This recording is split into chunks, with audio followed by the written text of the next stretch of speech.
Welcome, everybody.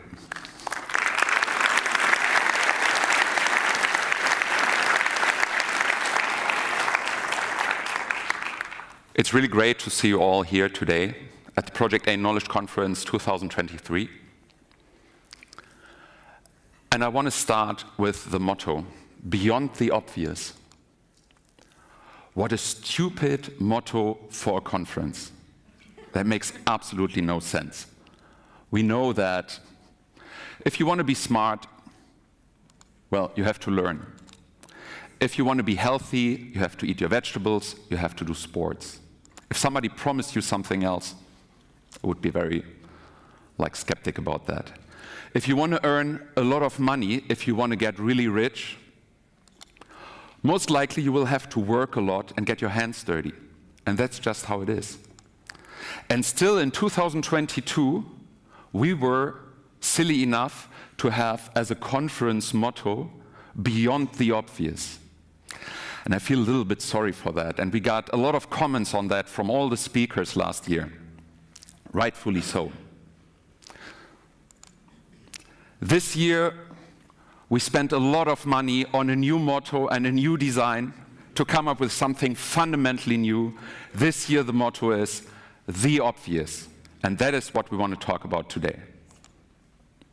Before we get into that, PACON23 is the hashtag, and you're kindly not only allowed but requested to take a lot of photos, videos, and post on the social media of your choice. And I hope you enjoy that. So what is it about the obvious, and why don't we more often do what's obvious? Well, if we look at companies that we work with, sometimes it feels as if we don't see the forest for the trees. The things are obvious, but something makes us not do stuff. Some couple of obvious things that we see a lot in our industry. Product market fit. Companies don't have product market fit, But somehow, they still spend a lot of money on marketing, and they try to push it, and they wonder why the companies are, or why customers are not buying their product, but they don't fix that. They try to push it. Sales. A lot of companies come to the point where they see that their product just doesn't sell itself. You actually need somebody to do that. You might need a CRM, you might need actual people to do sales, you might need a process, might need revenue operations, etc. And I don't know, they don't want to do that because they just imagined it in a different way. Funding, big topic of the last years, like after the big party was over and when every company was getting funding easily all the time. But at some point, it became really crucial to make sure that you always have the money to run your operations. But then you have all your operations and there's so much to do, and you probably here and there forget that you need funding. Diversity, very interesting topic in the context of the obvious, because I thought we had agreed that diversity is something that we need for a lot of reasons, but one aspect here is clearly that it makes companies more successful. And here we are in a crisis, and you would be surprised how often we see that companies say, oh, this is a luxury. This is something that we can do when we have the time, the money, blah, blah, blah. But when things get really rough, diversity comes second. It's not. It's an obvious aspect of making a company successful. Brand. Big aspect of, or a big part of what startups are in our times is B2B companies. So here you are, you're a startup, nobody knows you, your solution is not proven, you didn't sell it yet to I don't know how many companies, so you don't have all the legacy and all the reference cases and all that, and you try to convince companies to buy your solution, right? And the buyer is in a big risk, right? They buy something that nobody has bought before. And you might, you don't need to spend millions, but you need to think about your brand. How do you position yourselves? Seems obvious. Surprising how many companies are actually not doing that. Understand your data. Similar to diversity, seems that when things get rough, a lot of companies treat that as a luxury, but it's just not. You will need to understand your data in order to be successful. And AI, that's actually, in my opinion, the funniest of it all, is that in 2023, still a lot of people, a lot of companies, as obvious as it is, seem to believe they can do without it sneak around. And an interesting, understandable, but interesting aspect here is that it's very often people who are the most affected by AI, who should actually embrace it and work with it, are the most pushing back on that. And it's probably out of a certain level of fear because they believe that, well, it might kill their job. But it probably will kill their job if they don't embrace it and start to work with it. There's a second aspect to why the obvious is not picked up easily, in my opinion. And that is, we have this idea that things sometimes have to be complicated. They have to be beyond the obvious in order to be really true and valuable. And the question is, isn't it more important for success to keep things really simple or simple stupid? The KISS principle. There's this saying that probably some of us have heard before. For every complex problem, there is a solution that is simple, neat, and wrong. And that puts a lot of skepticism to everything that is just too simple. But then there are those who just go for the very simple, for the very obvious. And they're very successful with that. Tabloids, right? And if you go for these very simple in-the-face messages that everybody understands, as wrong as they might be, that can give you success. You might even be able to make people believe in werewolves. I'm not saying this is a positive example. What I'm saying is that might help with the success. Might be a bad thing. But I believe there are also positive examples. I don't know how many of you are old enough to know how search engines looked before Google came and just made it simple. But it was really like all over the place with complicated catalogs to drill down, and you had to search on the search engine in order to find what you were actually searching for. And then those folks came and just made it very Simple and obvious. I mean, you're searching for something, here's your field, enter your, and there you go. And that doesn't mean that it's a super simple solution or that there's nothing in it and that there's no value. But for the customer, it's simple and obvious. So my recommendation here is if you build products, make them so obvious that my mom would understand. That is my mom. Her name is Gisela. She's 80-something years old. And she's really smart, but she's also very old. And she is not a digital native. So she's probably watching the session now on YouTube. So hi, Mom. But I very often do the test with her when I'm testing something, like this very presentation. I'm testing it with her. And that doesn't mean that you don't take your audience or your customers serious, that you don't solve a problem. I think the most complex problems can be made simple for your customer or for your audience, and then it should actually work. And if you struggle with that, that might be an indication that your solution is not yet where it could or should be. A third aspect why we are not going for the obvious might be that sometimes we just don't want to see it. We're sitting there and everything's just fine, right? And there are just certain beliefs that we just want to have. Dependency on Russian energy. I mean, for how long did we have that? And yeah, we'll be okay somehow. Obviously a bad idea. Dependency on Chinese supply chain, bad idea. Dependency on semiconductors from outside Europe, from countries you don't know how stable, for how long they will be, and no matter if you like them or not, but you know, it's not good to have such a dependency. Bad idea. Dependency on military protection by whoever in the world. Bad idea. Dependency on fossil fuels. Bad idea. All these ideas are obviously bad, but still we are sitting there. I mean, now it has a little bit started, but for a long time we're sitting there, just like living with it and just thought, we'll be fine. Because we always believe there will be some way out, there will be something, some magic solution, some silver bullet, we will just, you know, develop something that will get us easily out and then everything will be okay. But it's just not. We have to address these topics.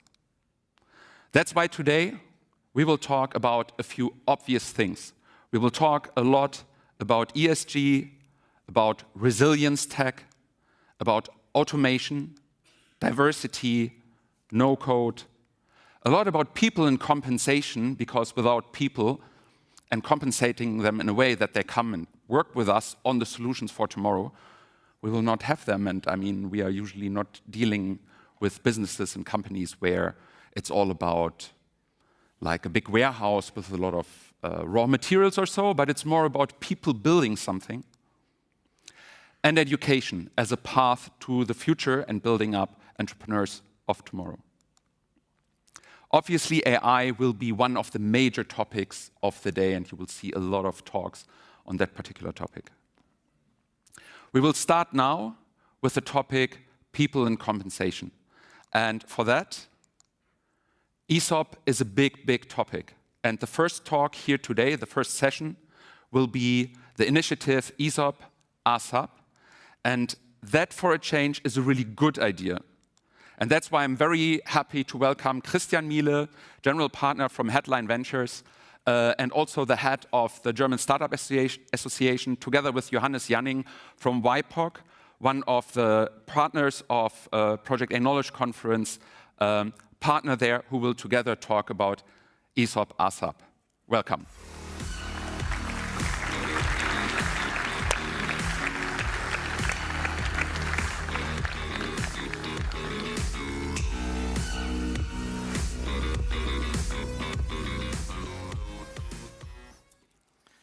Wow, Christian, great to have you here. Great to be with you. Before we dive into the topic of ESOP ASAP, I want to start a bit more generally. In your position as president of the German Startup Association, you speak quite frequently with politicians about all matters pertaining to the startup community. How is that? Do they understand the startup community in Germany? Do they speak our language? So first of all, thank you very much, Project A, for hosting this conference. It's great to be on stage here. And yeah, so to answer your question, I think that over the last years, the dialogue has changed to the positive, I would say, which is also due to the efforts of everyone probably in this room. I think for the first time as a startup scene, as the startup community, we have been standing together very closely and voicing our opinions, voicing our demands, and this has significantly improved. So when I look back on like my first weeks and months in this role as the chairman of the Startup Association, I would say it was still a different time. And then today, it's quite, it's quite good. And of course it could be better, and we always want more. But for the moment, I do think that our voices got heard. And would you say that unity of the community is key, sort of,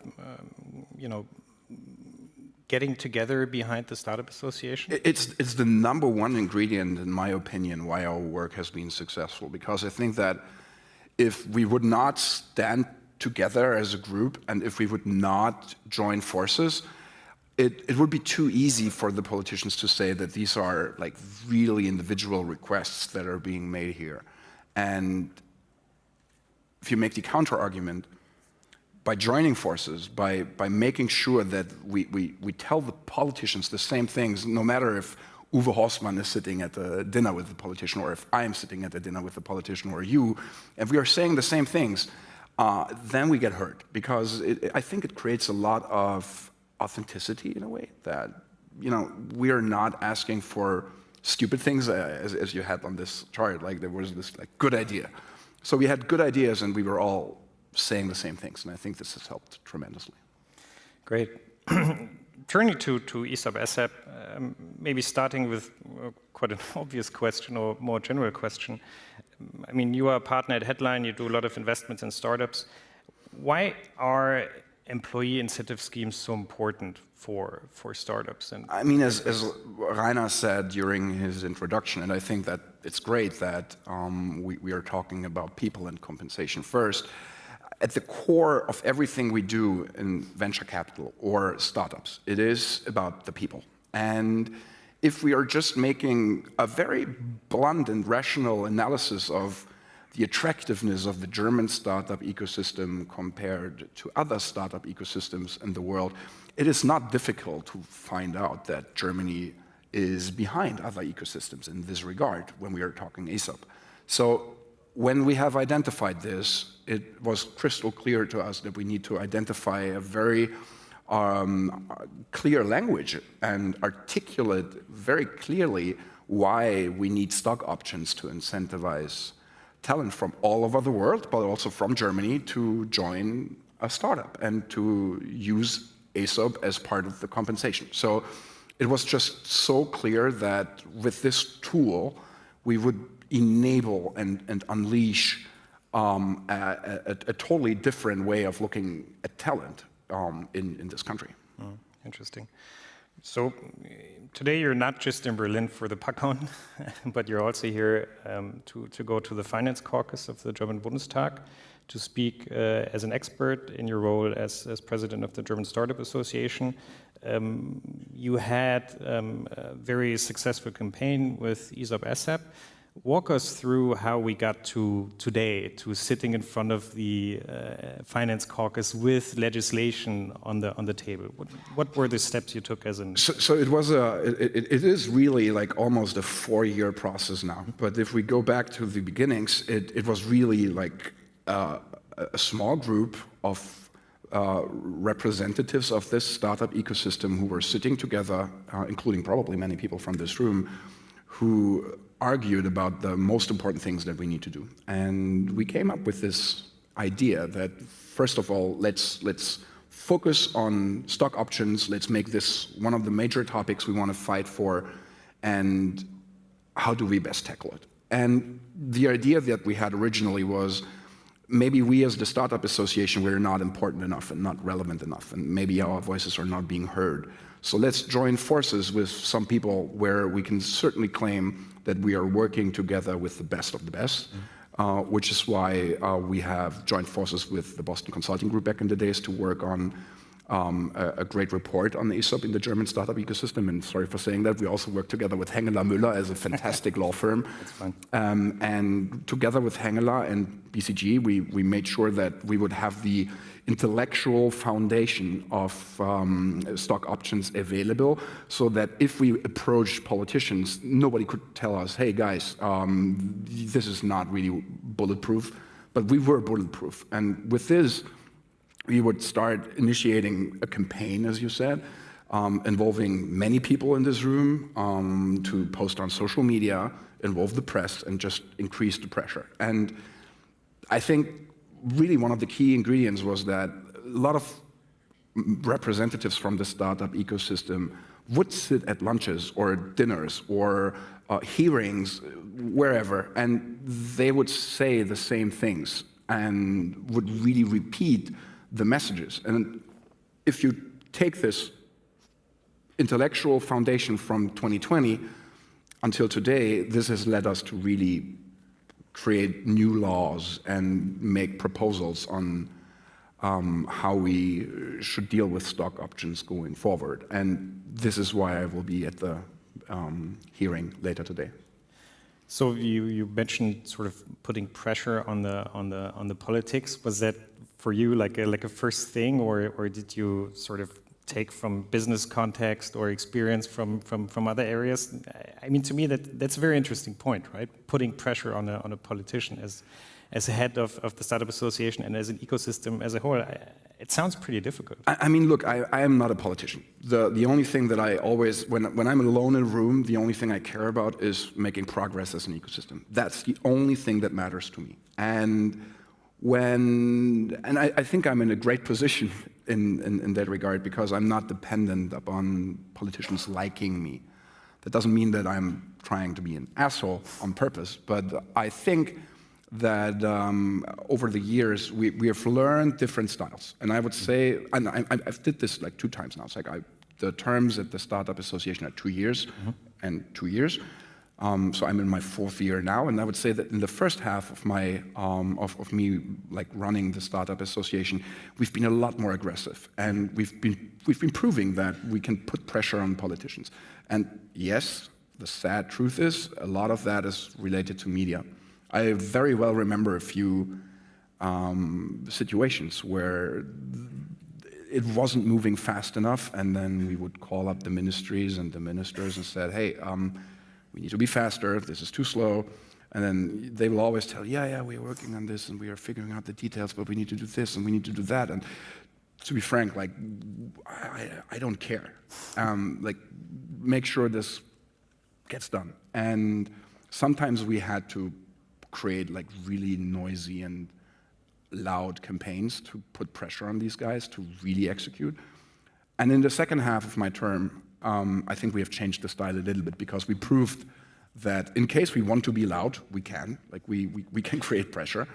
So if we call you, let's talk. I mean, nobody's interested in creating noise just for the purpose of creating noise. But we want to make progress. So pick up the phone and let's work on this. And I think these 2 styles, they have advantages and disadvantages. But for now, I'm quite happy and looking forward to see what's going to happen with this Zukunftsfinanzierungsgesetz.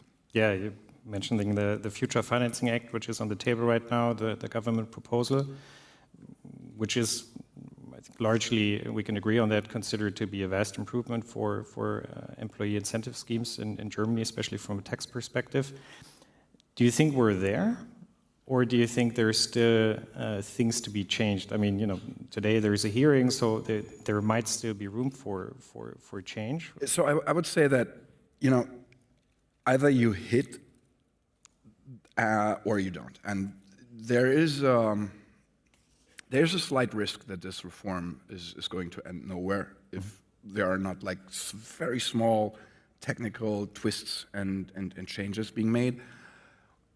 So in one regard, we are almost there, but there's still a risk that this is not going to be successful. So that is why we are putting a ton of pressure to explain to the ministries and to the responsible politicians why we need to make these changes. And I'm very happy to talk about this in a little bit more detail. But I think the overall summary is we've made great advancements, great progress. Like the campaigns have been highly successful.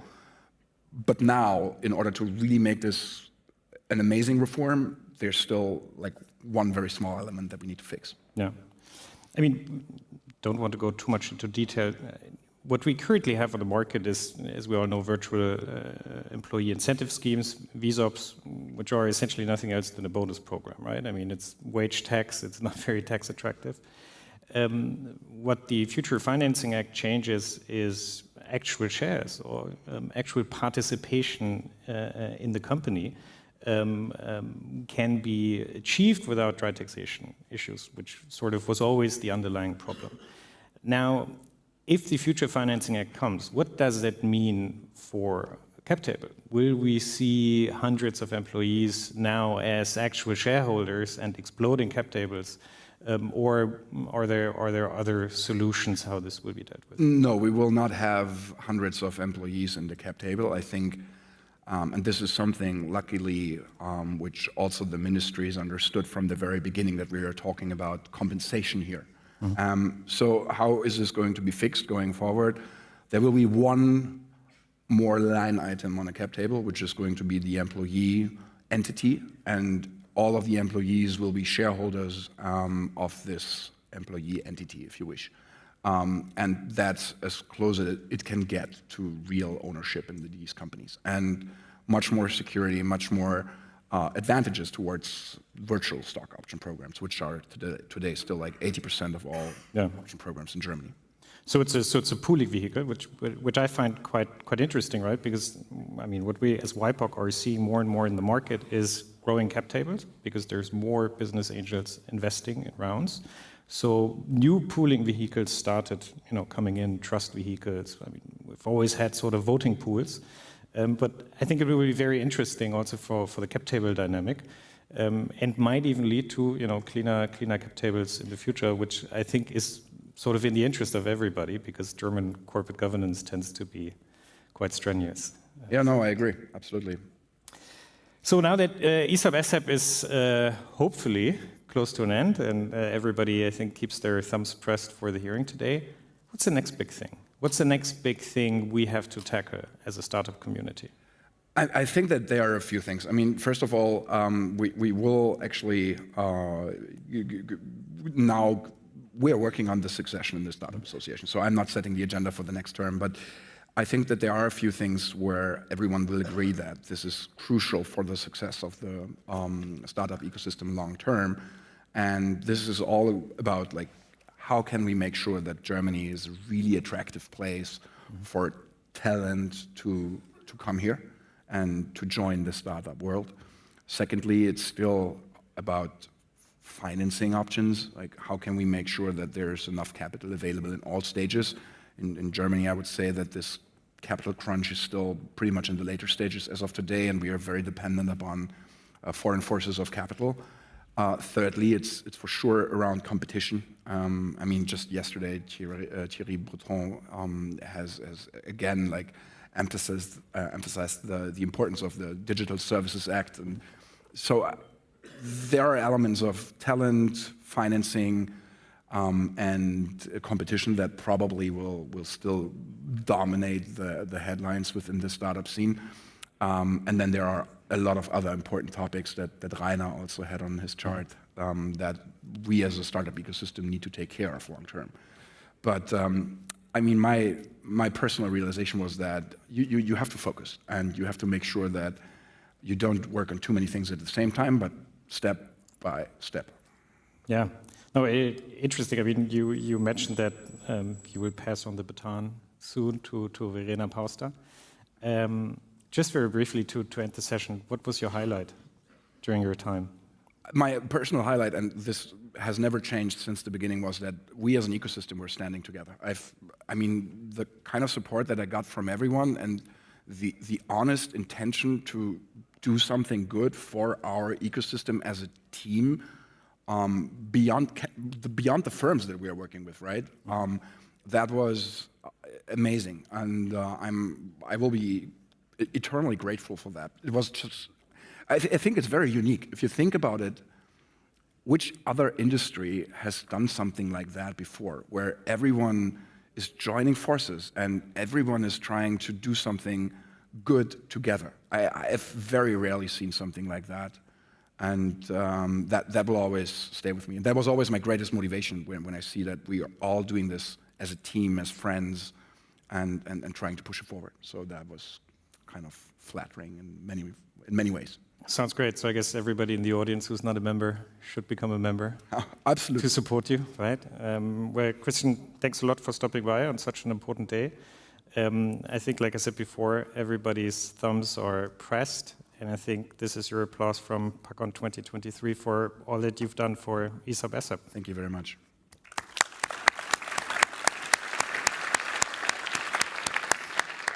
Thank you so much, both of you.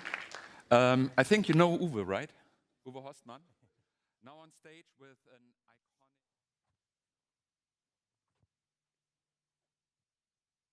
Hello? You hear me loud and clear? Yes? Yes? Yes? Yes? Perfect, perfect, perfect.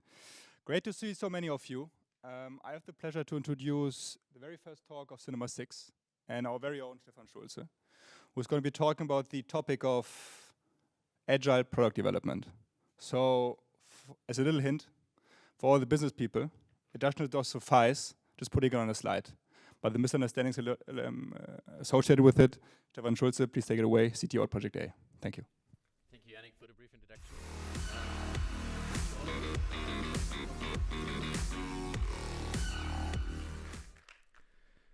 So, when you speak about digital product management and misunderstandings, the audience that I'm talking to is, as Yannick said, it's not the tech people. The tech people hopefully know what I'm speaking about and actually know kind of the pain behind it. But I think it's also very important to make that transparent to business people because they also have pain, right? It's not just one side of the medal, but it's also the other side. And so let's talk about that. The first thing that I would like to speak about is we practice Scrum, thus we are Agile. Classic misunderstanding. And why is that the way people mix up things, right? And Scrum and Agile, that's kind of a contradiction. Why do I bring it up? I would like to share like a short example where people came to me and say, hey Stefan, we're doing Scrum. I said, oh, that's nice. And I will explain what Scrum is in a second. Then the people said, okay, we're doing that. Now let's sit together and we have the teams, we have velocity and all of that stuff. And now let's plan for the next year. I said, okay, we have middle of 2023. What are you going to plan for next year? They said, okay, we outlined the plan, bi-weekly sprints. So we would like to know what feature are we getting in calendar week 34 in 2024. I mean, can't speak about it, right? So I'm missing words here. That's obviously wrong. So what I would like to do is to look a bit deeper into that. And Scrum is one example. There are multiple other Agile frameworks as well out there. But Scrum itself is meant to be iterative, incremental. It's an Agile framework. I'll bring it down. It helps you to manage your complex projects. And there's a second part to that. That's also the same for all Agile frameworks as well. It's about regular reviews, learning, retrospectives, and having like continuous cycle of development, which sounds great. Unfortunately, we don't see it being implemented in all of the companies we work with. So if you look a bit deeper into that specific items of iterative and incremental, what does it mean? I mean, obviously, bring up the motto of the conference as well, don't do everything at once, right? If you speak about something like waterfallish methods that were used to be back in the years for doing like big IT or tech projects, then that's actually the opposite of that, right? Because it's actually saying, oh, let's plan, let's design, let's do the architecture, let's implement everything, then we do a bit of testing, or like a lot of testing, then we deploy it, then it's maintenance, right? This is like the opposite of that. And if you look into what kind of Agile means, then it always refers to that Agile circle. Like, the idea is to say, let's build something, let's measure. That means we are also data-driven, right? You're not just trusting our gut feeling, but we are just following the data and what it tells us. We learn from that. So not, again, trusting our, I think it should go in that direction, but let's just look at data and make it happen. And then we actually go in the next iteration and start to build again. That is kind of the iterative approach that we're talking about. And you could actually say, and this is also what I hear sometimes, it's like a very small waterfall, right? Very limited in time, but it's something that just continuously repeat. If you speak about complexity, and Rainer mentioned it as well in his speech, then I would like to dig a bit deeper into the question of complicated versus complex. And on the complicated side, it's typically something where you have a starting point, you know how to get to a specific goal, and then you're there. What is a real-world example? Building a skyscraper. That is a good one, right? Because you have a plan, you know exactly what to do. Then it takes 1.5, 2, maybe in Berlin it takes like 5 years, we never know. And at the end, you have a skyscraper somewhere, done. No investment needed, except maintenance, right? So you still need to say, see that this is operating, that the water is there, everything is working. That's actually it.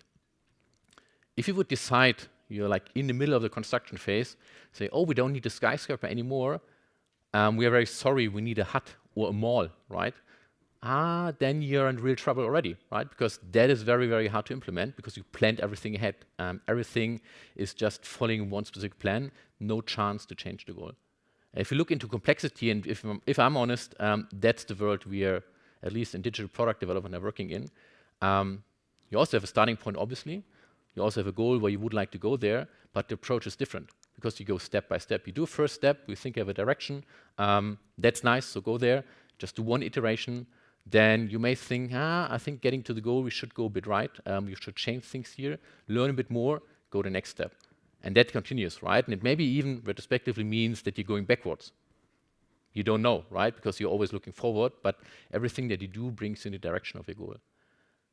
And the point here is, and that's the important part, if you, in the middle of that process, slowly building your product, deciding, my goal is not the right one anymore, I would like to change it, you're still able to do it because it can just be moved.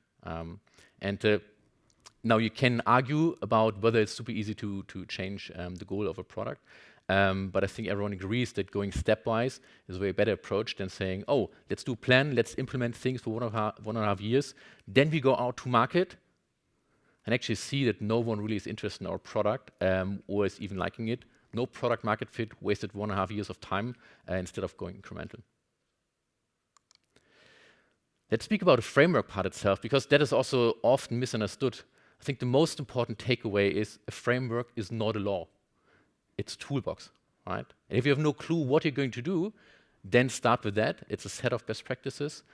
You can try it out, you learn, hopefully, you build, you implement it, you measure, you learn. But you can also say, I'm not using parts of that. I'm taking something from somewhere else. There are many Agile frameworks out there, and I just took Scrum because it's the one that is probably most known in the world. Actually, it's nothing new, right? So it's pretty old already, but it's kind of principles, methodologies are still the same and still active. And the interesting part here is, if you look at Agile frameworks, oh wonder, they're all going in circles. And I think this comes a bit to the point where we say, iterative development, Agile product development is something where you go stepwise, you repeat, you measure, you build, you measure, you learn, and then you repeat and start from the beginning. So now that I mentioned Agile probably 50 times already, right, in the last, 10 minutes or so. So let's identify it a bit more. And what I brought with you, please don't read it because it's way too long, I know, is something that was invented somewhere in the 70s, where a group of people came together, defined like an Agile manifest. And the engineers and maybe product people, hopefully product people as well, know that very well. I would like to break it down to 3 main points.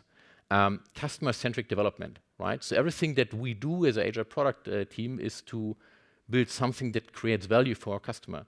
That means to create competitive advantage for the customers. And how do we actually do it? We do it by providing value creation as fast as possible, not in terms of shitty stuff that we just chip out, right? But deliver some kind of working software frequently, often in a couple of weeks, every second week, maybe multiple times a day, depending a bit on where you are. Also, customer-centric development means only do the necessary stuff, right? So simplicity, just not doing everything, but doing the important things, and this is where measuring things helps quite a lot, is in the focus of that. The second part is collaboration, communication. Not a surprise. I mean, when you talk to engineers, sometimes you feel they are not very communicative, but that's just like it is. But on the other hand, Agile product development teams strongly believe that there need to be a culture of collaboration, also sitting in a room, having face-to-face conversations. Video calls are great, right? But whoever has been in a room where that spike of energy just came up and the team was getting a momentum and just developing like very good ideas, working with each other, not on my video call, is the best possible thing that can happen. And I think important here to mention is that is not just for the product team, right? It actively and explicitly must include business people, because otherwise you're building something that the business don't want, that the business don't understand. So if you're a business person, try to get in there if you're not in yet. The last point here is continuous improvement and openness for change. I mean, Agile says, hey, we embrace change on our journey, right? And we saw that stepwise approach. And if you look in the Agile manifesto that I mentioned, then it's even saying, oh, even late in the development process, it's perfectly fine if there's change, as long as it serves our customer and our product needs. And it's also not going into product development direction, but as you remember, maybe the second part of that definition, it's also to the teams, right? To teams actually figuring out how they work better. So if you say we are open for change all the time, wouldn't that then mean that Agile product development allows us to change requirements every second day? I mean, great, right? That's unfortunately the second misunderstanding. To explain it a bit deeper, I would like to take you on a small journey. I brought a nice image with me. Imagine there's a company in a tech-savvy town called Furniflex, right? And they are a unique furniture store. They are believing in Agile furniture development, build, adapt, deliver. So that's the slogan, and it's really nice. And there's a young or even experienced, it doesn't matter, product manager. Morgan is the name, and the task was given, create like a very nice wardrobe. And the team sat together, challenged ideas, built something, looked into that. That was the result, right? And everyone was excited. We said, okay, let's build that in an Agile way, right? We need maybe 4 weeks to make that up because we are professionals, super easy to do. The team started to work on that. And Morgan actually went on a fair. And what she saw there was kind of mind-blowing, right? Look, people made rotating shoe racks. And there were even voice-activated lights and smart mirrors showing you the weather, what you should pick for your clothes, and so on and so forth. And every time that happened, that she got struck by some kind of inspiration, she went to the team and said, "Oh, team, let's build that into our wardrobe as well, right? To make it even better." And the team had a really, really hard time. Not surprising, right? Because every second day, something came and say, Morgan came and say, "Oh, let's build something new into it." Obviously, that created pressure, stress. It obviously delayed things, right? It increased costs. And if you look at the result, it's definitely not what anyone wanted, right? Because it's something where the team tried to put everything together and made something happen, being late, being out of budget, being disappointed, right? Because the team, I mean, you saw the initial vision. If you build something like that and compare it, that's probably not what you had it for and that you promised. And I mean, I am not a furniture expert, but I, as a customer, I wouldn't buy that. Definitely not. So while agility embraces change, the most important thing is that focus, consistency, and clarity is still kept. If you're a business person, it's great if you have thousands of ideas, but maybe just you just take them to the next iteration, because the advantage is you can go stepwise, right? It must not be everything in one thing, because you end up with a mess otherwise. Repeating that circle here in terms of go small steps, go with iterations, and just take it to the next iteration. Because this is what sometimes is forgotten as well, right? We try to bring as much value in, but the importance is as well to deliver valuable software. And I hope everyone agrees, seeing the result of that wardrobe journey. I'm not really sure whether it's very valuable to the customer. I would actually doubt that. So coming to like the topic of that talk, when is it done? Anyone actually got asked the questions? When is it done? Hey, when is the project done? I guess everyone. And I think there's only one answer to that. And for me, and hopefully for everyone else, after that journey of talk, it's now very obvious as well. Never. I mean, we saw all of the iterations, right? And in digital product development, we are not building a skyscraper, right? So you cannot build something and then you say, okay, let's take all the people out, let's do a bit of maintenance, and then we just keep it up for the next 5 years. Because if you do so, the only thing that happens is that you lose your competitive advantage. Your customers will not buy your product anymore. They will leave the skyscraper that you build, just go to something that provides more value. And I would actually like to close that conversation today with a quote from Jack Welch, who was manager at General Electric for, I think, like 20 years or so, who said, an organization's ability to learn and translate that learning into action rapidly is the ultimate competitive advantage. And I think everyone who's building digital products would like to have that competitive advantage.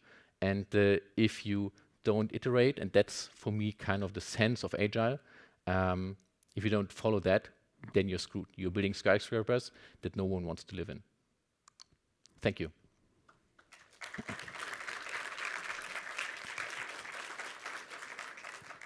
Well, the time I saved on the introduction, I think we got it back now.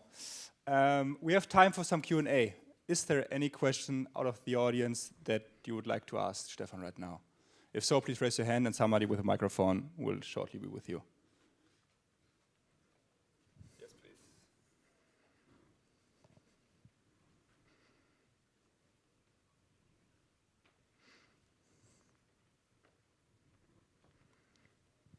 Hi, thank you so much for all the information. You mentioned in the beginning that not all of the teams implement Agile methods as you would like. Can you maybe talk a little bit about that, what you would expect from teams more? Yeah, I think it's, so what we see is that people or teams very often get stuck in the process. One of the Agile principles that you probably also saw there on the slide, what's part of that is, we prefer people over processes, right? And I think while processes help you to establish something that helps you delivering something faster, I often see people, and this is, I haven't touched on that yet, but where people follow that law, right? They say, oh, we must do Scrum, there must be retro, there must be like a refinement session, there must be like the planning session, then we have the sprint, it's fixed, we can't take anything out, and so on and so forth. I think if you are that strict, and if you have a Scrum Master, person is just pushing you and saying, no, this is a process, we can't go away from that, I think then you're definitely doing something wrong. And unfortunately, I'm seeing quite a couple of teams still who are following that approach. And this is what I meant. It's not a law, it's a toolbox. So take what you need, what makes sense for you, also measure and learn, and then you change it according to your needs. And I mean, there's something like Scrumban, right? So mix of multiple Agile frameworks. Take whatever works best for you, but go in that small and lean iterations.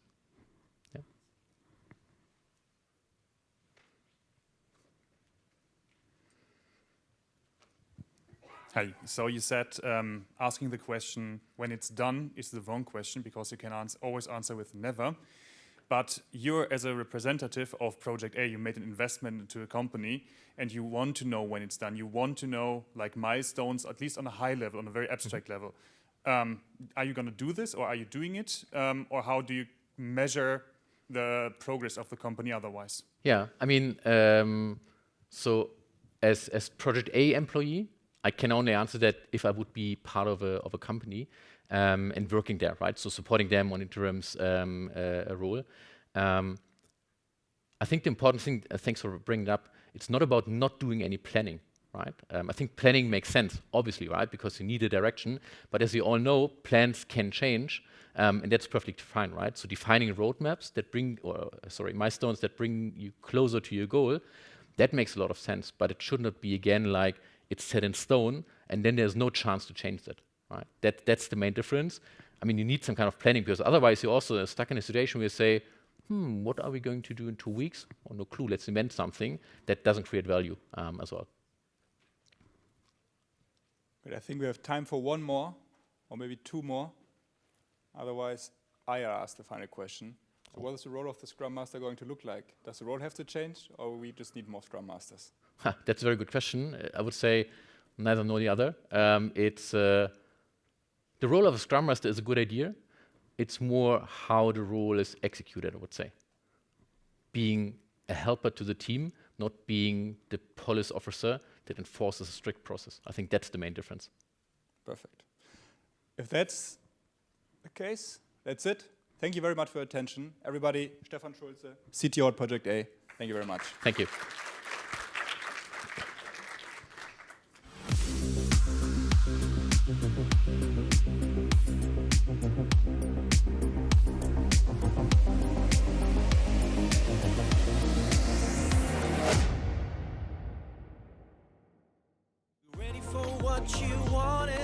Wollen wir es abschicken? Also ich bin dafür. Ja? Ihre Druckidee jederzeit online bestellen.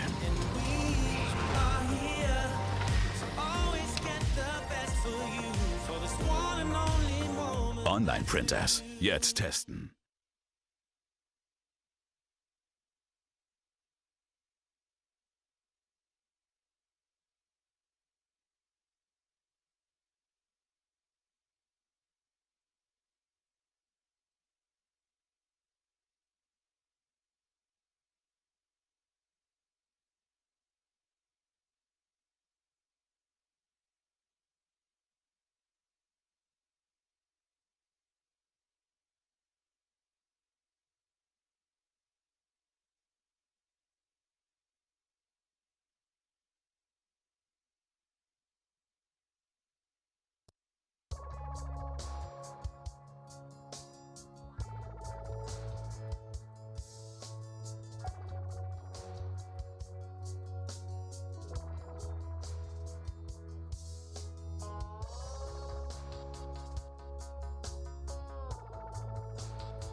Not yet.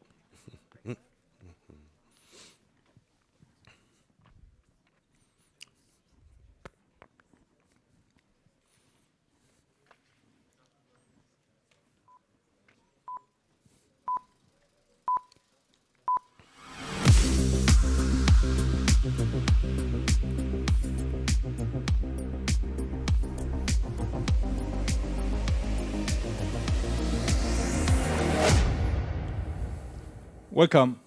Thank you very much for attending this speech, because I think this is an issue that has got to fundamentally affect all of us. In the end, we all work for companies, and we're all subject to the same laws of nature, right?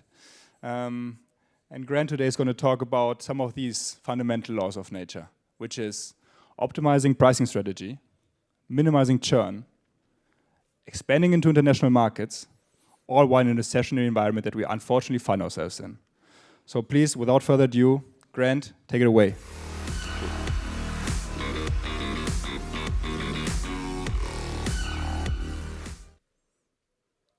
Okay, hi everyone. I'm going to get my slides up. Here we go. Hi everyone, my name is Grant. I work on Stripe's RFA team, or Revenue and Financial Automations as we call it now. And our goal is to help you in optimizing pricing strategies, minimizing churn, whether that's voluntary or involuntary, expanding into international markets, and these are all key strategies for growth. So to understand how businesses plan to navigate, economic uncertainty these days, we recently worked with Milltown Partners on a report to cover the 4 biggest trends in the subscriptions and billing management space right now. So we surveyed 1,500 executives, founders, and leaders across payments, finance, and product teams. And these surveyed businesses ranged from small businesses that incorporated on Stripe to large Fortune 100 enterprises. And all participants in our survey, they all gained a portion of their revenue from recurring streams. So there's some major shifts coming to recurring revenue businesses these days. Around 40% plan to optimize pricing, 43% forecast an increase in churn, and that requires robust retention strategies. And the majority plan to offer additional payment methods for new subscribers, and also to kind of reduce the costs on their payment methods too. And lastly, to streamline their operations, 36% plan to replace their homegrown billing solutions for third-party systems. So as the world economy deals with inflation and recession and a couple of other issues, customer behavior is changing and buying patterns are definitely in flux. And this is, of course, a global trend. Subscribers are cutting back on their subscription services. Even if we think of ourselves as consumers, we're all reducing our discretionary spend, but also businesses are consolidating their enterprise software with fewer providers. Subscriptions boomed, obviously, during the pandemic. Enterprise software services, they also had that boom, but leaders agree that the likelihood of customers that will take out a new subscription will decline, and also agree that a lot of active subscriptions will shrink as well. Now, despite economic uncertainty, recurring revenue is definitely a source of confidence and for growth in most businesses. Over 3/4 of our respondents in our survey believe that recurring revenue is growing, particularly in technology, retail, and financial sectors. And overwhelmingly, we've heard that businesses are continuing to invest in the recurring revenue streams, as they offer something rare in the midst of an unstable economy, and that is predictability. So due to the risks of recessions globally, 81% of survey participants agree that stable recurring revenue is more important now than ever. So how will businesses grow predictable recurring revenue, especially when subscribers are peeling back? We're going to discuss the 4 biggest trends that we see will shape subscriptions and billing management in the coming 12 to 24 months. The most successful businesses will build upon these trends, and they'll drive and maximize their recurring revenue, increasing the predictability of their cash flow and driving outsized financial returns as well. The first thing to note, I guess, the first trend we'll be covering is, recurring businesses will evolve their pricing. And we'll go into some of the best practices in that as well. Churn reduction will also become a bigger priority. So businesses are customizing their retention strategies, whether that's to, get back some voluntary churn and also get rid of that involuntary churn. And I'll go into some of the differences there as well. And recurring revenue businesses will also plan to offer more local payment methods. That can be for, expanding into international markets or reducing their costs. And then the last piece, which I won't go into in too much detail, it's more focused towards, I guess, more legacy enterprises. But, billing systems that are interoperable will outperform homegrown solutions. So to scale more easily, to, make changes more rapidly as well, and to, reduce the maintenance cost, a lot of businesses will move into third-party billing solutions. Now, I'm not going to go too much into Stripe, but at Stripe, we can help you acquire, collect, report, and grow this revenue. We offer solutions that help you optimize your pricing, reduce that churn, as we said already, and a couple of other things, to help those strategies for growth. Mainly what I'm talking about today would hit our kind of billing and invoicing products that we sell. But again, we're not going to go into that right now. So, firstly, many recurring revenue businesses stated that they plan to experiment with pricing this year to help continue the growth of their business. As inflation continues to squeeze consumer and business budgets, a growing share of subscribers have become quite price sensitive. So globally, our survey found that price was probably the most cited reason for users to end their subscriptions. Despite that, only about a quarter of global surveyed businesses said they're considering lowering their prices. Now that's about 1 in 5 in the States, but it's about half in Europe see that price is the biggest catalyst for subscriptions churning. Now, those who work in payments or finance are most likely, so including myself, most likely to see price be the reason for cancellation of subscriptions. Now, instead, they're focused on structuring the pricing to better demonstrate the value of their product, so not just reduce the price. 40% plan to try a new pricing approach in the next 12 months. So, to attract price-sensitive prospects, recurring revenue businesses are looking to reduce the friction involved in trying their product.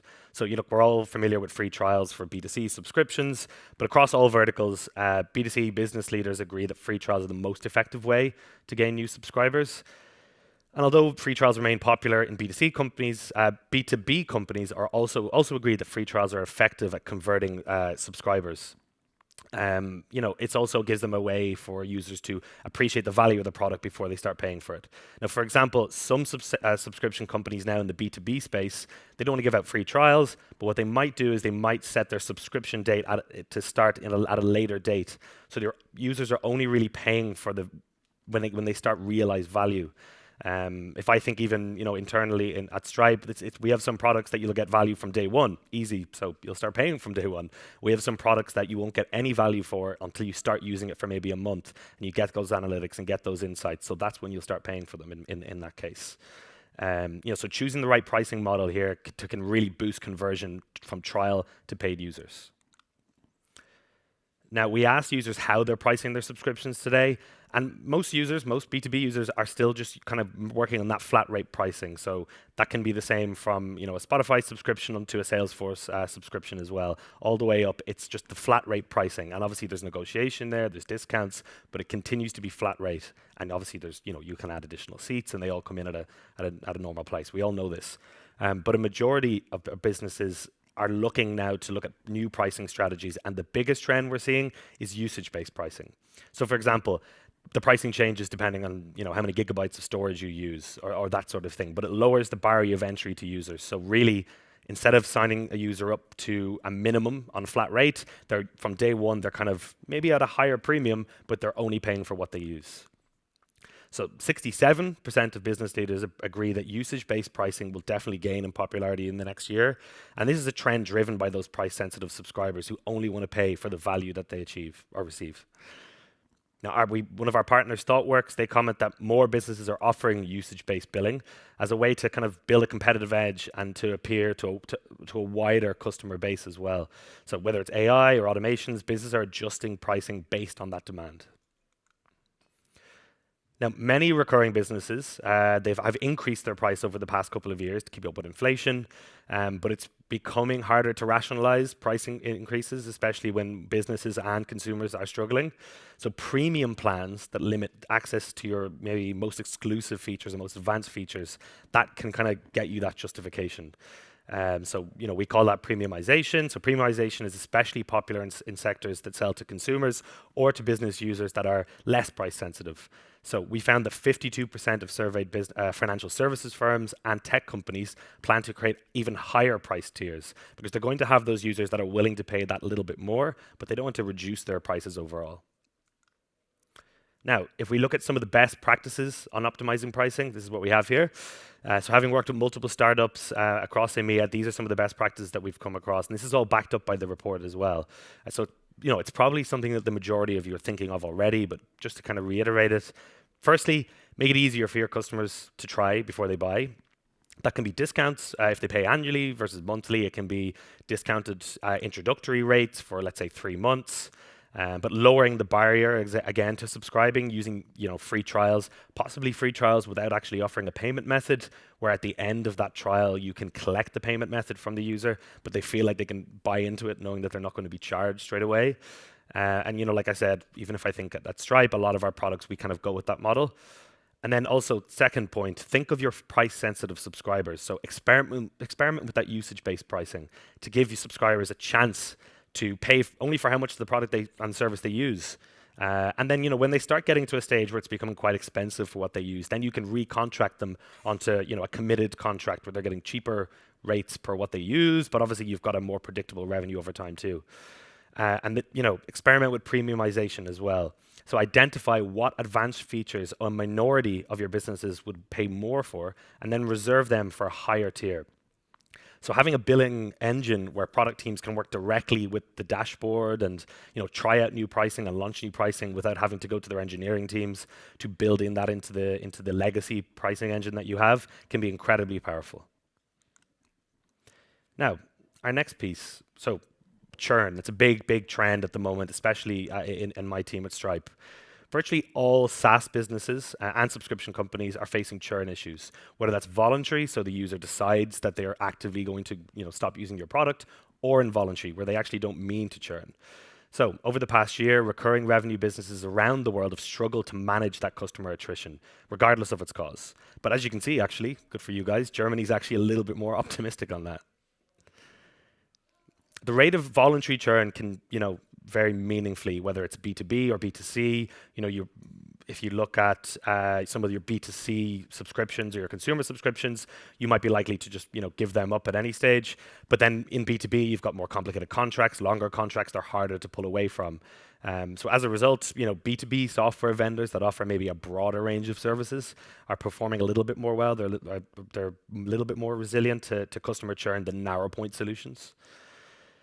But the main thing here is that whereas 44% of businesses say they've seen an increase in the voluntary churn, some of it which we can't stop, it's the 41% of businesses that are seeing the increase in involuntary churn.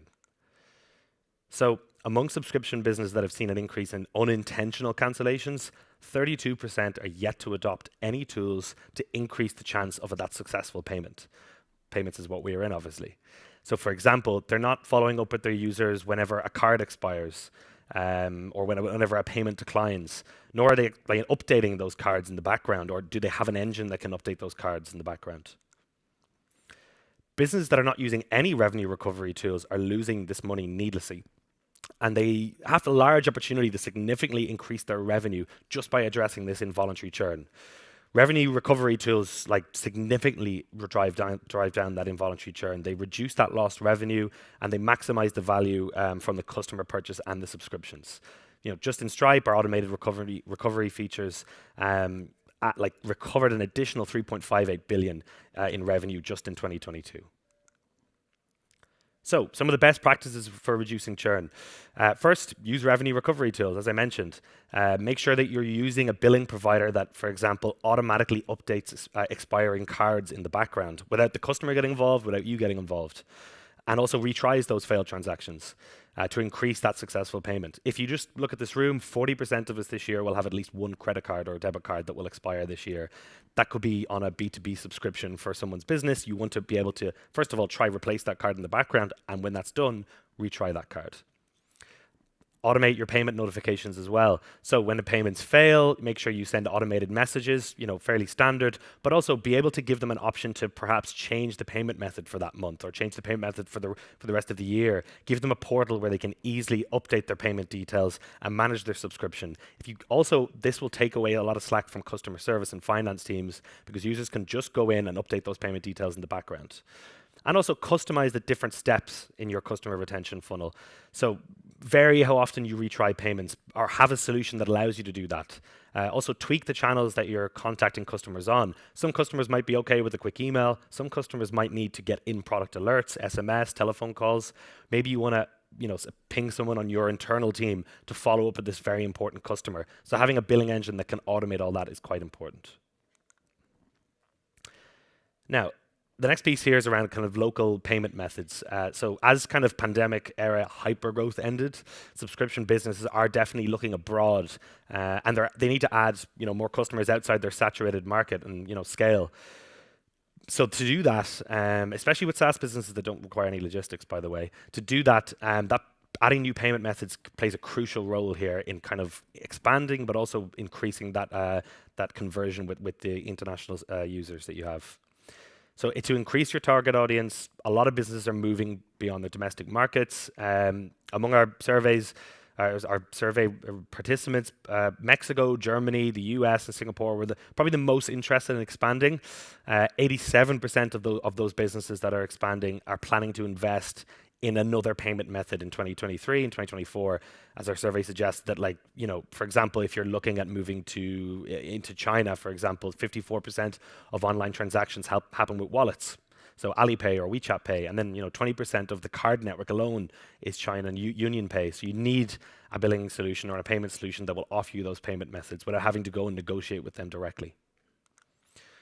Just for context, and obviously this is a little bit tongue-in-cheek, but if you think of us as online shoppers, 85% of online shoppers say that they'll abandon a purchase if their preferred payment method is not accepted. So that underscores the importance of having local payment methods to reach new international subscribers. So it's no surprise that over 2/3 of our leaders are planning to add at least one payment method in the next year. Now, another key driver for adding new payment methods is reducing the cost in those payment methods. So, for example, ACH direct debit in the US, SEPA direct debit here, BACS in the UK, BEX in Australia, they all have lower transaction prices than cards.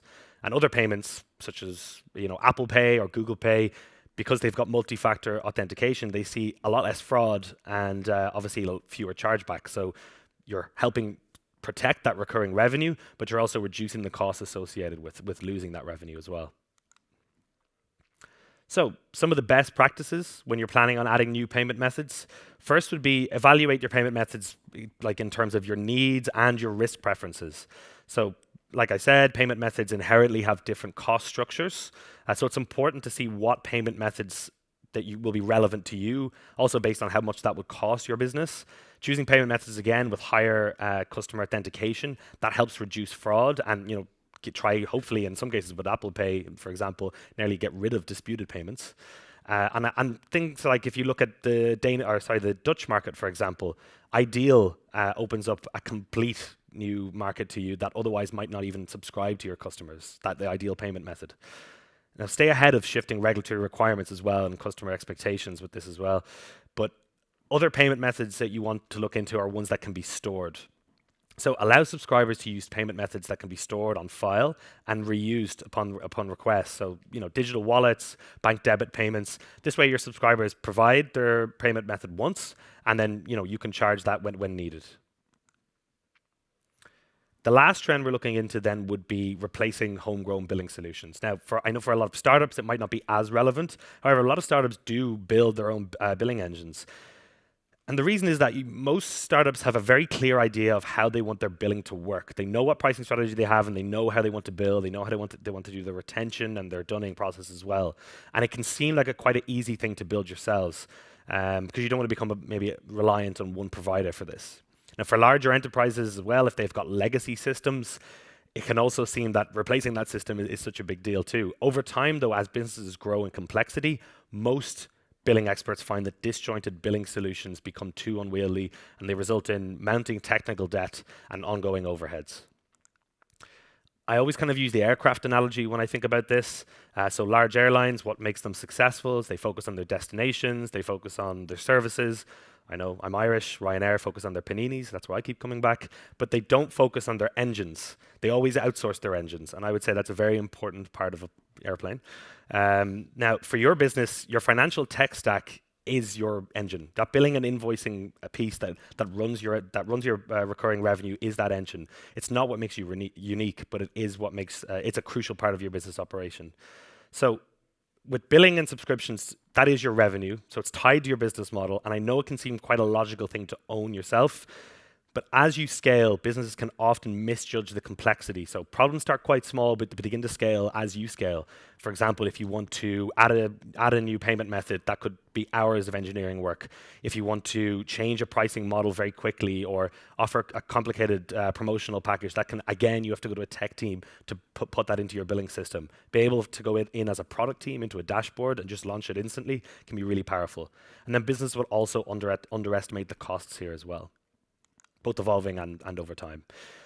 So the best practices here when replacing a billing system would be, first of all, keep your current needs in mind. So make sure that the billing system has all your current requirements met, but also all your future needs as well. So looking at these trends of different ways that people are pricing their subscriptions, make sure that your billing engine will be able to handle that.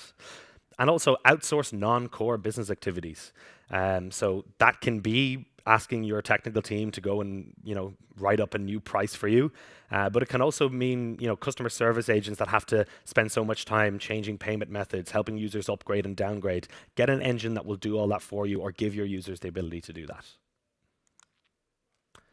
So to recap, I guess, on everything we spoke about here and the trends, businesses definitely face pressures of recession, but they remain optimistic. The future of subscriptions is definitely more important than now. It's giving a lot of predictability. Subscription models continue to outperform the economy. So recurring payment volume on Stripe, as it says here, is growing 16% faster than one-time payments. So this is data that we have on our own end. And then optimizing pricing strategies, as we said at the start, minimizing churn and expanding international markets are key strategies for growth. Now, I wouldn't be coming from Stripe if I didn't explain how Stripe might be able to help. So Stripe obviously started as a solution to help with online payments, but we've grown significantly since then. Most people would have, of course, know us as that online payments provider, but we've added a host of additional products in the last couple of years, whether it's our marketplace product with Connect, whether it's things like Capital, Treasury, Terminal, whether it's our reporting tools, or my team, Revenue and Financial Automation. So to share some context on how we look at the revenue and financial management suite, we kind of see it as a holistic solution on top for your business. So our billing engine sits as an incremental layer on top of the payments network.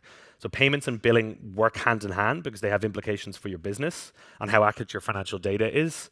But Stripe's unique in that our billing engine is built on top of the payment processor. It means that the actual subscription events are tied to the customer and payment itself. The reason this is important, it helps you meet demand from customers. So experimenting with pricing, as I said, testing out in new markets, makes the customer experience seamless. So being able to offer optimized payment forms. So depending on the region that you're selling to, the checkout experience will offer the payment methods that offer the best conversion, and also they're in the correct language and correct terms and conditions and everything like that. We help you avoid voluntary churn. For example, we do have a solution that uses our card data, our card network data to retry cards. So for example, if a card fails due to insufficient funds, we can actually pick that card data up using an Uber or Deliveroo the next day and retry that card for you and collect those funds. So that can be really powerful in reducing that involuntary churn. And then streamlining your operations as well. So whether it's having a Stripe dashboard as a mini payment CRM, for example, reducing fraud and also revenue recognition. These are all things that we can help with at Stripe. Stripe billing, it's part of my main team that I work with. It's part of a modern revenue and financial automation suite, and it supports the entire life cycle of your cash flow. We're helping you acquire, collect, report, and grow. The suite's based on the most forward-thinking asks from our largest customers. So everything that we build comes from asks from some of our most advanced customers. And it's modular as well, so you can take little different parts that you need. You might just need billing today. You might need a data pipeline in the future to pull all that into a Snowflake or a Redshift warehouse. You might need revenue recognition in the coming year as well. We're working with 120,000 customers on the revenue and financial automation team, and obviously Stripe itself is working with over 2 million customers. And like I always say, this comes from companies that actually incorporate on Stripe all the way up to Fortune 100 leaders.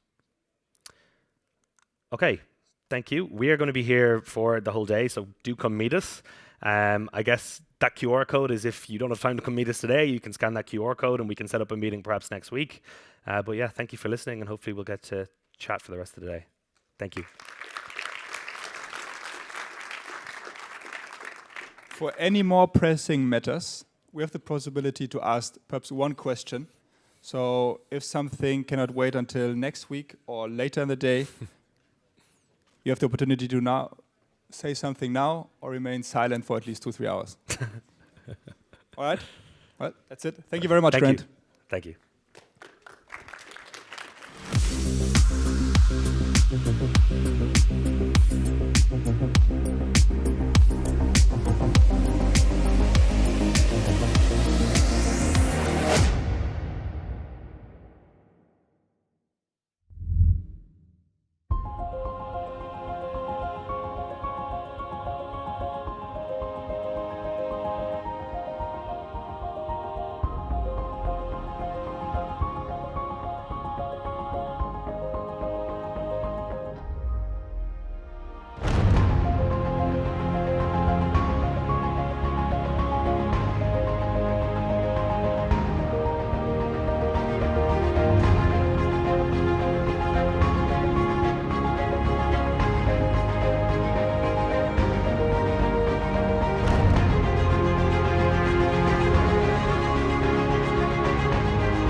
right, I think I have your attention. Thank you very much.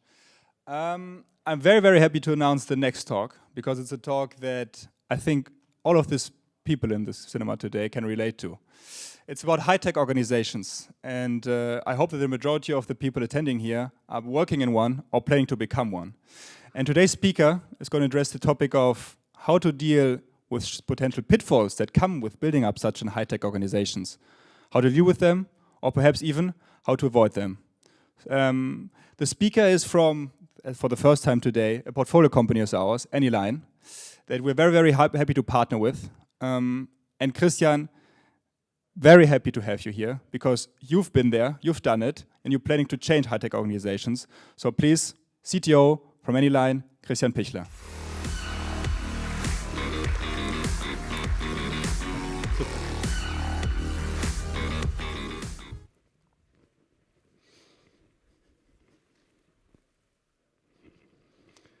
The distance between my home and the office is about 3.5 kilometers. So I usually, when I go to the office, I walk. So that's about 7 kilometers, and do this for a few reasons. I do it to unwind, to reflect on what's happening, on what happened, and also, last but not least, if I don't have the time to do exercise, at least can calm myself down by knowing that I at least walked 7 kilometers a day. Despite beautiful sunrises, when you walk in the mornings and late at night, you also have some fun stories that you can see the traces of what may have happened the night before.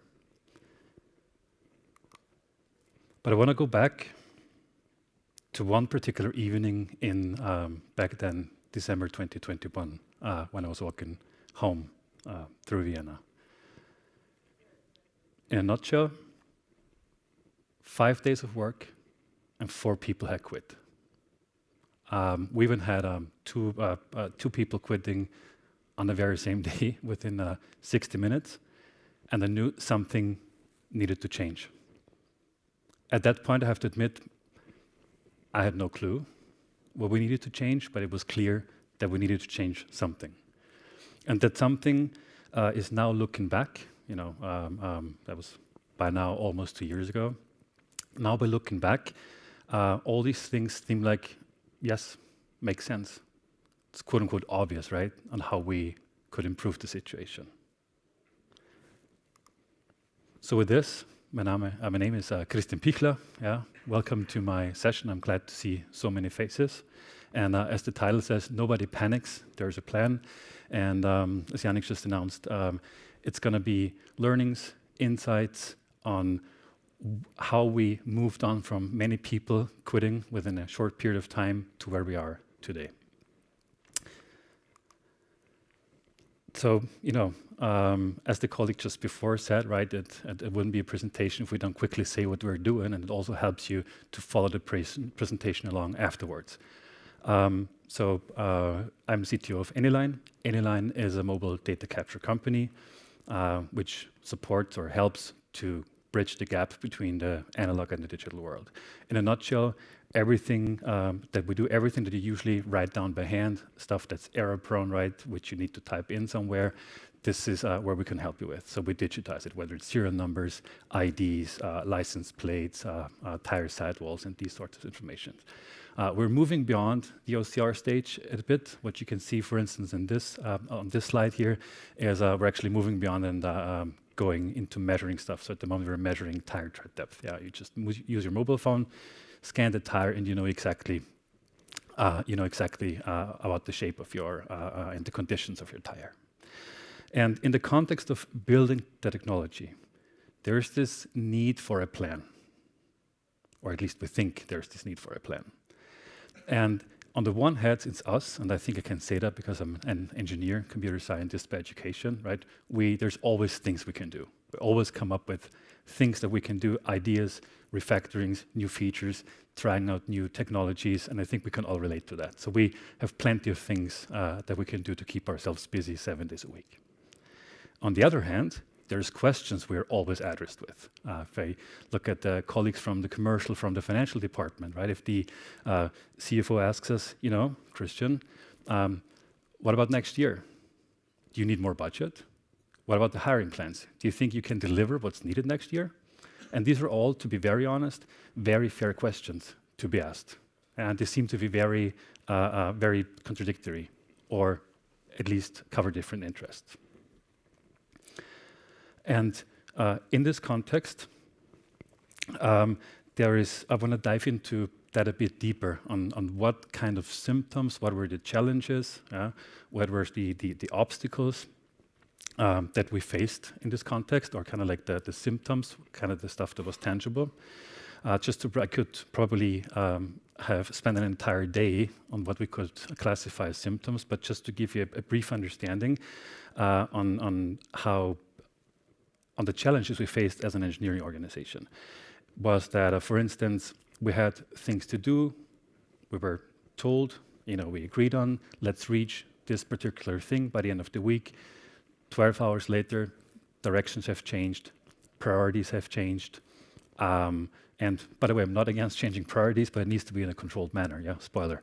But still, it changed. People got lost on the way, people got frustrated, people needed decision paths, people needed direction, and there was direction, right? But it just changed too quickly and just ultimately stressing out the teams, ultimately taking a lot of time from the teams because you constantly had to maneuver around. So just to give you a feeling on what the view of the teams was and what we kind of experienced from the outside. And I want to dive a bit now into 3 specific aspects that we really changed in the course of this to deal with these situations. And what we observed is like we tackle everything. So whatever request there was from customers, prospects, we just, okay, let's just do it. Let's implement it. Let's grab a few people, let's do it. I just want to also give really an example that was before, that was around late 2020. I had a chat with an engineer, and that engineer basically was almost busy 24/7, and he reached out. He's like, there is so much I need to do, and I really don't have a clue anymore on how should I be able to do it, how I can actually achieve all of this. Can you help me? Like, what are we going to do about it? And I took this list. I was like, listen, give me a list of what you're doing. And I back then reached out to our commercial colleagues. I was like, listen, you need to help me now because the people need the direction, right? And they're that person, right? They're close to being way beyond their capacities. And so we went through this list and we looked at it, and guess how many topics on that list were really needed? 0. 0. So it was just the result of people in the company directly approaching engineers and saying, look, that's what I need next week, super important. 12 hours later, that's what I need, super important. And there's one simple ingredient that you can use that will improve this situation immediately. No. Saying no. And saying no embedded into a framework, if we want to call it this way. So we introduced a meeting back then. Originally it was called Marketplace, it then developed into Voice of the Customer meeting. That is a weekly meeting that we have. So everyone in the company is invited to join that meeting. Pre-sales colleagues, customer success managers, just come into that meeting. They can place requests. We will discuss it there, and that's where a few decisions need to be taken. Decision number 1: you really need to be honest with yourself and question: is this something that really propels our company forward? Is this something we want to do? And don't be afraid to say no in the course of this. So, is this something that helps our product? Is this something that, and by the way, also valuable, a valid answer, is that, okay, it may not be, so either it's something for our product, it may not be for the product, maybe, but maybe it's something we do because we want to support a client, yeah? And that's a distinction you need to make, just making a decision, whether it's product or it's a project. And if it's a rule we have, it's about our product, that's where our engineering capacities are then added and assigned to work on that. And if it's about project, we have then partners and other parties who will help us with this. But super important, no is the answer here. And it's not only the no, also in the organization, you need to have a person, a role that's enabled to say no, and where the no is then also enforced. In our case, it's my counterpart, it's our CPO. It's our CPO. Christian, by the way, I think 70%, close to 80% of our management team are called Christian, so that can get quite confusing. That's one pillar. The second interest is, and I'm explicitly now saying features. We want features and we want delivery dates. So ideally, from beyond engineering, you would like to have a very nice formatted list, having a few dates on it, and then you know, okay, we have 100% guarantee now that this will happen. And I think we can all relate that this is rarely how tech development works. That we just make a plan and then it will come exactly this way. And there is different, or in fact, 3 insights I want to share. And the first one is, that I can't remember this one, I need to read it out loud to you, is that we need to ask ourselves, what is actually a plan? What is a roadmap? And by the way, I also don't earn any money by quoting books, I promise. But if there's a book that really kind of inspired me, I usually quote it. So in this case, I can really recommend, recommendation number 1, Product Roadmaps Relaunched. You'll find it. And I'm going to quote you a love letter to a roadmap that's introduced in the book. And it says, "Dear roadmap, you have deceived me. You led me down a path of lies, painting a picture of our future together, all the wonderful things we'd create together. The history we'd write, that was all lies. I gave you everything you asked for. Support, encouragement, forgiveness. And when you failed, I gave you even money. And still, you haven't been true." And by the way, there's more of these love letters in the book. But I wanted to quote this one because it just really highlights the challenge we've been in, right? That you really, what is this plan? What is the roadmap? So, and the difference that we make, and I'm moving on to outcomes now, is we don't talk about features. We do not talk about features in the roadmap. We talk about outcomes. And here, book recommendation number 2, Outcomes Over Output by Josh Seiden, where he really explains and paints the larger picture on you need many outputs, right? Like changing a library, refactoring stuff, building new tech. That's all super important. But ultimately, the alignment beyond engineering, even within engineering, but beyond engineering, what's needed is really, it's better to describe what you expect. You would expect that, for instance, to give you an example, let's say we'll build a new scanner. So in the scanner, we could say, okay, I want to building this new scanner. Means I need to add that library. I need to add some tag here. We need to do this, which are all valid questions, which need to be handled within engineering. But beyond engineering, you need to find a different language to find the alignment. And this is where outcomes over output helps you. So in that case, what you would do is you would really describe it as like, I don't know, build a scanner for some, I don't know, Viennese driving licenses for the web that takes around maximum 1 to 2 seconds of scan time to enable a smooth scanning experience, for instance. And it's a very different story, ensures alignment, and at the same time leaves the how open to the engineering team. But we know that's what we want to do. And then last but not least, quickly, obviously prioritization. So you need to go into discussion. So in our case, that's usually tech, product, and the commercial team, where we align, okay, what's important and what's not important, and in what order are we going to do it.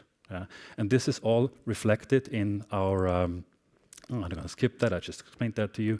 But it's all reflected on our outcome-based roadmaps.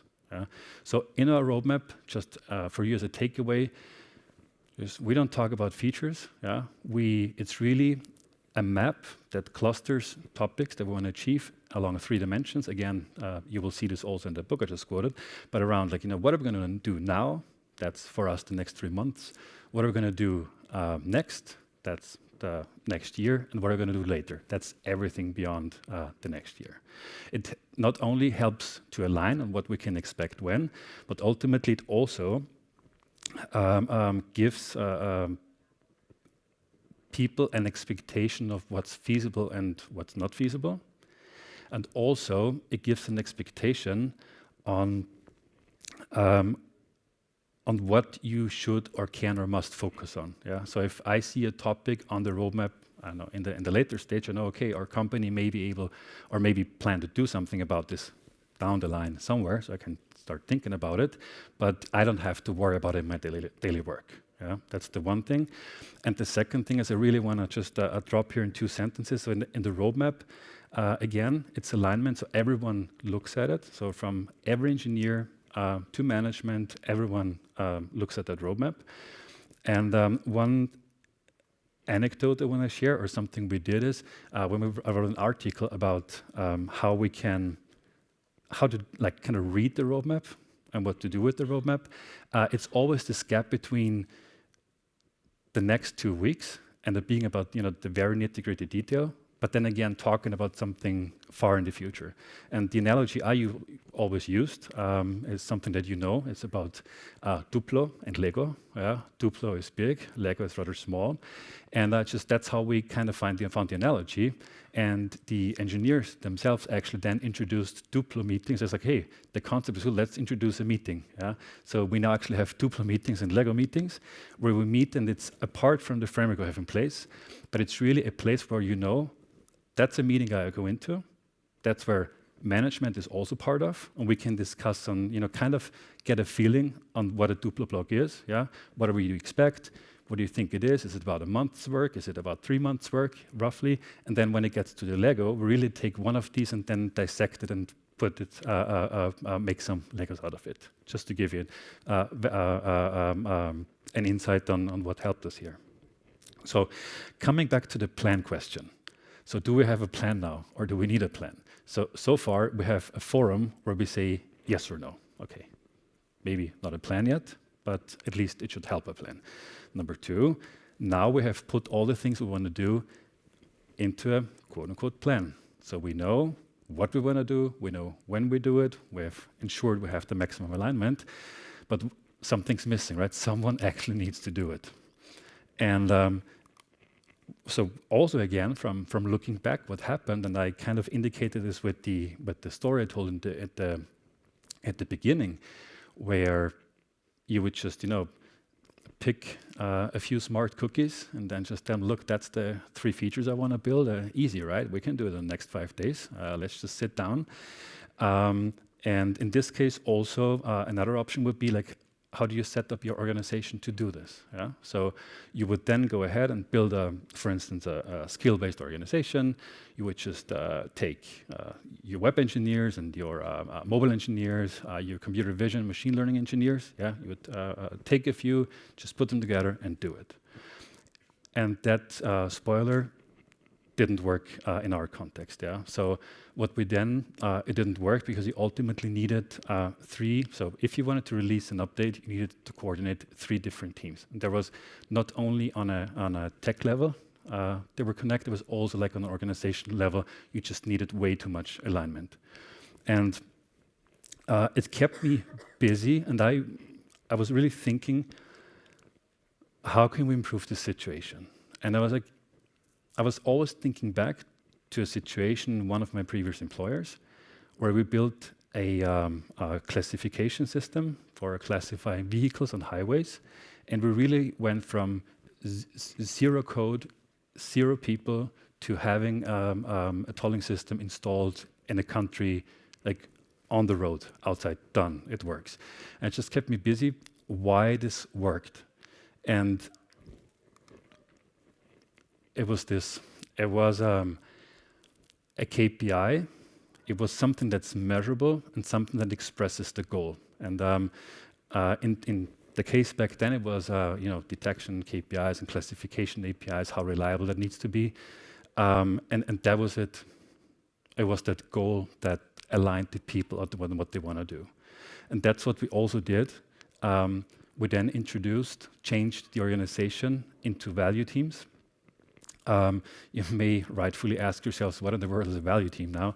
A value team is quote unquote nothing else than in literature, you will find it under feature team, cross-functional team, and that's in essence what it is. And if the thinking behind the value team is, and going back to that KPI and to that goal, the teams have a common goal. Yeah? They have a common goal, they have the autonomy to make decisions on how they reach that goal. We're not going to intervene, despite compliance stuff we need to take care of, but they have the freedom to choose on how they will solve the problem. If you compare it to a mountain, right? We exactly agree on what mountain they're going to climb. We're not going to intervene on what route they're going to choose. We may add some constraints, like don't go that route because I don't know, that one's too expensive or that one's too dangerous. But we just tell them, like, look, that is the goal, and that just really fosters the alignment within the team. So if we combine this, right? If we combine the talk of the language of the roadmap of where we want to go, then with the teams having that focus, it really changed everything. And exactly. And if we now want to look at this from a different perspective, to just quickly summarize, on what we've heard, we can cluster it along 3 dimensions. So we just simply collect, we prioritize, and we execute. Collect. We talked about the voice of the customer meeting. Obviously, there's other streams, but that's the one I wanted to share. So imagine it like a funnel where you collect and decide. Then you do your prioritization discussions, right, or outcome-based roadmap. And last but not least, you will then lead the teams to execute and to deliver. And now all of this, I would say is super important and set the foundation, and really enable us to deliver reliably, to be able to adjust when needed. But I'm also convinced that it wouldn't have worked if there wasn't a glue in between it, if we want to call it this way. And these are just now 5 learnings I want to share with you. Where I think I wanted to share in this round, and what I think was also special that this worked. At the beginning, I came up with more than 30 learnings. I was like, no, you can't go to that presentation with 30 learnings. I condensed it to 13. I was like, no, that's still too much, so I condensed it to 5.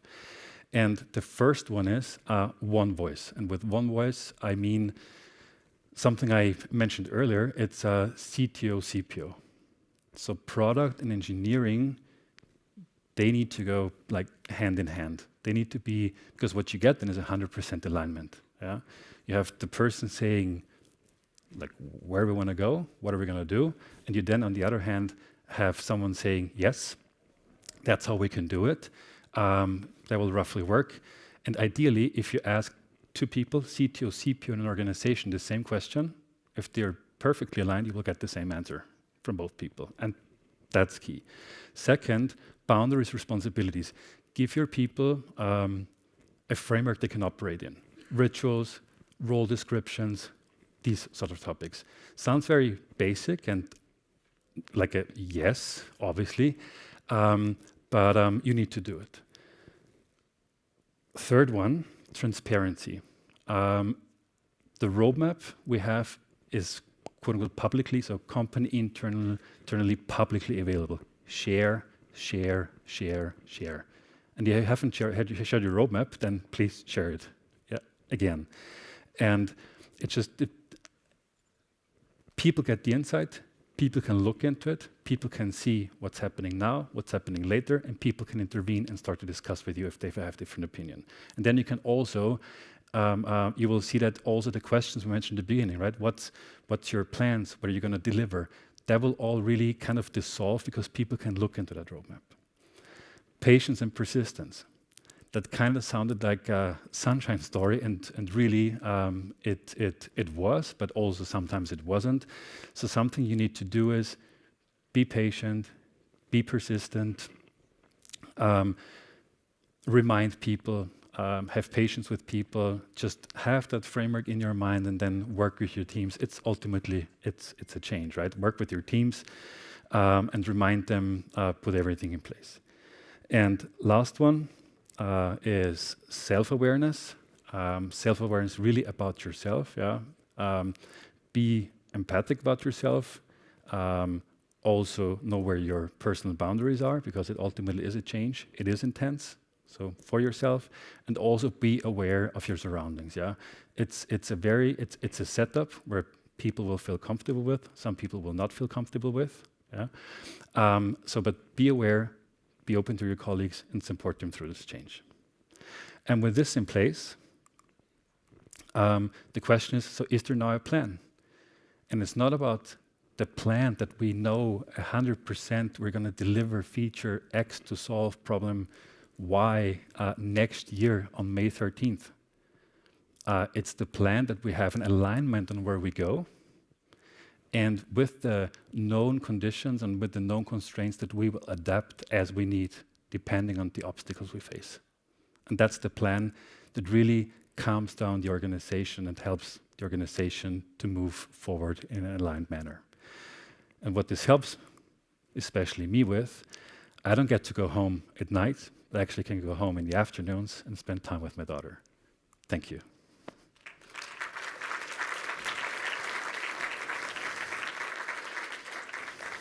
Thank you very much, Christian. I'm personally looking forward to reading your love letter to the Anyline roadmap in a book in the near future.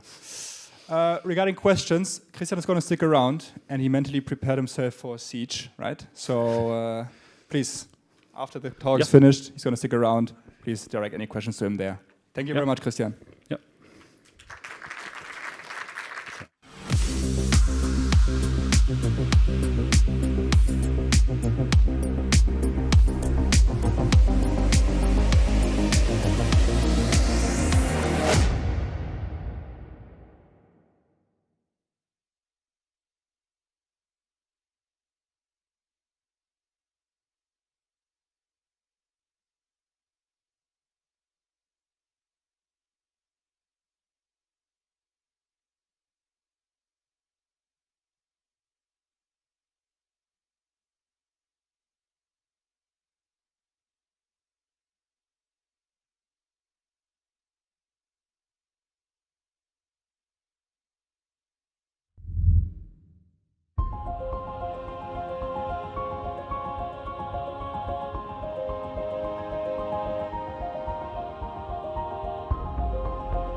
Wollen wir es abschicken? Also ich bin dafür. Okay. Ja? Ihre Druckidee jederzeit online bestellen.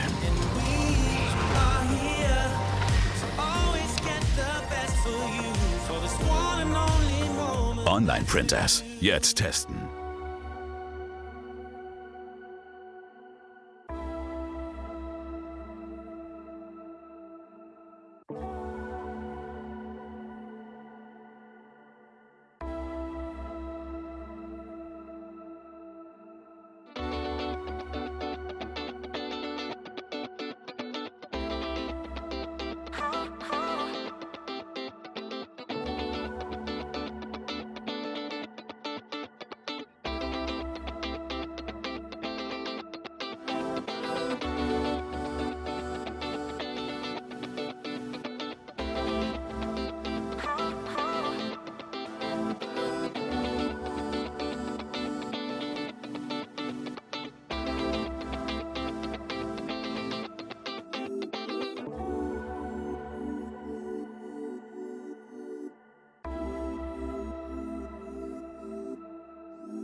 All right, welcome to this next session, which is a live podcast recording by Janine Heinrich and Christoph Sollich.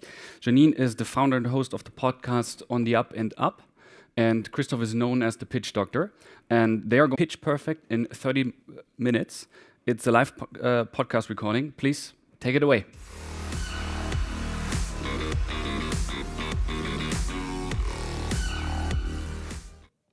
Alrighty, hey there everyone, or as I like to say on the podcast, hey there risers and thrivers. Really excited to be having this session today with Christoph Sollich. Before we get into the session and everything, I guess I give a little bit of background on myself. So my name is Janine Heinrich, and I am the host and creator of the podcast On the Up and Up. And I created this podcast as a way to amplify the untold stories and achievements of underrepresented founders, also to encourage critical conversations in the startup ecosystem and inspire visionaries to take the next steps into entrepreneurship.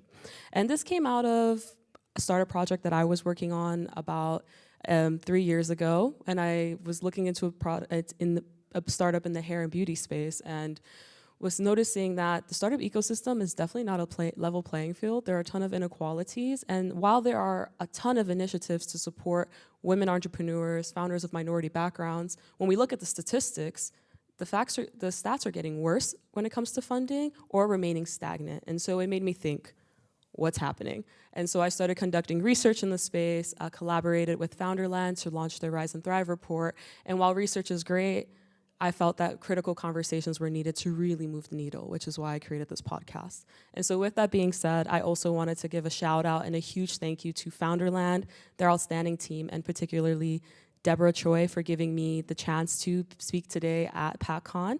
Founderland is an outstanding organization that supports women of color entrepreneurs in the European startup ecosystem. So if you're a woman of color founder, I highly, highly recommend checking them out. And even if you're not, you can still support the community by being an investor or an ally.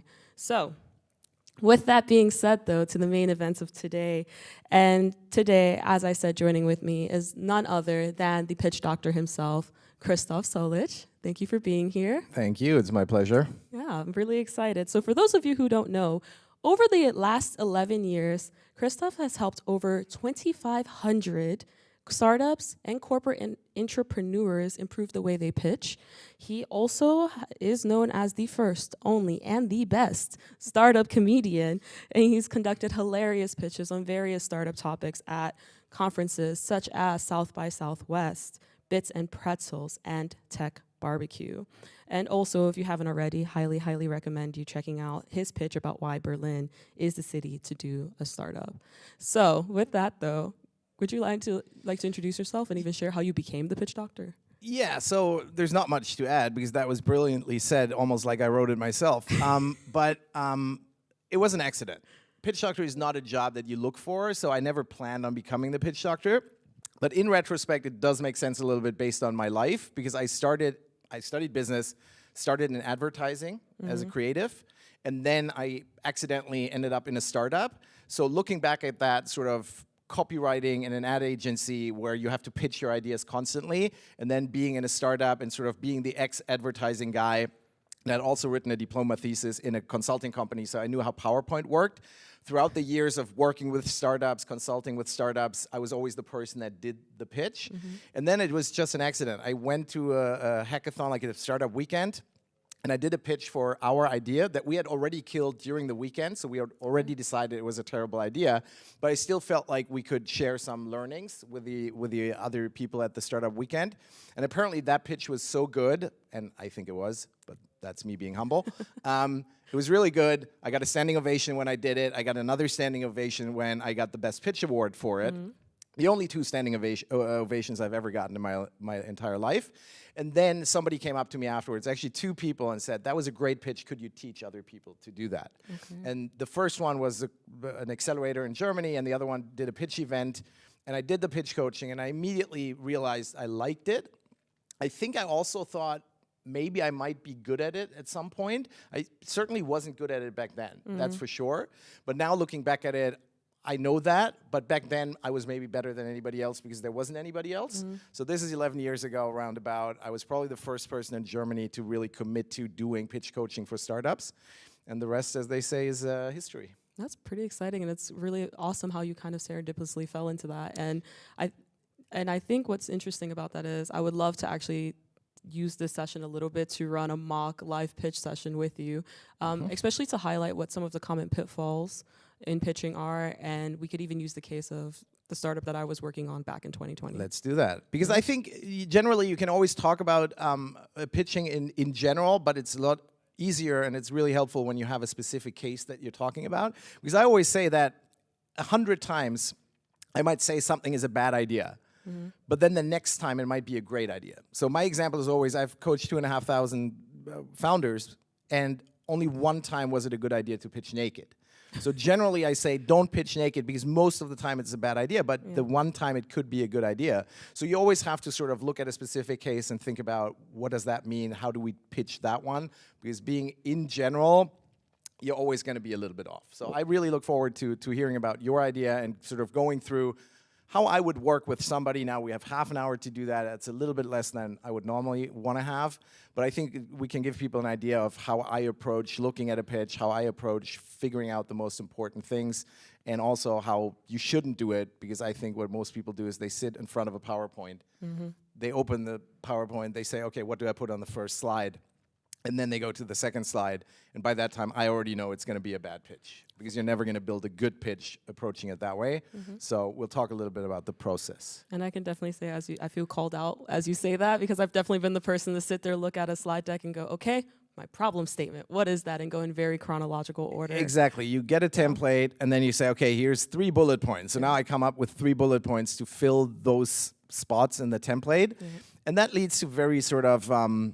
yeah, it's always the same pitch. It's never sort of creative, and it's never special to what you do. But I think that's what you need to do, because the number one thing that people have to understand, and this is sort of if you only learn one thing today, that's what I want you to learn. Pitching is not about information. It's not about getting information from your head into the other people's heads, and then their brains say, hey, great idea, let's invest in the startup or whatever you're pitching for. It's actually, pitching is about emotions, and pitching is about making people care. Because when you start pitching, what you'll walk into 99% of the time is that people don't care. Because you're one of many startups. There's thousands of startups. If you pitch to investors, they hear dozens of startups every day. They see the pitch decks that they get into their inbox. So they're not waiting for you. For them, you are not special. Your idea is special for you. It's your baby. It's the great thing that you have put all your effort into. But for them, you're just 1 out of 100 or 1,000 or 10,000, and they don't really care. So what you have to do with your pitch, the first time they hear about your startup, you have to make them care about the thing you're talking about. And that you're never going to achieve when you go like, okay, slide 1, slide 2, slide 3, because then you forget the overarching idea. And that's always what I focus on. What is the number one thing people should remember after your pitch? The thing they take away, what they believe is true about your startup. That's what we need to put in the pitch, and that does not fit into a template, because the templates never say, what is the one amazing thing people have to remember? They go problem, solution, product, market, whatever the Sequoia template says. And that's really interesting, because it reminds me of what you're saying. Makes me think it's not necessarily exactly what you're saying, but how you're saying and conveying it in a way to convince and make someone care. And I'm really excited to run through that with you. And just as a note for everyone, we do only have 30 minutes. So we'll see how far we get, but there will be a part 2, and we would then, of course, answer more questions and get more into the nitty-gritty of it all. But yeah. It's an excellent point, how you present it, because I think there's always 3 pillars to a pitch. One is the content, so that's what you're saying. That's obviously very important, and everybody knows. But then there's the second one, and it's almost as important, and that's how you present it, if you're presenting it. If it's an email that you send to people, then it's a different situation. But if you pitch in front of people, on a stage, at an event, at a demo day, in an accelerator, whatever you're doing, in that scenario, most likely, this is the first thing they see from you. And if you do great content, but you do poorly on the performance side, they'll always believe, and they don't do that on purpose. They don't want to be mean to you. They just automatically think if you're bad at pitching, because that's the one thing they currently see you do, they'll believe that you're bad at other things as well. Yeah. Whereas if you're super professional with your pitch, they'll automatically assume you're great at building a product as well and finding customers and all of these other things. It's obviously not true. It's a mistake they make. It's a bias they have, but it's one they can very, very hardly control. So performance very important. Then there's the third thing, and that doesn't always apply, so it's definitely less important, but that's visualization. So if you visualize your ideas, if you have PowerPoint slides, if you use a flip chart, if you do hand puppets, I've done pitches with Lego figurines. So whatever you do to visualize your ideas, obviously you want to do that well, but it is the least important of the three. And also it doesn't apply in a lot of context because sometimes you go to an event, I was just at one in Malta, and we had no slides. So it's just 3 minutes, the person on stage, no slides, or you're just pitching in a conversation. If you shake somebody's hand, you say, hey, this is my startup, there aren't PowerPoint slides right away. So the third most important one, but ideally if you use slides, they shouldn't be terrible. Unfortunately, most of the times they are terrible. You know what, everything that about what you're saying right now makes me think back to human nature in general, because I think people always want to believe that as humans we're very logical, and we are the furthest from logical. We don't make decisions off of logic numbers. In fact, we make decisions off of emotions and feeling and so-called gut feelings, which they're not based on anything besides our impression and our bias. Yeah, so I think if you look at investors specifically, they think they're way smarter than they are. They think they figured it out. No offense to anybody in the room, but they think they know. I don't think so. Some of them might have a gut feeling. I think you can have a gut feeling about founders. I certainly have a gut feeling about founders when I meet founders and I'm like, hey, these people are really smart. They take in feedback super well. They can immediately learn something new that I want them to do, and they can figure it out between my first session with them and the second session. Yes, that's when I get the impression that this is a really cool founding team, but it's not like you know. And so when that's the case, then we have to realize that, yes, a lot of it is human nature. I think the brain does come in, especially later stage pitches obviously becomes a little easier. You have more data about the market and what the startup is actually doing. But in the beginning, when you're talking seed stage, pre-seed stage, it's all making bets on these founders might work, this problem sounds interesting, this market is interesting, but really it's we don't know. And in those cases, how they look at what you do is really, really influenced strongly by how you're presenting. Once you get to the point where you have awesome numbers and you have traction and you can point to like 3 years of data, all of that becomes less important. Because then obviously you just have to say, hey, look at the data. And this is one thing that always bugs me a little bit when people, like there's certain websites that show pitches, right? And they go like, this is the successful deck that startup XYZ used to raise $40 million from whoever. And you look through the decks and most of the time they're not great, but you get to the slide where it says, every single person loves our product, they all pay a ton of money, they all recommend it to all of their friends, they never churn, and they basically, they couldn't live without our product. And at that point, I'm like, yeah, sure, you raised $40 million because of that slide. But it doesn't mean it was a good slide. It just means you had great data to put on there. When you're pre-seed, seed, it's more about the idea. It's more about the vision. That's when the storytelling really has to be on point. That's when you really have to get people excited with your pitch. And that's where it's a lot harder. If you have an amazing startup with great numbers, scribble the numbers on a napkin and go for it. Like that's enough to fundraise. Don't worry about the pitch doctor or working on the pitch. Just napkin, numbers, give me 100 million, let's go. Yeah, that's amazing. And it's a really interesting, great point that you also brought up about making people care. Because the business idea that I was working on back in 2020 was a business that was focused on providing access to hair care products for women with textured hair, particularly Black women. And I remember at the time running into a few things where I felt like, okay, how do I get the audience who may not necessarily relate to this problem to care? And I worked with a lot of founders of minority backgrounds who are building businesses that really target their community. And they ask me this question every single time, Janine, how do I convey the problem to an audience who does not relate to this problem? So maybe I think there's one way to do it, and that's stories. You have to tell people the stories of the people that have the problem that you're trying to solve, and you have to tell them in a way where they can feel it and they can put themselves into the shoes of the people you're talking about. Now, that's obviously a lot harder to put a 50-year-old white male that is going to be the investor in most cases into the shoes of a 25-year-old black person that has curly hair. So you have to do it's a much harder challenge in that scenario, but it also has one advantage, and that's what I always tell people when they say, yeah, but the investors are so far away from my target audience. It avoids the huge pitfall of the audience actually thinking they are the target audience, because then they go like, I don't want the product, so it's not good.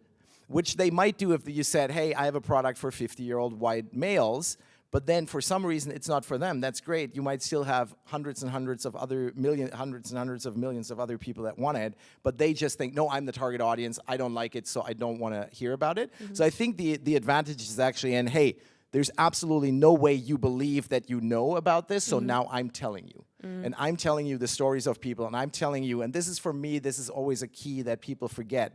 Because in the template it says problem, solution. It should say problem, existing solutions, better solution. So I think talking about the existing solutions, talking about what people in your target market go through to make up for the fact that they don't have the perfect product yet, how much time they spend on it, how much money they spend on it, the weird stuff they might be doing to sort of to handle the problem in a workaround kind of way. That's really powerful in a pitch, because then people go like, oh yeah, if these people do all these things to solve the issue, if we could have a dedicated product that does it, then we really help them, and they're going to pay for that because it makes up for their effort, the other things they have to buy, the time they have to spend, and all of that. Yeah, this definitely has the wheels turning in my head, and I'm thinking already about this. And since this is a practical conference, I think why not give this a try right now and see how we can convey this to an audience and make them care. Yeah, let's go through it. So for me, the first three questions I always want to answer are, what is your goal for the pitch? That is really important, because if you don't know specifically what your goal for the pitch is, you're not going to go anywhere. Unfortunately, when I talk to startups, they show me their pitch, and then I ask, what are you trying to do with this pitch? They're always like, what do you mean? It's our pitch. We do it when we're supposed to pitch. That doesn't work. You have to know exactly, what is this pitch for? What am I trying to do with it? And then the second question is, and who is my target audience? Who am I speaking to? And that's another one that I always have to explain to people. When you pitch at a demo day and there's 400 people in the audience and it's a mix of investors and potential partners and industry players and this and that, don't try to pitch to everyone. You will never succeed pitching to everyone. If you try to make everybody sort of understand and believe in what you're saying and all of that, you're going to get to nobody. You have to know who in that audience is really interesting to me, who's really valuable to me, what are the 5 investors, and then you think about them and you pitch to them. Because then you also know, are they technical experts? Do they know about the market? If not, I have to explain it, because those 5 are the important ones. But don't try to appeal to the grandmother in the last row that might be there by accident, and you're like, oh, she's here, so now I have to tell it to her, like to explain it to her. You don't. So those are the first 2 questions. What's your goal? What's your target audience? And then the third one is just sort of, what's the format?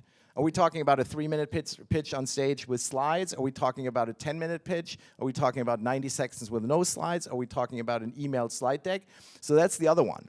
You can never say, I'm working on my pitch. You always have to say, I'm working on my 3-minute pitch on stage to attract pre-seed investors to talk to me afterwards. That's my goal for the conference. And those pre-seed investors, go as specific as you can. They should have previous experience investing in software as a service solutions in Brazil, if that's what you're doing.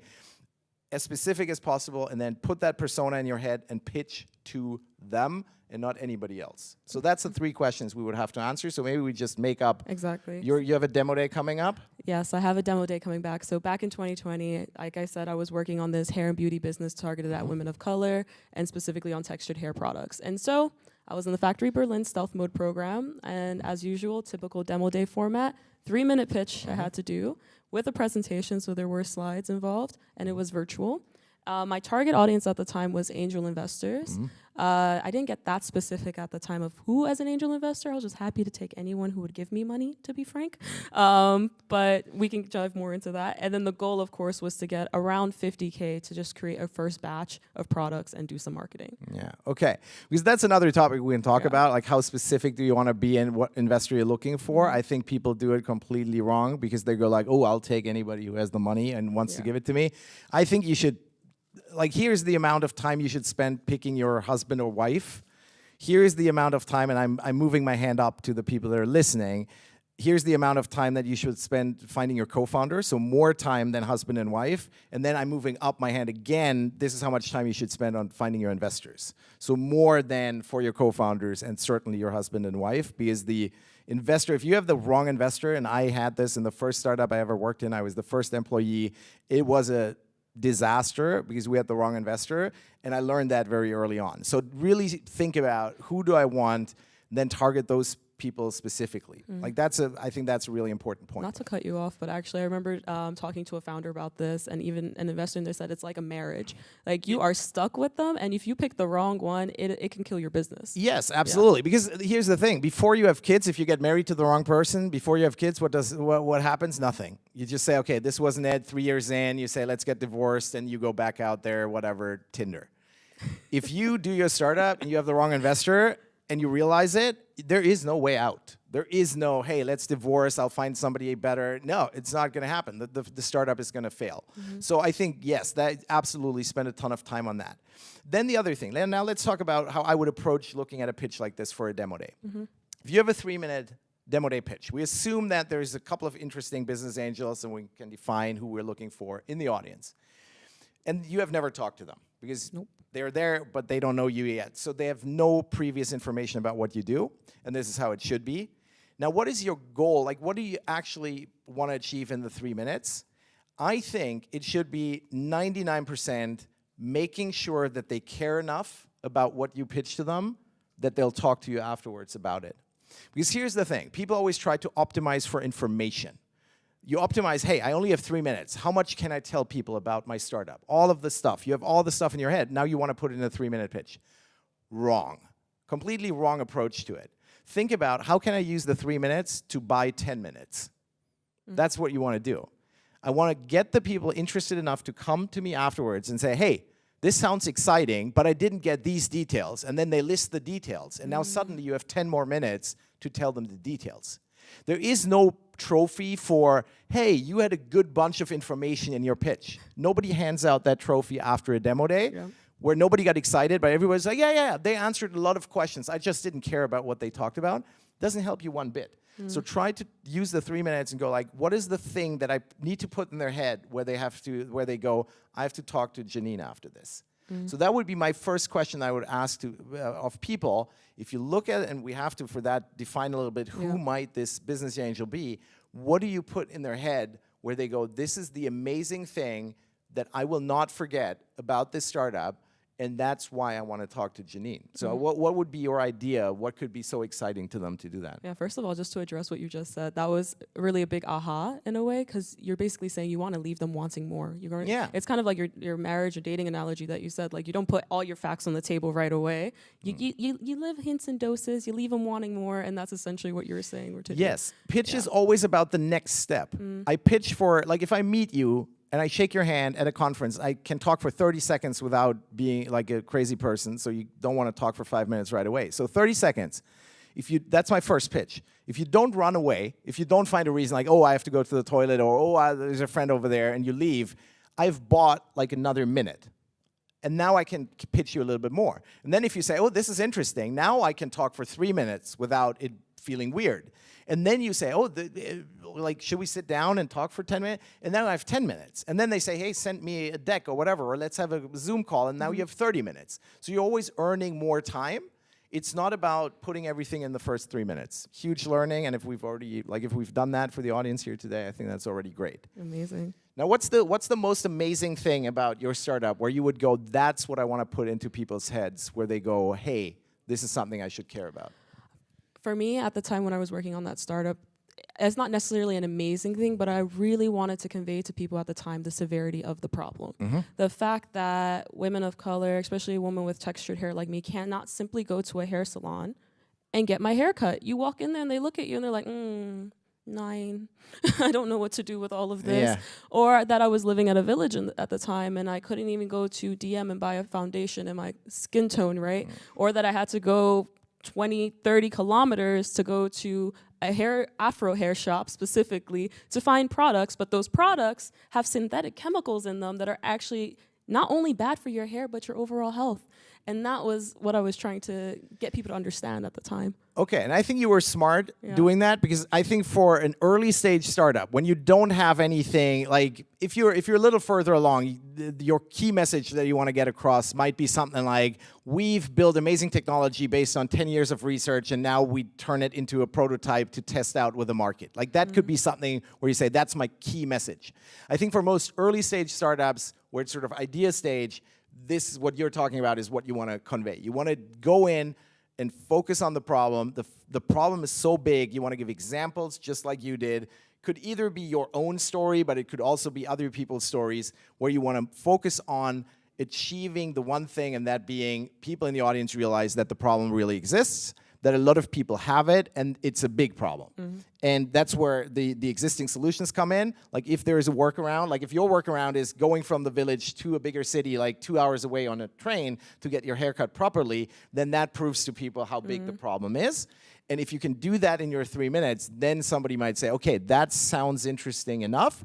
Now, obviously, ideally, we can, in the 3 minutes, I'm not saying you shouldn't have any information in the 3 minutes. If we can get to how are you going to solve the problem, that would be the next thing that I would want to put in the 3 minutes. But if you need 3 minutes to really make them care, by all means, go for it. Always optimize for making sure they care, and not for, oh yeah, I have check marks on, oh, did I answer this question, the market, the team, all of this. This is all debatable. What's not debatable is that if they don't care after your pitch, nothing is ever going to happen. Just to quickly clarify, because you're saying spend as much time as possible on making them care. And necessary. Did I say possible? Because I meant necessary. As much time as necessary, and then whatever time you have left, you can spend on other things. Okay, that was my question, and I think I probably misinterpreted it. Because maybe I misspoke. Sorry. Yeah, because I was like, at the end of the day, we still have to put the solution out there as well, right? And the importance of that. Yes, I think that's sort of the next step that you want to get to, because what you're trying to do is when you talk about the problem, you're trying to build tension, right? You're trying to get the audience to the point where they're like, that's a huge problem. If only we had a solution for it. And then you come in from the top row with your solution, and you're like releasing that tension. So the audience goes, oh yeah, good. We have a solution. Cool. That moment is obviously a very critical moment in your pitch, because that moment people make a gut decision if they believe that your solution is going to work or not. And so you have to be very clear in what is the solution, and you especially have to be very clear in what exactly is the problem that you're solving. Don't go in too general with a very general problem. I once had a person say the problem statement was, every year 50 million people die of cancer. By that time, what do I expect? Like what's my expectation? It's a solution for cancer, which obviously the startup didn't have. So by that time, I'm disappointed. When I realized they don't have a solution for cancer, I'm disappointed. So what we had to do, and that's how we changed the pitch, was to drill a little deeper. 50 million people die of cancer every year. There's so and so many billions invested in cancer research. There's so and so many cancer researchers and institutes, and they use outdated software. Now we talk about the actual problem, and then we can come in with, okay, this specifically we solve, but that's where you have to spend a lot of time. Problem, really define it specifically, then come in with a solution, make them have the gut reaction, oh yeah, that's actually going to work. And I think if that's all you do in a 3-minute pitch, that's already great. If you fully achieve that, because then they will come to you and say, hey, let's talk more about it. And I think that's a really great point that you bring up, because I've also noticed that with myself when I was working on that pitch at the time, and also through the accelerators and working with founders, sometimes the problem is solution statements don't match. So, and it's exactly what you said. You're saying, oh, we have a solution for cancer. It's like, wait, but the problem is the equipment. So your solution needs to match the equipment problem. And I see that very often as well. I would go one step further. People have, they describe a problem that has like 3 parts, and they go through the 3 parts of the problem, and then they come in with a solution, and the solution has 2 parts, and the 2 parts don't fit directly to the 3 parts of the problem. That gives people a headache, That's a dissonance that we can't solve, and then we try to figure it out and we stop listening to the pitch. This is something that a comedy coach once told me, because I showed him my presentation and he was a professional comedian, and he was like, hey, I can see that this might be funny, but you're so bad at doing comedy that you have all of these these 3 setups, and then you have 2 punchlines, and they don't fit directly, and nobody can figure out what the hell you're talking about. And he was really strict with me about, you have to have 3 things, and then in the same order, you close the loops you open. And exactly that's what you need to do with a problem. If the problem has 3 parts, then talk to me about the solution in exactly the same 3 steps, and mention the 3 parts of your solution that solve the first problem, the second problem, the third one in the same order.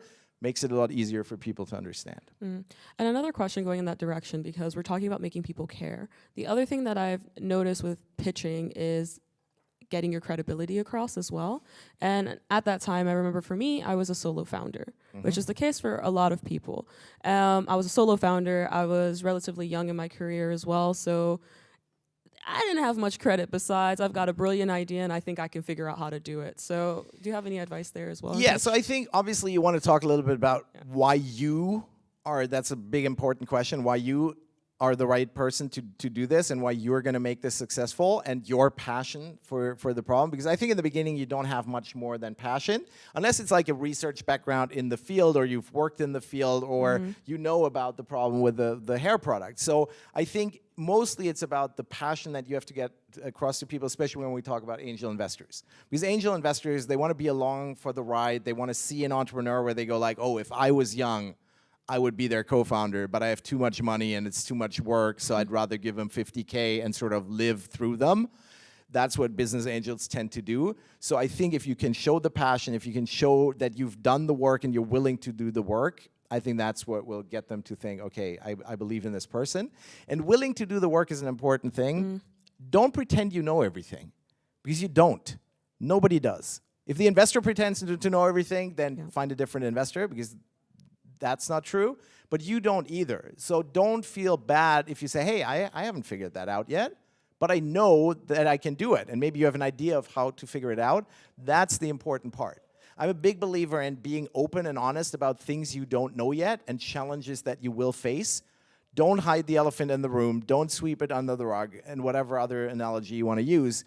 If there is an issue, talk about it, because the right investor will appreciate that. The investor that wants to be lied to, you don't want that investor. The smart investors know exactly that startups are freaking hard. You have like a 0.1% chance of doing what they want you to do. Be open about it. Talk to them. These are the challenges. This is the assumptions that we have that we still have to figure out. So that would be a question that I ask in a session, is sort of what are the key assumptions that you base your startup on? And if they don't turn out to be true, then you're in trouble. Well, I guess the main assumption would be that people actually need access to these products, or have enough of a problem that they're looking for a more convenient solution. They're willing to do X amount of effort, money spent, or whatever, or finding it online, looking for it. Okay, so I think that's something that I would absolutely talk about in a pitch. Maybe not the 3 minutes, but when you get to a longer conversation with somebody, I would be open about that. I would be like, hey, we have to figure this out. We have to see if it's really a big enough pain, because otherwise you're going to fail. But the failure points of a startup are things that an investor wants to talk about. And when you talk about it, you're always in a better position than if you wait for them to talk about it, because then their mind is already made up. They're already like, okay, let's challenge her a little bit. I ask her this question. I bet she doesn't have an answer. Whereas if you talk about it, I'm like, oh, okay, Janine is open about the challenges. She knows what she's getting into. She knows she hasn't figured everything out yet. We can have like a solid working relationship. I'm totally against lying, blinding people, faking stuff, pretending to be something you're not. It all doesn't work unless you're faking it till you make it. No. Unless you're a great actor. But at that point, I mean, we're in a cinema. Become a movie actress if you're that great. Don't waste your time with a startup. But you're probably crap at acting, so don't try. Yeah, I think that's a really brilliant point that you bring up. And actually, on my most recent episode, I was talking with Jonas Ingonia, and he had brought that up exactly as well. First of all, investors can smell through it if you're faking it till you make it. You have to remember, as a founder, they talk to founders all the time. They can see right through the stories. They've heard the lies before, so they know this. And also at the same time, being a founder is not knowing exactly what you want to do. Being a founder is just having an idea of what the goal is, and here's your strategy to achieve that goal. It could be that you're going to pivot. You might go in a completely different direction. And when he brought that up, it was so clear. He said, maybe it's not a 2-step plan. Now you're realizing it's a 15-step plan that you're going to need to get there. But being honest and conveying that is the most important thing. Yeah. Don't lie. Don't lie on your Tinder profile. It will get you first dates, but then people are going to be disappointed. And finding investors is exactly like dating. There's no value in having 500 dates if then nobody says, oh yeah, this is the person. Tell 495 you're an asshole up front, and have the other 5 go like, oh yeah, that's exactly the person I want. I think that's how I would approach it. Don't try to appeal to everyone. Amazing. So we're running out of time. As I teased a bit earlier, this is a part 1 of a longer conversation that Christoph and I will definitely be continuing. So if you have any questions, feel free to send them to either of us or directly to me via Janine at ontheupandup.io. We can answer all of your startup questions, all of your pitch questions, and we're still here for a little bit of time, so feel free to come directly to us. And also, thank you so much for joining me. Thank you. It was great fun. And let's do the startup. I think we should do it. Yeah, exactly. Thank you. Thank you, Janine. Thank you, Christoph. Thank you so much for the session today. We still have like 1 or 2 minutes if there are like any very urgent questions out here. And we can hand the microphone over to you. First row, perfect. Short walk with the microphone. Advantage here. Unfair advantage. Anyway, I'm really curious. After building up the problem and the tension, I know you want the solution to target on that. And you mentioned about the gut feeling. I'm trying to work out what's kind of the behind the gut feeling so that people know, okay, this is the right solution. Yeah. I mean, that's where you're in the hands of God, basically, because whatever the gut decision is that people make, it's based on sort of their experience. And you can do a little bit of research. So if you talk to specific investors, I would always research what things have they invested in that went well and what things have they invested in that didn't go well, because then you can make your pitch look a little bit more like the things that they were successful with and avoid the things. Like if they have terrible experience in certain markets or whatever, don't mention those, right? Go for the things that they feel comfortable with. But really, it's a hard science to know what is the gut reaction from people. I think that's where pitching being a filter comes in. If you say, this is my solution to it, you cannot attract everyone. You can only attract the people that have sort of similar belief systems. And I think it's really about the future. Investors look for founders where they have the feeling that I see the future the same way as the founder. So if you say this solution is going to work, then you will attract the 5 people in the room that say, yeah, I feel the same about the future, and the others you will not attract. Now, if the 5 are bad investors that you don't want, then you have a problem. But most likely you will find the right investors for what you do by using the pitch as a filter. Not appeal to somebody that doesn't want it. I think this is something I read recently on Twitter. I think it was genius. I think people should spend way less time trying to talk people that don't want to invest in their startup into investing in their startup, and rather focus on finding the people that actually want to invest in your startup, which again is like dating. Don't stalk the person that doesn't want you. Find the person that wants you. You're much more likely to become a happy person in the end. Thanks. Yeah, sometimes I see some way, maybe it's a shortcut way of using like a user story and journey and then simplify it. Storytelling and storytelling. Absolutely. I think talking about, so what I love in a pitch is if you can talk about the problem in terms of a persona or a company, because we have a lot of B2B startups. So it could be a company. And then if you can switch to your solution and then you can go like, oh, and the person I described is actually a customer. So it could be a test customer of your hair product, but it could also be a test customer company that has tried it out. So because if you do that, you have the psychological effect of people looking at it and they go like, okay, this is a story she's telling and it doesn't have to do anything with reality. And then you switch and you go like, oh, actually, the company I described, they're testing our product right now and they love it and they signed an LOI and whatever. That is a really strong moment in the pitch when people realize, oh, it wasn't made up, it's an actual real customer. Thank you. Thank you so much, Janine and Christoph, again. Thank you for your time. I think the 2 of you will still be around all day long, so if you guys want, approach them with questions. Thank I'll you be again. the one in the brightly colored Adidas jacket, if you haven't figured that out, so you'll recognize me easily. Awesome. Thank you. Thank you as well.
Jetzt läuft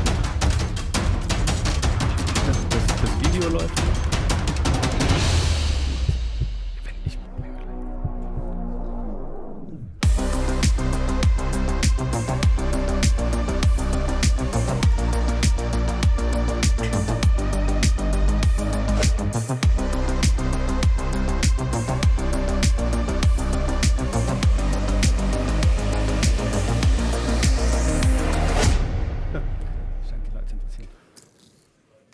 Awesome. Welcome, Raul from Project A. Welcome, Georg from Amann Gierbach. Thank you for being here. We just had a very interesting session. We were a bit over time, but now up with the next talk, Truth of Change, 6 rules to create the next version of your company. It's going to be very exciting. I think Raul and Georg have worked quite a bit together in the past, and now they're going to share some insights into what they experienced during that time. Raul, Georg, please take it away. Thanks a lot.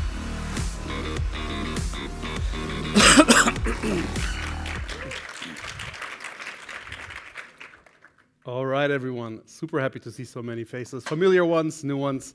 Also, okay, I'm seeing something. Okay, that works. We're fine. We're fine. Also, super happy to have Georg here, actually alive, not dead after a year. If you know, you know.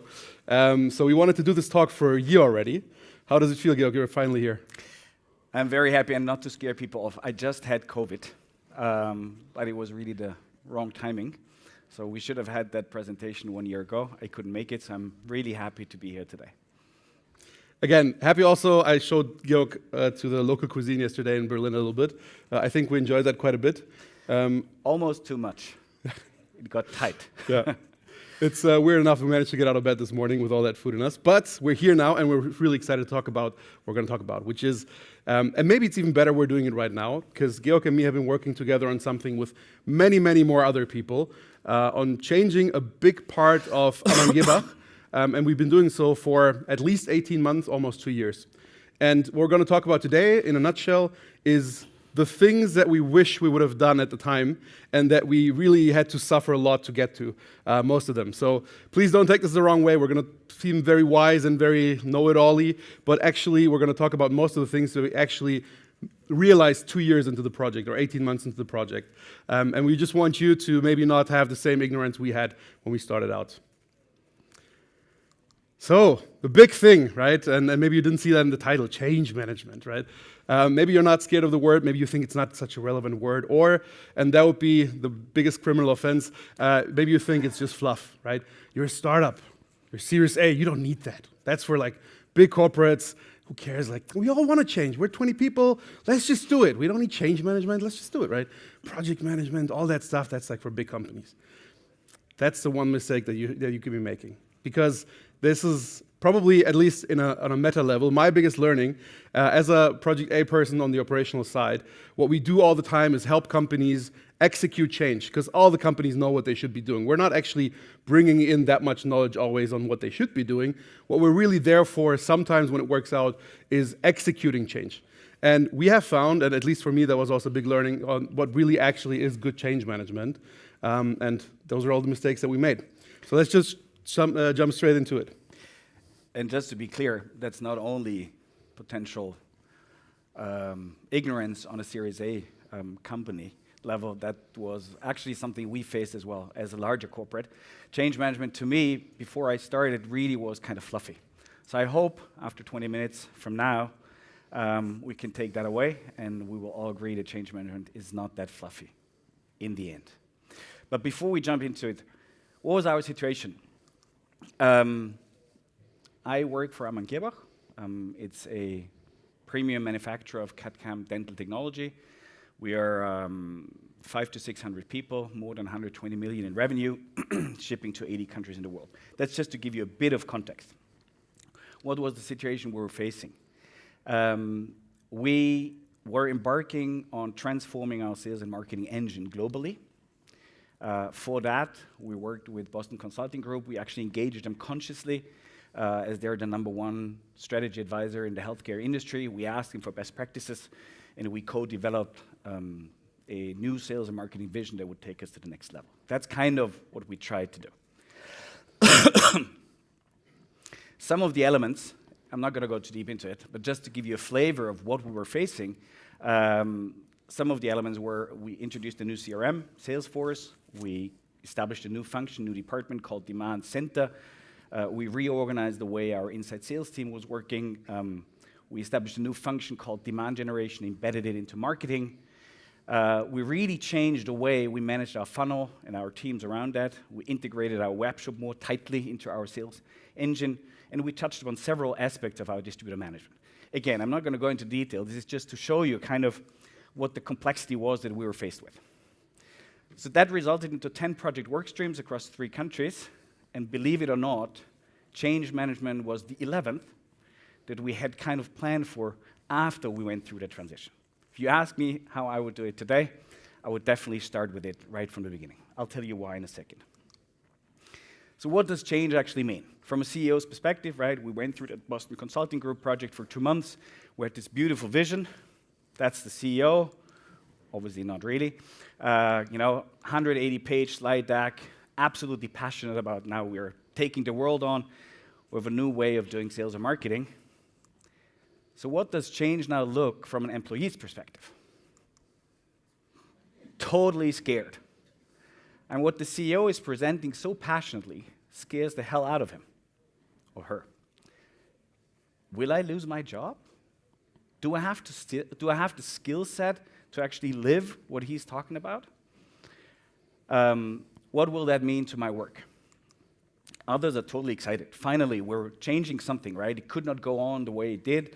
Finally, we're next level. We're implementing best practices, Boston Consulting Group. How exciting. There is a mental roller coaster that everyone goes through on through this change process. And by the way, it really doesn't matter what kind of project, right? I think that's an important message here.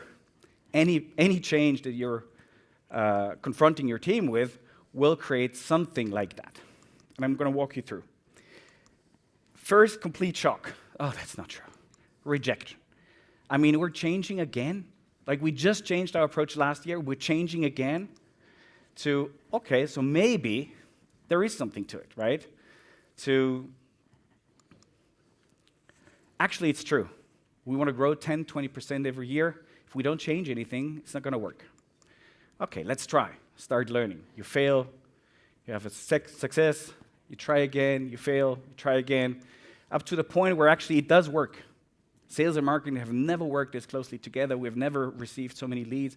Actually, the quality is improving, up to a point where finally it feels quite natural. I'm showing you this because that was a very generic slide I showed with our sales team in Germany, just 1 week before the biggest trade show of the year. And back in the time, I asked Raul, I said, look, we have 30-minute time slot. Yeah, we were 6-9 months into the project already. People have seen all the concepts, all the ideas behind it. And I asked Raul, so what should we present?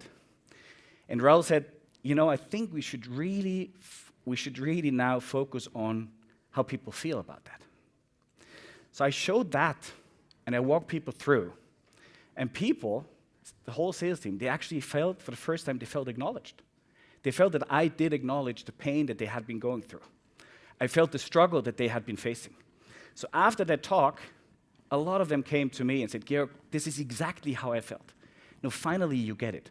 And I could feel it was a turning moment because they opened up, actually, to what we had been talking about for 9 months. If you don't take that seriously, if you feel that's not for me, the potential result, the reaction you might get from your team is, I don't understand it. I don't like it. I don't trust you. For all kinds of different reasons. So the message here, at least the learning for us, was without monitoring the process and without staying really close to your team, you might face uncontrolled resistance. And it's really easier said than done, right? What does it mean, stay close to your team? There were 70 people we were working with. You can't talk to everyone on a daily basis. If you dare to do it, you're gonna get real resistance. So we're gonna share with you how we did it actually in our project. So why, again, listen to us, and what is it that really made this project for us? And again, this is something that we had to realize after a long time, and this also represents a lot of people that were involved in this project. But what is out there already and what we used when we really thought about and we started thinking more and more about change management is there's a million ways to do it, and really there is a lot of fluff out there. There is many upon many other theories on how to do things, and you can find all of them, and there's McKinsey, and then there's Deloitte, and then there's all of them. And maybe they're useful, and it's like you can sort of lose yourself in that. But one thing that we really stand there today and can talk about is like we have this experience, and we really saw this kind of project through. Maybe if you think about it, maybe it even took 3 years from the inception of let's do something to now we're actually done, and is it even done now is the question.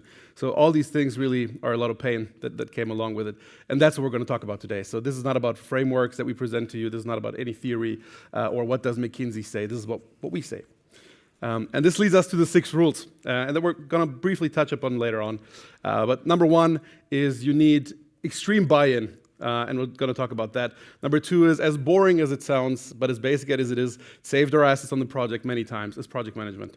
Number 3 is accountability, and who needs to be accountable for what, and how does that actually look like on the daily? Habitual change, at the end of the day, change is about people, and people changing how they behave every single day, how they feel about things. Number 5, synchronization. How do you actually talk to each other? How do you make sure that you don't overmeet, you meet enough, you line enough, but it's actually so that people can still get work done?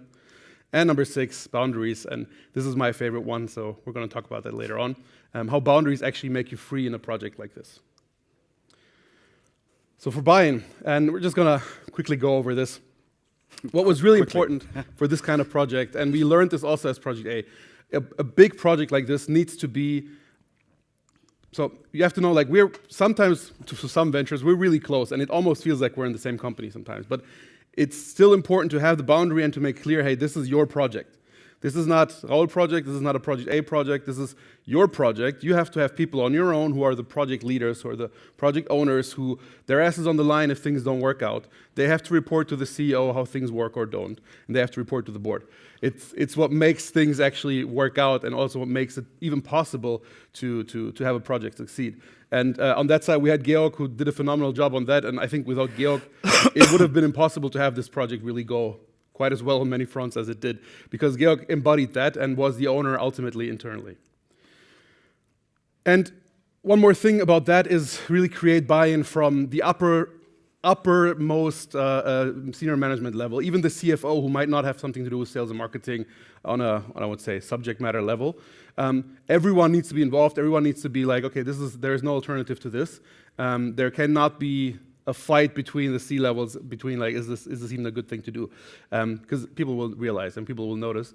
There needs to be agreement that this is an important thing to do. This is a big change that we need as a company to step forward. And they also need to embody that. And that manifests itself in many things.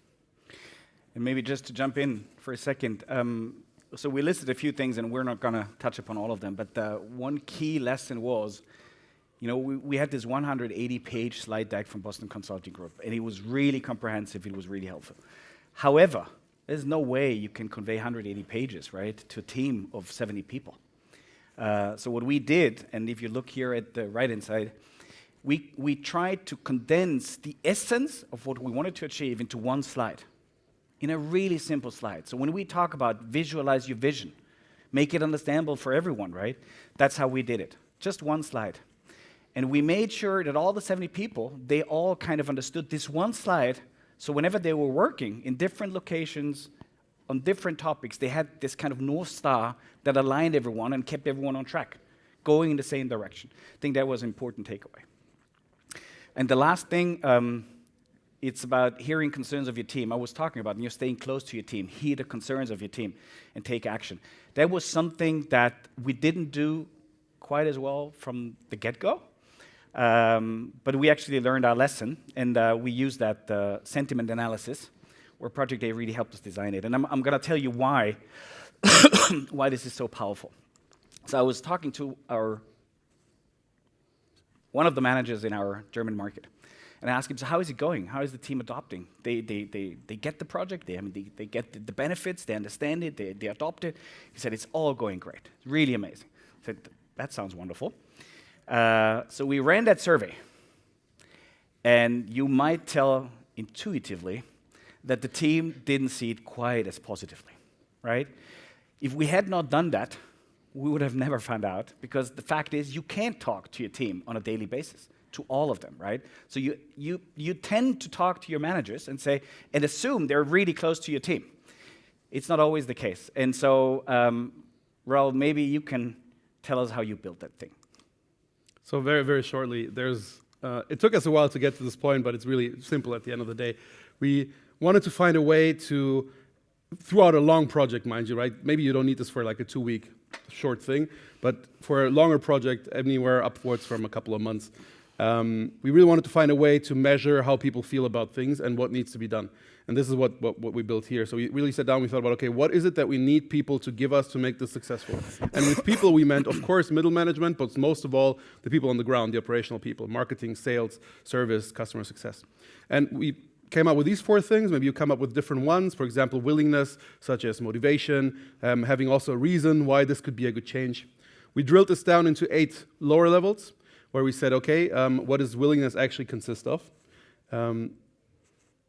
Sorry. Yes. So for example, in willingness, it was, why actually is this a good thing for me? And why should I take that responsibility? And do I actually even want to be part of this? And then for each of those, very simple, we asked one question. In an NPS kind of survey that was sent out in the beginning every 2 weeks, later every 4 weeks. And we did that in a sort of hierarchical fashion throughout the whole organization. So it sort of summed up to the top. And so that way, on every single level, we could tell the managers of the sub-teams how their team was doing. We could tell the directors how their managers were doing. We could tell the C-level how their directors were doing. And that way, they also had a mirror in front of them where, first of all, we could challenge them and say, hey, actually, like, you have to be a bit better. Like, you have to explain things a bit better. You have to sit down with your team. Or it gave us the next steps on what to do. So one very particular example, in the beginning, we had a lot of complaints. People were not understanding Salesforce. They were very unhappy with the documentation. And so we knew that we had to solve that in the next 2 weeks. And 2 weeks later, the results were much better. So people understood what was there to be done and whatnot. And we did not know that, even though we were as close as we could, without the survey. Because we thought we had done an excellent job with the documentation, but apparently not. So second rule, project management. Sounds really trivial. We're not going to talk about project management and what is all encompassed in that. There's really two key messages. One, if you think that you have one person that can own the conceptualization, the content of the project, and also do a wonderful job in doing the project management, hire that person, embrace that person, we didn't have that one person, right? So we learned it the hard way, really had to make sure we don't underestimate the importance of a solid project management. That's one learning. The second one is preparation is key. I tried to cut down Raul's proposals on the project plans and said, like, let's save on preparation, let's get going, right? In the end, I can tell you in retrospect, it was always good that Raul actually kept the preparation phase, because it's just so important if you want to have a smooth project implementation. And the third one is working in pilot mode. Working in pilot mode really helped us to get change implemented very fast and break down potential resistance among the team. And we want to walk you quickly through how that works in practice.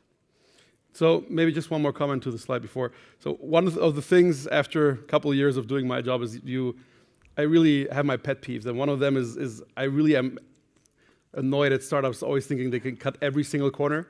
And one of the corners that startups always try to cut, because of course startups are lean and great and fast and all that stuff. And I love them, otherwise I wouldn't do my job. But one of the things I really hate is when they think they can skip on things that are so basic and so true, such as project management. And we did that mistake, and I hate that about the way we did it as well. And just as an idea, so we had this huge project. We sat down forever. I lost my whole pre-Christmas season. You owe me that one, by the way, because I love Christmas. To build all that. And then we built a mess of a project. Started out after a month. It was really messy. We had 20% of Christina, who's a sort of venture development project manager for us in that moment, and that already fixed everything. That's 20% of a person who actually knows what she's doing on that kind of thing. So just realize if we were actually doing it correctly, how much better the start would have been also. And so maybe just for the pilot, this was one way that we came up with actually implementing a project like this. At the end of the day, it's really just, rather than sit together on a corner for 6 months, come up with a way to do things and roll it out to the team, we rolled out right from the beginning. So we sort of had a vision in mind. That's why we had to prepare for a while. And then we started change immediately from the start. This was probably one of the biggest change management, change execution ways that we implemented. And we did so in a sprint fashion. We said, okay, we need to change the funnel. Let's not wait 2 weeks. Let's every single day change the funnel a little bit. We want to change the way we do inbound sales. Let's include that every single day and do that for 2-3 months. Every single 2 weeks, we sit down together, we talk about what worked, what didn't, and then we have to change this process, we have to change the funnel here, we have to change the documentation, and so we built it puzzle piece by puzzle piece. I think now it seems like we have 5 minutes left, so we're going to speed up a bit and leave out the one or the other, but we're going to stick around the whole day, so in case anything remains unclear. Measuring change, that's a tough one. And change processes take time. Right? So measuring impact has to be long-term. It has to happen on various levels. I'll tell you how I learned my lesson. The CEO, CFO approaching me and said, hey, Georg, where are we with the project?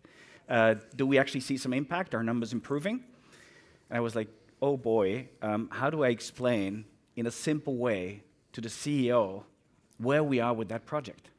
So the tool we developed was a colored heat map. So we had all these elements, and we tried to assess each of these elements of this whole transition and assess the status of where it was. And we allocated a color, light green, dark green, orange, or red. And that way, you see here, the upper example was Germany, the low example was US, where we started later. But you could see on the first site, well, in Germany, you can expect impact. In the US, you would be a fool to expect impact. So I think communicating to your board, your investors, whoever, right? That's a simple tool of doing that. Second, we measured adoption. As Raul mentioned, Salesforce is a tough one, so we really went into expired task reports, login reports. We actually also had clean your desk dashboards. That's a lovely one because salespeople just love to have it green, right? So they were really actually motivated when they saw that they had completed all their tasks, right? And you wouldn't believe that had an impact, yeah? It was actually positive motivation.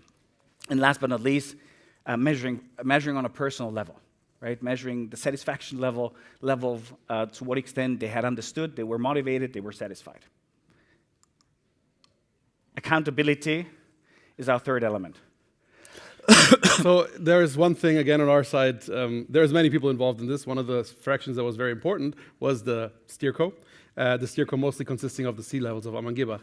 And while from our side, and also especially mine, this in the beginning and still in the end was a nuisance, because you have to like every 2 weeks report something on a level where you're like, okay, this is not really useful to the project, and how does this help us? Like this is your main sort of reflex.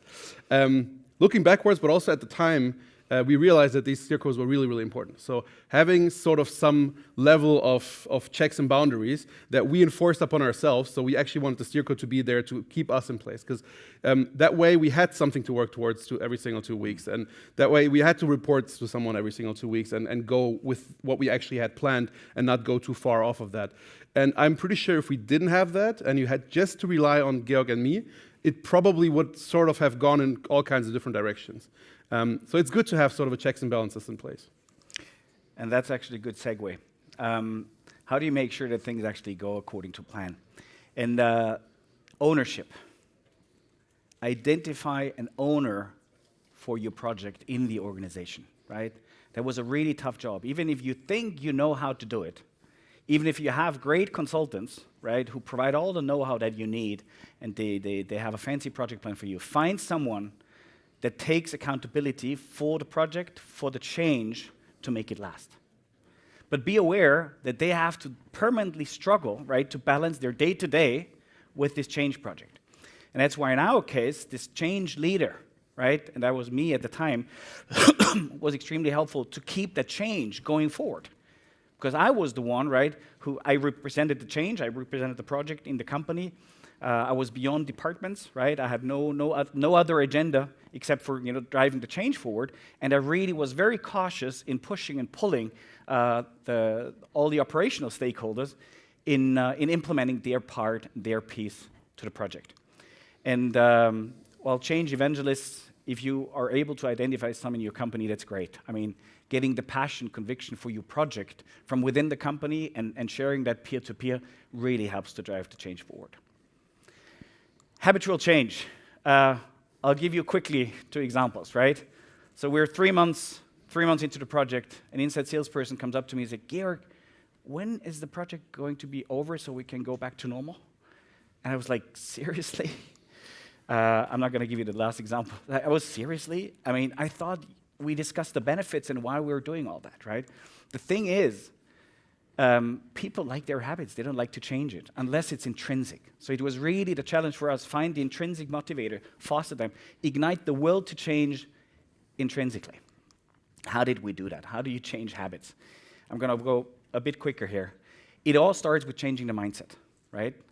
Change the mindset. How did we do it? We defined KPIs that really reflected our new targets. And we wanted people to talk about. Well, there were no meetings, there was no agenda where these KPIs were listed. So we actually also established a clear governance, right? Where these topics were now on the agenda, people having to discuss that. And last but not least, don't forget to celebrate the success, right? Keep it alive. What we did is we introduced the Teams channel where salespeople could really celebrate their successes and their collaboration in the new mode. So you get it, it's all about communication. Yeah, well, let's not go too much into that. Okay. Can we go like 2 more minutes? No. Yes, 1. Good. So what was really important to us after a while is also making sure that people stick with it. And even as small as they were, it was sometimes important to just realize there was some win, there are some successes. Let's really crystallize them and tell them to the team. As cheeky as it is sometimes, let's do it. So the key message of synchronization is keep it simple, make sure you align, don't overmeet, find the right balance, and have a program management in place that steers beyond functions. The key message of boundaries, I'll hand over to Raul. Yeah, so find as many boundaries as you can, really, is the point here. And boundaries, not in the sense that they make you less free, but in the sense that you don't have to think about these things anymore.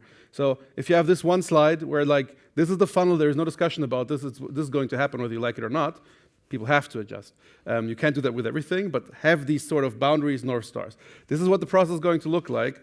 Now you know, there is no way I'm not going to wake you up at 3 a.m. and you don't know how that works. This is the project timeline. We're going to be finished on July 1st. No matter what comes, people are going on vacation, it has to be done. And so it seems like restrictive and arbitrary, and it is, but it helped actually get things done and have the sort of the freedom to not think about these things anymore. So, to sum it up, the 6 rules to make transformations work from our perspective. Buy-in, get everyone on board. Second, project management. Don't underestimate the importance of a solid project management. Accountability, make sure you have someone in the company who feels actually responsible and accountable for that change. For habitual change, don't forget you're dealing with human beings, right? Don't forget to celebrate success. Get people synchronized. The simple vision is one tool. Alignment meetings is another. Don't overmeet. Boundaries, no matter how annoying they might be, they really help you to keep a project on track. So with that, while transformation is technical, whatever project you're embarking on, change is personal and emotional. Thanks so much for staying with us.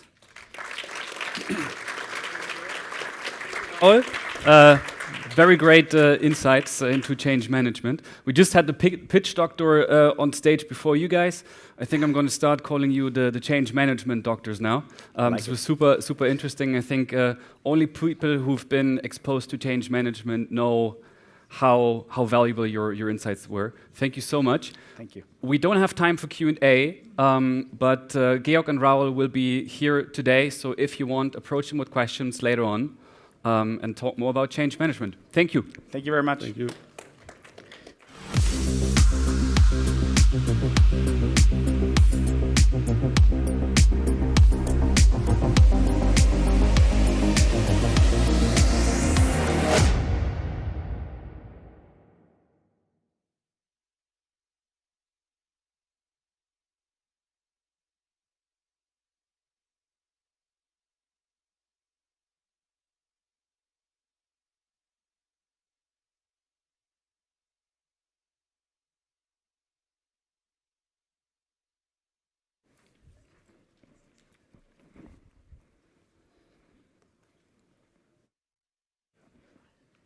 Okay, I think we can go ahead with the next talk.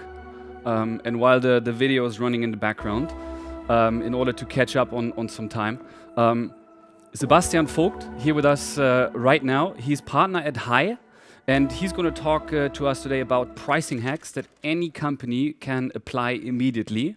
I had the privilege to see a sneak preview into his presentation some weeks ago, and it's super interesting. So please welcome with me on stage Sebastian from High, and he's going to talk about pricing hacks. Thank you.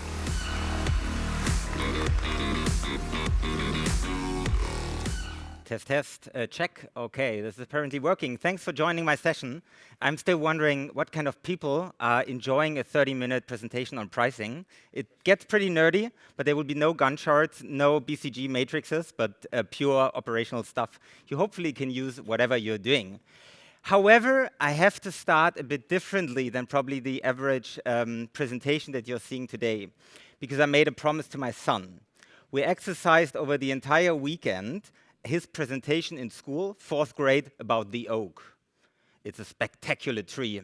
The oldest oak in Germany is 1,044 years old. It grows up to 40 years. It will be eaten by mushrooms and microorganisms, so it gets hollow over time. I can tell you 30 minutes about the oak, but it was a very cumbersome process over time to get him taught all these details. So we made a bet, because I told him I'm making a presentation in a cinema, and he was asking me, what are you talking about? I said, about pricing stuff and so on. And he said, you should talk about Star Wars. I said, I cannot talk about Star Wars, it's for work and stuff. But I don't want to talk about the oak either, he said. So we made a deal. If he makes a 1 or 2, great. Then I will talk about Star Wars a bit before going into pricing. And guess what? He did it too. So I have to start talking about pricing, about Star Wars. I'm actually not talking about it, but I'm showing a quick video that hopefully also helps getting the spirit of a cinema here and use it optimally. So I guess you have to click on it. And I hope it works.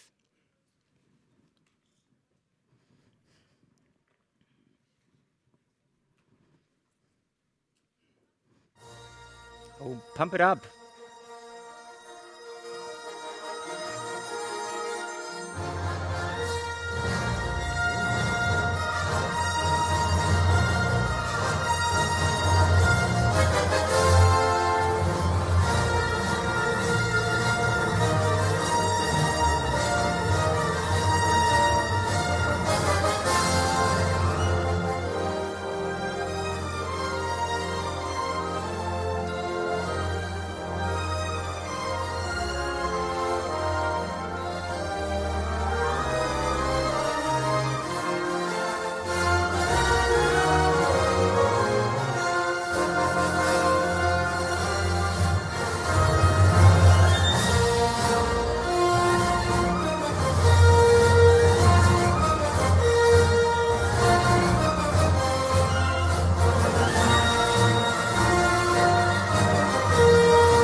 So now you understand that this will become as geeky as it gets, or as it can get. Oh, hi, Death Star. But I continue anyway with the real slides. So this is to you, Jonas. And now I can see the slide. Oh, here you are. That's me. All right, and now after this quick introduction, let's talk about pricing. Who am I? I'm Sebastian. I'm doing pricing for more than 15 years. I worked at Simon Kutscher, I worked at Bertelsmann, ProSieben, and Axel Springer, always in the broad field of monetization. Now I'm helping other companies again in optimizing their pricing and sales strategies. So here's my consulting pitch. And I don't know if you know our company. It's not called Hey, it's not called Hü, it's called Hi.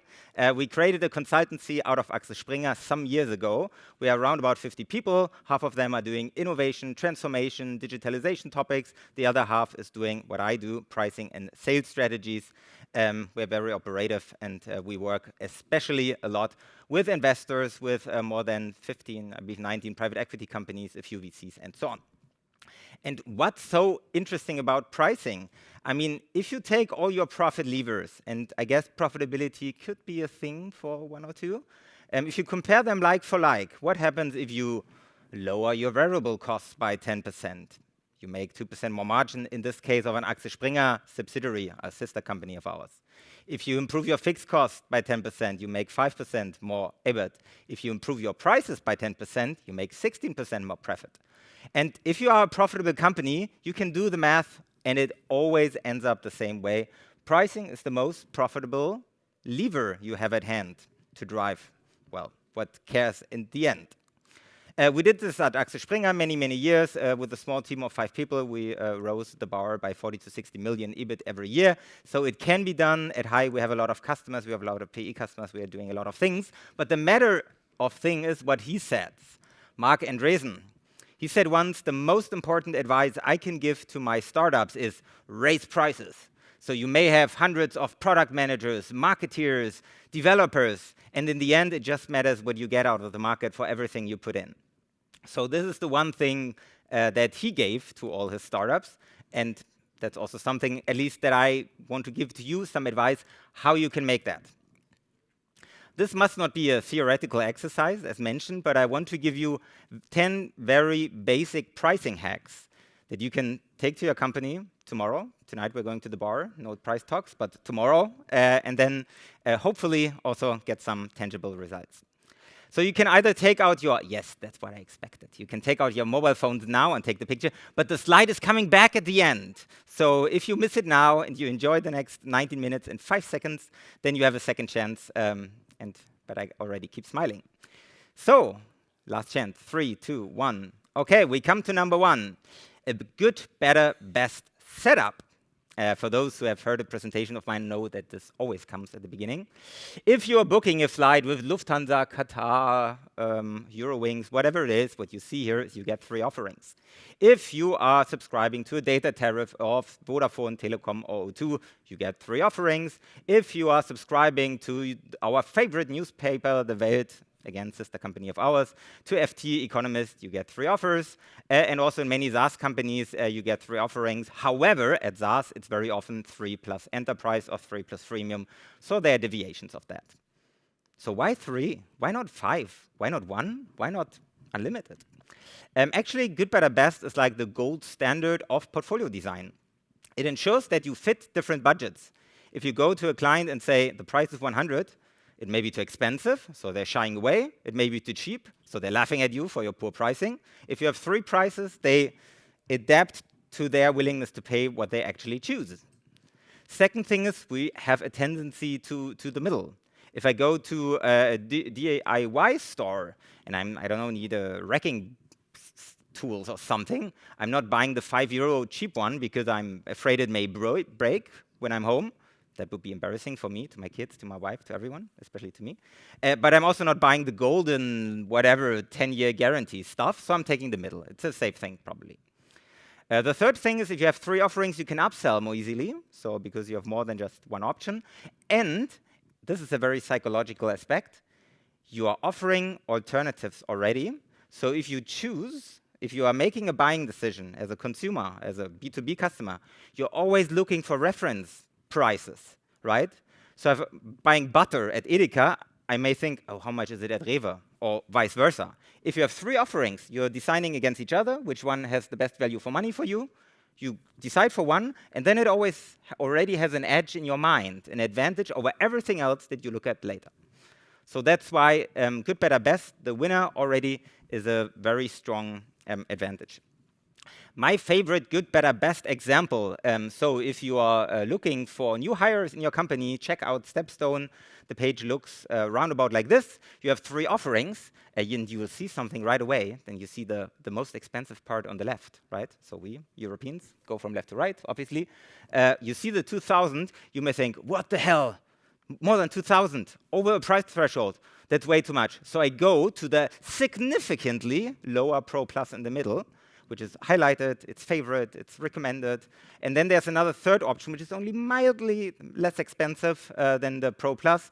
You do not understand the details, is it better or not, so you stay with the middle. So that's a downsell strategy, which actually helps you getting to the product they want to sell. And there are design options how to do good, better, best. I can talk for hours, and I'm here later. I enjoy fancy conversations about that, so we can talk about it later. But there are 6 design things you can keep in mind is 3 packages it is, make it comparable, decide on the middle what you want to sell, make M the most attractive package you have, optimize your price distance, very expansive anchor, small deviation between small and medium, and then also you can go for psychological prices, which are a bit exaggerated in this example, but you hopefully get the message. Number 1. Number 2, less is more. Bundle smartly, not excessively. I know the example is a bit random, but let's assume you have the option between buying an iPhone for, I think they're now beyond 1,000 euro, but let's take the price. Or you have the example, the option of buying this iPhone with a shiny pink cover with glitter diamonds on it. Well, it's not diamonds, probably glass. Well, I would say leave this rubbish stuff there. I just take the phone. There are features or product elements that have a negative impact on the buying decision, that has a negative value. And that's what I want to say here. We see, especially in software bundles, but in any bundles, that they have a long range of features. Good, 1 page, better, 2 pages, best, I don't know, below the fold 3 times. So that's not a good thing. You should think about what are the features that have a positive marginal utility, bundle them into it, and everything that has, for many customers, a negative utility, just take it out of the bundle, sell it separately. And I have a this is the Personio page. I mean, they are successful. I don't want to say anything bad about Personio. It's a terrific tool. But it's a terrible product presentation. Check out this. I'm happy that it's the afternoon, so nobody gets hungry anymore, hopefully. But if you go to McDonald's, why do you go there? For the fries? Unlikely. For the Coke? Even less likely. For the burger? Very likely. So the burger is the hero product. That's why I, as a vegetarian, am urged to get with my kids to McDonald's all the time, because they're enjoying the burger or the chicken McNuggets. And of course, everybody likes fries. And everybody, especially my kids, drink soft drinks. So it's good filler products. They fit into this bundle, into this deal. But if you would bundle now the coffee into the kids' meal, for example, we couldn't buy it anymore. It has a negative utility. And I'm drinking coffee all the time. But again, burger, fries, coffee simply wouldn't make a good deal. So bundling it into it is a bad idea. Sell it separately, different till at the McCafe, and then you'll make more money than if you bundled it. So don't put too much into a bundle. Number 3, use small defaults to sell more. What does it mean? What's a default? If you look at this chart, that the share of organ donors in Europe, I think it's only Europe, yes. And you can see that we're pretty weak in Germany, while Austria is almost 100%. Netherlands is pretty weak at 25%, while Belgium is almost at 100%. Are the Austrians that different from us? Maybe. But in this specific case, it's just that it's a default. When you get your driver's license in Austria, you're an organ donor by default. Any Austrians here, maybe it's not 100% technically correct, but the default is you are an organ donor and you have to opt out from it. In Germany, you have to opt in. So it's a very, very different percentage that comes out of it. And I'm showing this example here, which is a little bit more, let's say, business style. We've done an A/B test, and you will see more A/B tests here later on. And it comes from a travel company where we asked you can do a 5-day half-board service, Halbpension, $210 or $240 for extra $30 more. You get Vollpension, full board. And it was round about 50-50 in the survey, because the check mark was at the smaller price point. So what we did then is we did the group B and gave them the default on the more expensive product. And 77% did not make the change, but stayed in the more expensive product. So $30 more per customer, same take rate, 4% more revenues. It's not even the click of a button, it's just the change of the default option. It's sometimes in pricing, and it's not only pricing, but monetization in a broader sense, it's as simple as such. And there are many applications of such defaults. Again, McDonald's, and I'm stopping with McDonald's examples. I'm not going that often to McDonald's, just to make that clear. But they've changed it from normal meal size, upgrade to premium. Now the large meal size is the standard one, and you have to downgrade to the lower one. Also, if you shop socks at Snox, not one pair is the default, but I guess it's 4 pairs.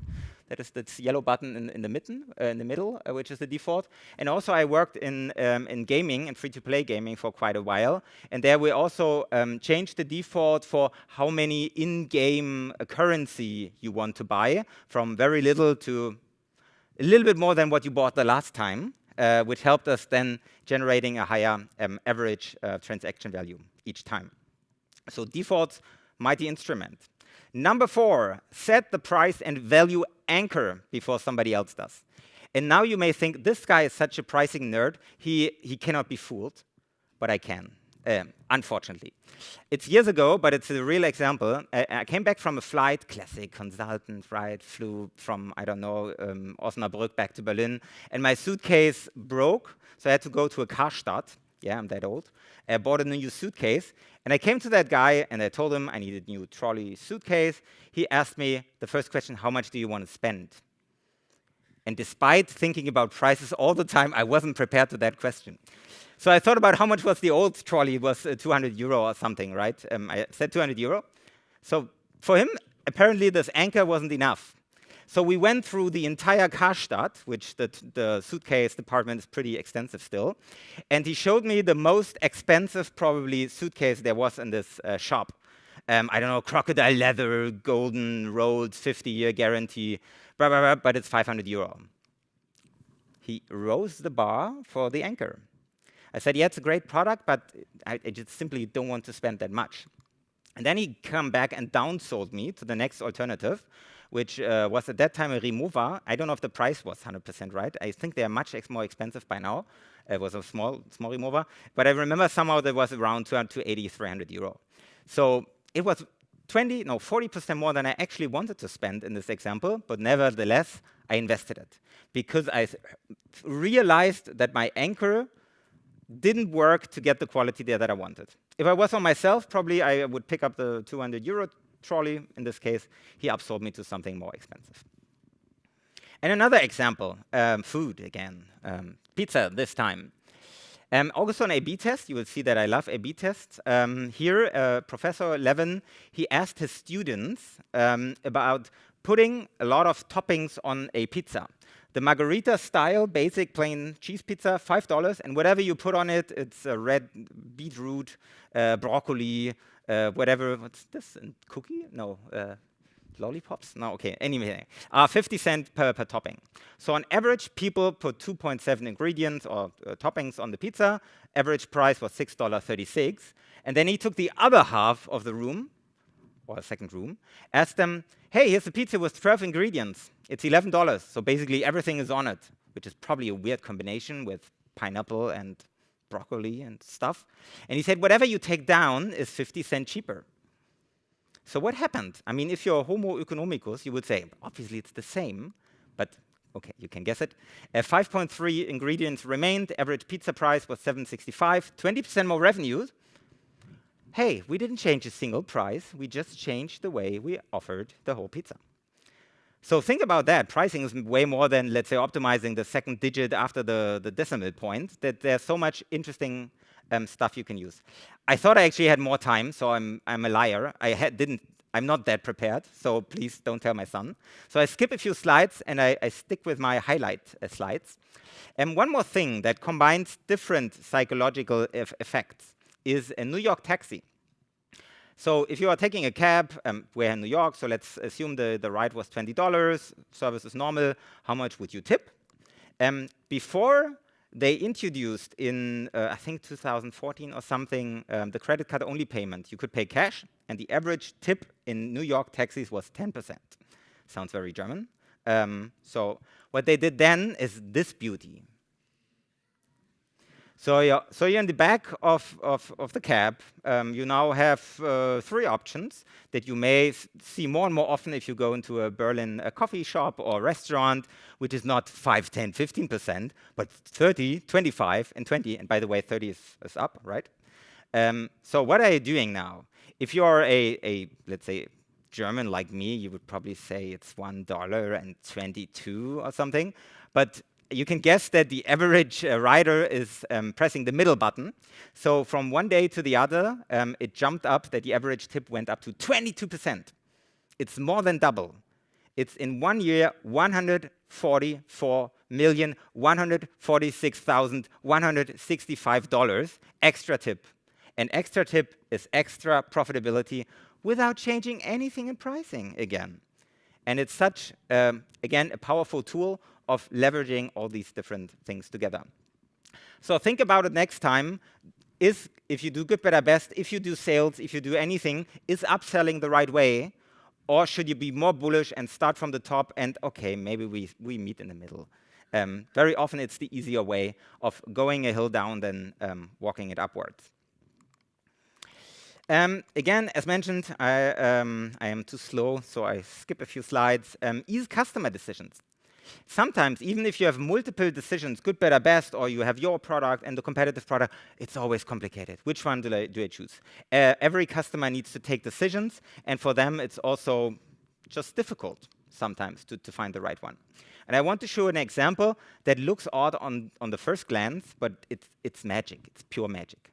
So again, a B test, and if you enjoy what I'm talking, and apparently you're still here, so I hope you do, there's a book that I can definitely recommend. I stole a lot of examples. Dan O'Reilly, Predictably Irrational. It's an Israeli-American professor who's doing a lot of these pricing psychology stuff. Old book, 20 years old, but incredible examples. And he made this A/B test where he asked his students, I have 2 proposals for you, 2 subscriptions on The Economist. You can buy digital only, or you can buy print and digital. Yeah, it's a bit older. Yeah, it's still print. So digital is $59 per year, I believe. Print and digital $105, and the average 68% said we are taking digital. That's sufficient. ARPU is $80. Second group again, he asked, I have 3 different offerings for you. The one is digital only, $59. Then at the bottom, print and digital, $125. And there's print only for $125. That looks odd, doesn't it? Why the hell should I buy print only? That makes no sense at all. I mean, print and digital is definitely better. It's the better product. Print and digital is better than print only at the same price. And now you realize I compared them against each other, what I told earlier, and I already have something that sounds like a winner to me. That cannot be the worst choice. OK, or should I just take digital only? I'm not sure. I think it cannot be too bad. So what happened here? 84% took print and digital. And here, ARPU is probably, I think I have it, 43% higher. Did we change anything in pricing? No, we just changed the architecture. I know I'm repeating myself, but think about it. There's a lot of things you can do with these easy choices. Here's my range. Round your prices smartly. Also, we've done a lot of tests here in DIY. We lowered prices from $8.99 to $8.69, nothing happens. We lowered price from $2.69 to $2.49, nothing happens.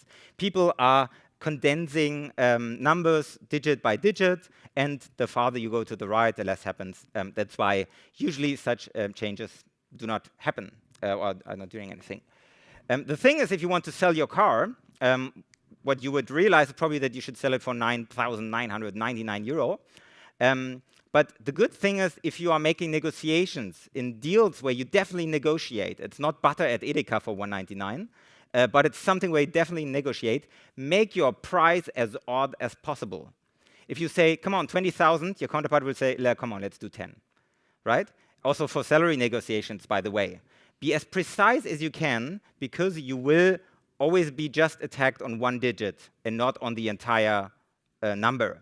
So don't do 10,000. Probably the counterpart would say, come on, let's do 5, but do 10,130. People would think, hey, it's something that you thought through very well, and then they are not that sure anymore and do a, let's say, more defensive negotiation strategy. Good, 1 minute left. I think this will be hard for me to get through the presentation. So I'm skipping this. This is obvious, although there are many bar charts and stuff. Oh, I show you two more things.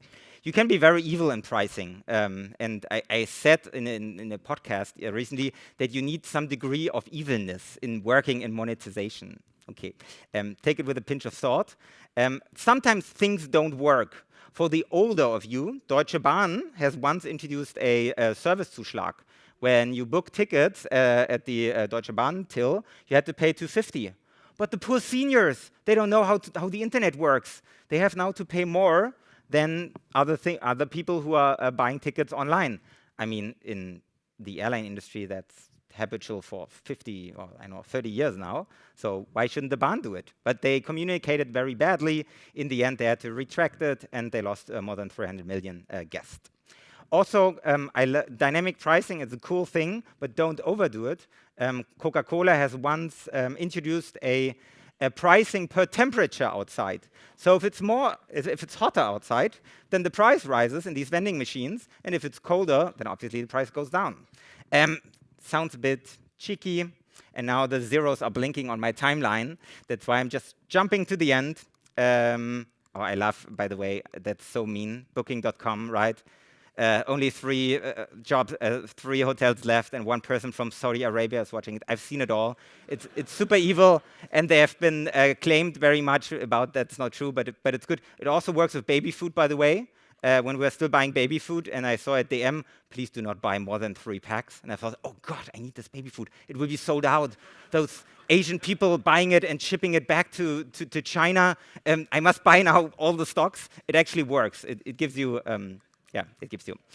Think about pricing all the time. My presentation, I guess, will be, oh, that's interesting. Ein Fehler ist aufgetreten. I'm turning it off.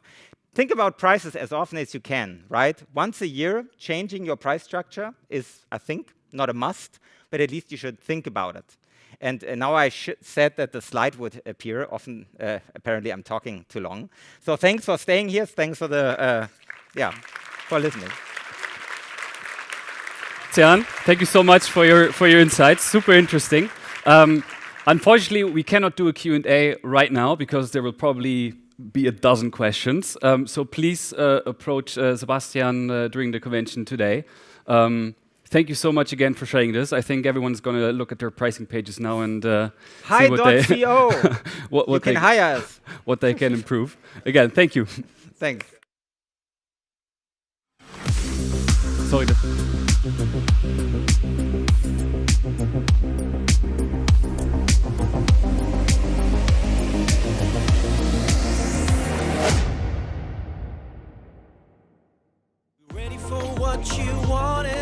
Wollen wir es abschicken? Also ich bin dafür. Okay. Ja? Ihre Druckidee jederzeit online bestellen.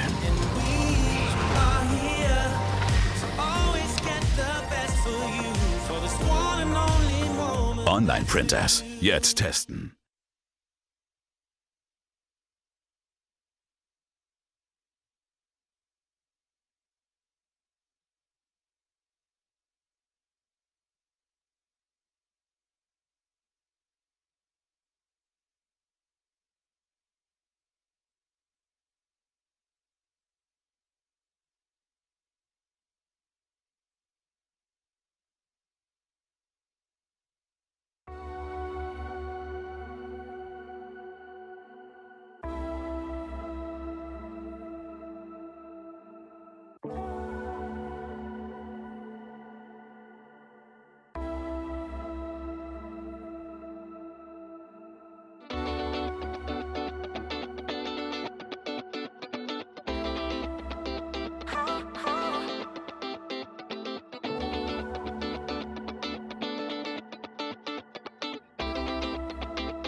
All right, everyone.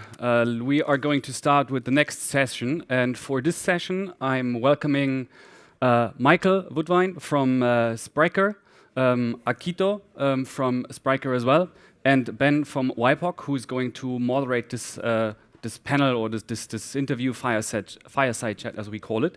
The title is The Obvious Pivot from Pure Growth to Efficient Growth, which I think is super interesting given the current times. Ben, you're going to moderate it. Please take it away. Thank you. Thanks so much, and welcome everybody. Today at our fireside chat, we'll explore Spryker's journey from, well, almost obsessive growth to a more efficient growth, and we'll discuss practical strategies to balance ambition on the one hand and more operational efficiency on the other hand. I'm Ben, and I'm a partner at WIPOC, the law firm, and as a matter of fact, I actually advise Project A Ventures on their investment or in relation to their investment in Spryker, working closely with T. Sander on the deal. So I've been following your journey since the early days and was very impressed by it and very keen to hear now your shift in strategies if you so wish.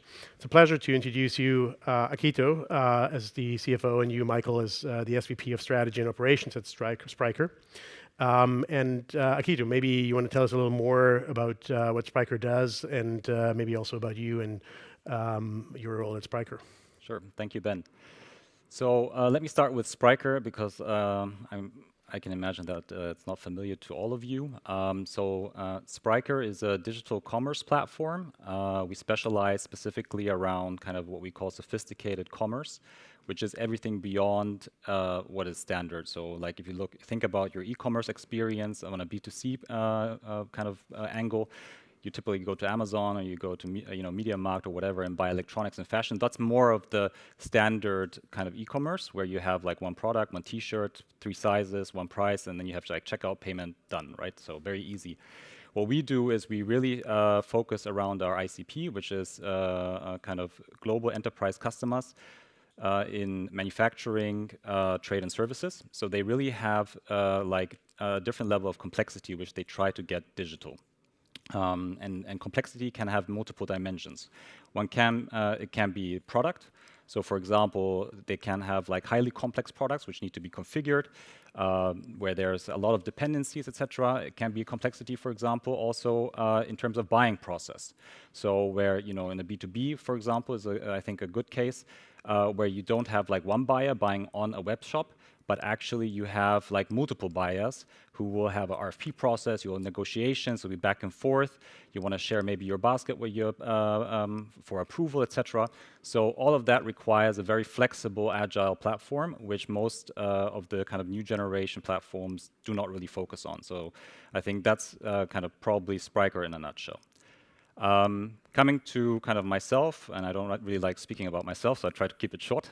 I spent most of my career more in the corporate environment. So I used to work in really like old economy for BASF in the chemicals industry. And then also had a stint in consulting. And before I joined Spryker, I was 7 years at Deutsche Bank doing kind of a lot of kind of strategic restructuring projects.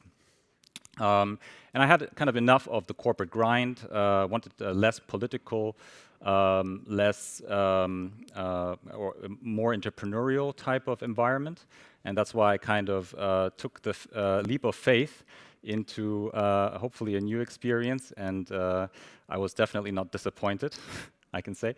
It was a journey. So when I joined Spryker, it was 2019. It was right about 1 year after our Series B. And I was kind of brought in to build up the finance function. At the time, there was like nobody. When I joined, it was one person beside me who joined like 1 month before.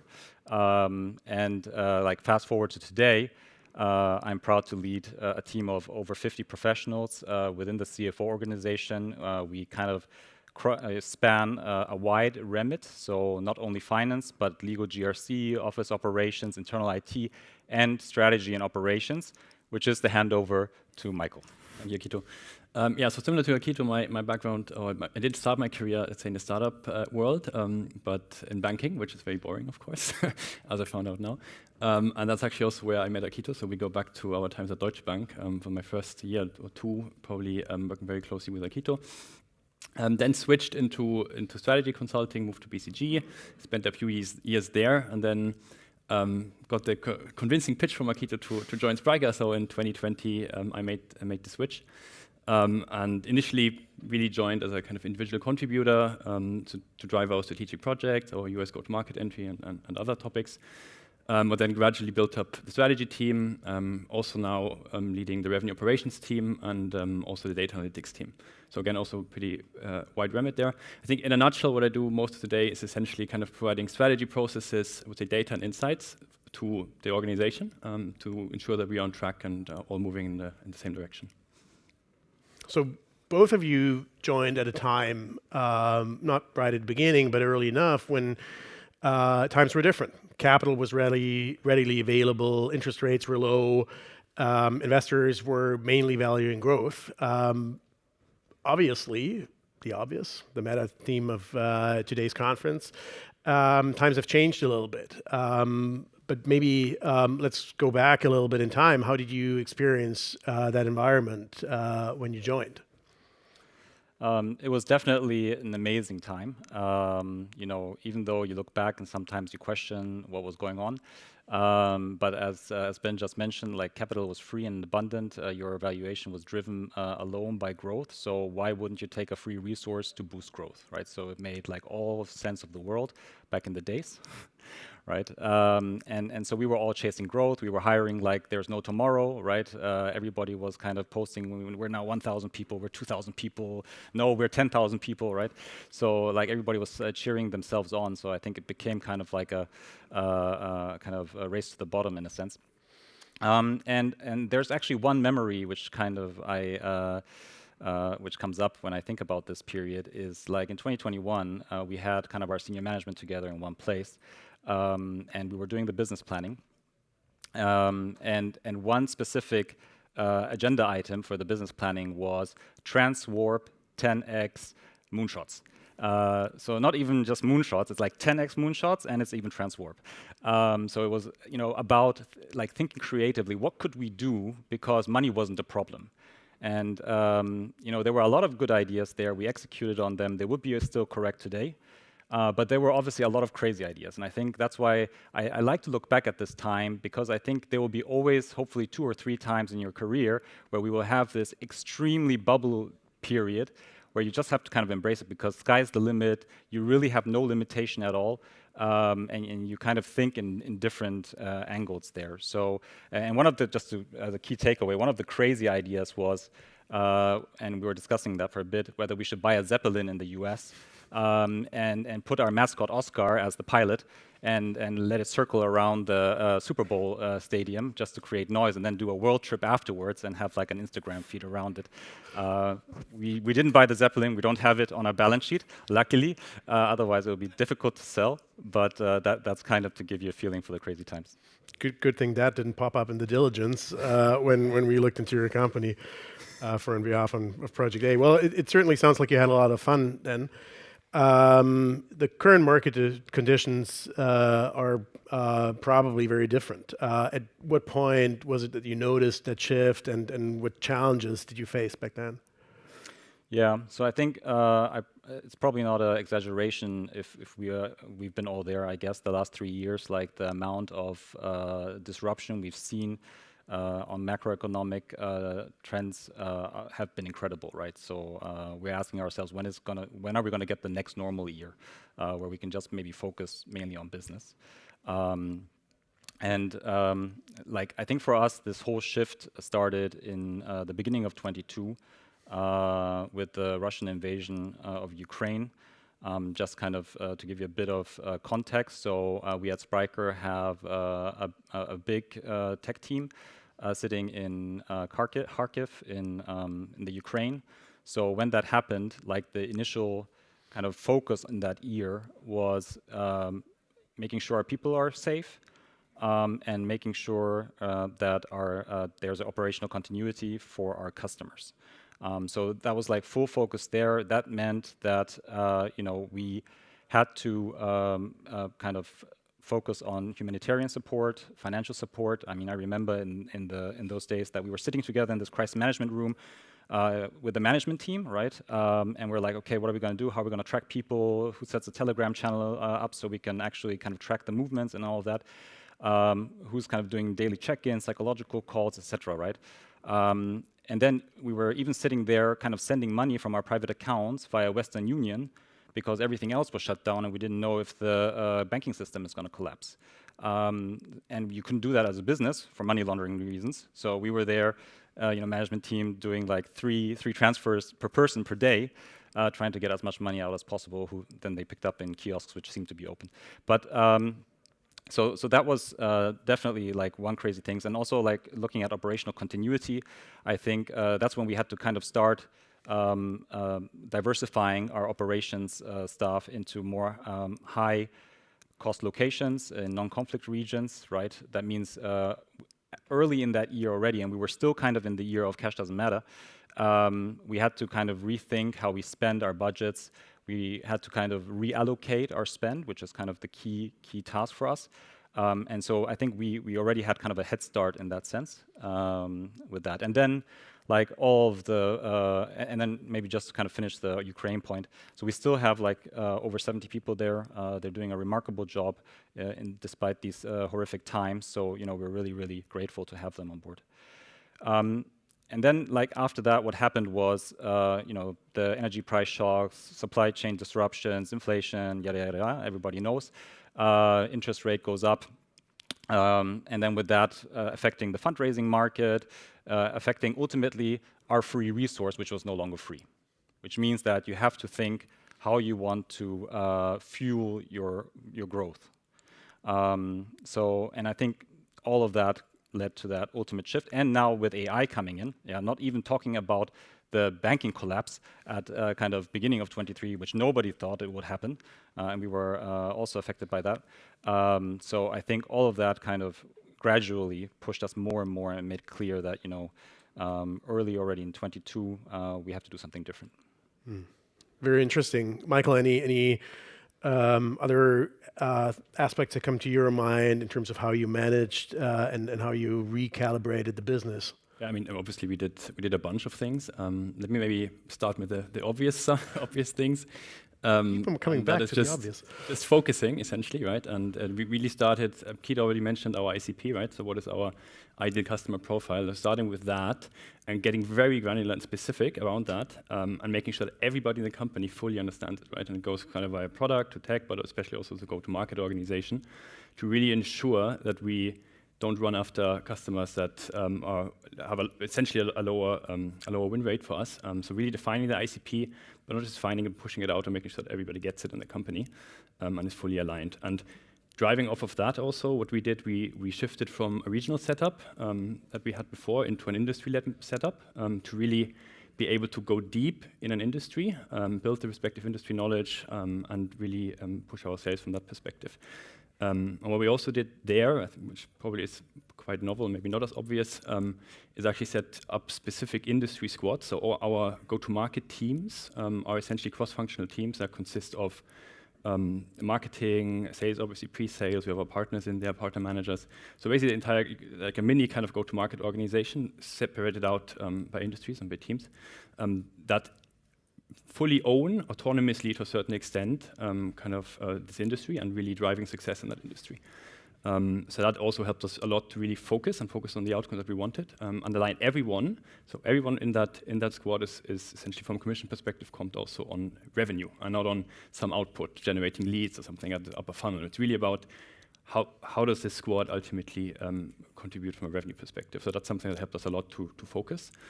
I think another aspect is around the ecosystem. So as a commerce platform, we are lucky to have a very strong ecosystem, a lot of partners, and we could leverage that as well quite a bit to really ensure that in literally all our go-to-market motions per default, we will include a partner or try to include a partner. Sometimes that's impossible, but in general, to ensure that the ecosystem we can leverage the ecosystem essentially, right? Both ways. So that also worked pretty well. And I think a last point, more from an operational perspective, what we also noticed, and Akito described kind of the hiring situation as it was maybe 2 years ago. naturally, I think from going from a startup to a scale-up, like what you'll see is that you are building up functions, and they are creating a certain degree of silos. So what really helped here was an organizational measure to kind of break that up and enable the organization to work better cross-functionally. So we combined our operations teams, for example, in the revenue operations function that I'm leading, to really look at our processes end to end, look at efficiencies, identify efficiencies, not only from a cost perspective, but also from a revenue perspective, right? To really identify potential revenue leakages we have across the processes and drive growth from there. So that was just like some of the aspects, and obviously all of that also then cascaded through. We made sure that the product organization is very much aligned to that as well. Do you have any examples what those revenue leakages could be along the process? Yeah, I mean, the classical one is like some leads are stuck in the upper funnel and they're not moved through the funnel. So there's revenue opportunity there, but for whatever reason, right, because marketing is not handing them over to the sales function, they are not being processed. And how do you go about identifying them for a very practical matter? How do you do that? Yeah, I mean, like, obviously you can do that via, we have our dashboards and kind of analytics around that to identify that. But it helps if you have, instead of thinking of it as like an operations team that looks at the entire funnel and sees that, and that's their job essentially in a way, that they per definition, their role is kind of to identify that, right? So it sits with people, and it's not like some dashboard that sits somewhere. Nobody really feels responsible to look at it. So that helps a lot. And then being kind of a more neutral function in the organization, also being able to challenge the businesses on that, right? So we can challenge, because we're not sitting with sales or we're sitting with marketing, like we can really challenge the businesses on what they're doing and kind of find those signs early on. To me, it sounds like you're almost leveraging the current market conditions. Never miss a good crisis, as they say. Anything specifically that comes to your mind, what you did to facilitate that recalibration process? Yeah, I think there are a few things which come to my mind which kind of helped us in this whole transformation process. One is, I think, around team and mindset, right? I think in these times, it becomes even more apparent that you rely on these AAA players who are who kind of rise up to the challenge, can shift quickly, and basically you have people who can roll up their sleeves and get their hands dirty. And that's not only like the teams in that sense, but it goes from top to bottom, right? Nobody in such a situation can say, well, I'm CFO, so it's not my business, right? You should execute it. That doesn't work. I think that's one. Two is around having honest and a trusted relationship with key stakeholders. So talking about within senior management that you have very strong links and ties. Second is obviously with investors. I think investors are super critical in these phases because they ultimately have to also buy in and commit themselves to the changes that are happening. And then also the ecosystem partners. A lot of things what Michael mentioned also involve them, right? So about having a proper kind of relationships and programs around that to support that. And then I think the third one is what I would call data obsession. So we were in a very fortunate situation where we heavily invested into our kind of data infrastructure. So we have like kind of almost real-time financial and non-financial data available, which we can look at. Which is also driven by the data analytics team together with all the operating functions. And that helps, and that is like a must-have if you want to make decisions fast, grounded in like data and understanding what the impact of your decisions will be to the best possible extent. The only way how you can move fast in a sensible manner. Otherwise, it's just kind of pure luck. So I think that was really kind of useful for us. So that was the stakeholder perspective and the data perspective. How does strategy come into play here? Yeah, I think we're very, very serious about strategy in the kind of more formal sense, versus what you will typically maybe hear that, especially for startups, like strategy is important, it's about execution, it's all about iterations and experimentation. And whilst all of that is true, even if you're doing that, you still, in a sense, by doing that, you have a strategy, right? So we started to kind of really formalize what is our strategy, what are our capabilities that we want to be focusing on in a process that is then also again cascaded throughout the entire organization, which helps a lot around alignment, focus, and efficiency. Initially, there was a bit of hesitation around that, especially kind of from founders. They feel that's kind of too much as a framework, but you can do that very lean. Like it's not like a year's exercise, and that's typically I think what people fear is it's like a large corporate thing, and you'll sit there for a few months and get the strategy right. It's very agile. Like we sit together once a year where we look at all the aspects, and there's maybe 2 or 3 weeks in prep for my team for that. And you go out, like we just had it a few weeks ago, with a very clear kind of mindset and understanding of what is the strategy, how do we think we want to win here, and what do we need to invest in over the next years, and then just recalibrate it every year. It's in that sense a very lean and agile thing, but it helped us a lot to really make sure that the company is running in one direction. I could go on and talk about this and then dig deeper, but I would like to also look forward a little bit. Obviously, you guys don't have a crystal ball, but nonetheless, now that you've almost completed your recalibration and transformation process, how do you see the future? What's the outlook? Yeah, I think that's a very good question. And I think putting macro aside, because we don't have a crystal ball, I think overall we're extremely excited about the future, right? Because as a digital commerce platform vendor, we are in the digitization space, right? And we are in this very fortunate situation where we are more or less in an $11 trillion GMV transaction volume market. And if you just put like 1% take rate on that, you see how big that is, right? And that's just for today. And the growth rates are high, so super attractive. Shift from offline to online is a long-term trend. AI is going to push things even more. I just read an article a couple of days ago where some smart consultants said that AI will kind of accelerate digitization and automation by at least 10 years, and that after digitization was accelerated by 10 years by Corona, right? So now we're already 20 years ahead. So with that kind of motion, I think really kind of upbeat about the market, and also where we are kind of as Spryker positioned. We have validated traction. We are serving the biggest organizations in the world. Sorry, it's a bit of marketing. So we're looking at companies like Daimler, Ricoh, Aldi, all operating their complex business use cases on our platform. I think that's huge. And I think we have the right team at the right place of operators and investors who are nimble, who have shown that we can be efficient and fast. So I think putting this all together, there's a great future ahead, I believe. It's very interesting. I promised Project A that we would make sure the trains run on time, but we do have a couple of minutes left. So perhaps as sort of a last question to each of you, I'd like to know what's sort of the main challenge, the one challenge, if you really needed to sort of narrow it down to that one challenge, and maybe we'll start with you. I mean, I would probably say it's talent management, which maybe sounds obvious, but if you look at how roles have shifted over the last few years already, not only in tech, but also if you look at sales, how sales has really changed a lot in marketing over the last few years. And then you throw in kind of the AI aspect of that will accelerate it even further. Making sure that you acquire the right talent, and then really investing in upskilling, reskilling to some extent, and also what Akito talked about is nimbleness. I think that will be key going forward. Yeah, so even more important than it has been in the past. Akito. Yeah, I probably pick up on that. So I think the key challenge will be to kind of, as we especially kind of put the foot back on the pedal, and we'll kind of grow with our revenue growth.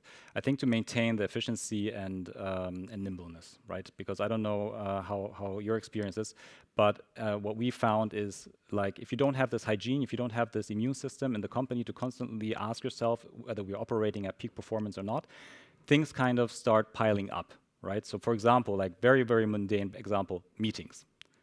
Right? So at one point, we were all kind of back to back, and at the beginning we thought, whoa, we're super productive and super efficient, until we kind of realized that nobody really knew in some meetings what we were doing, right?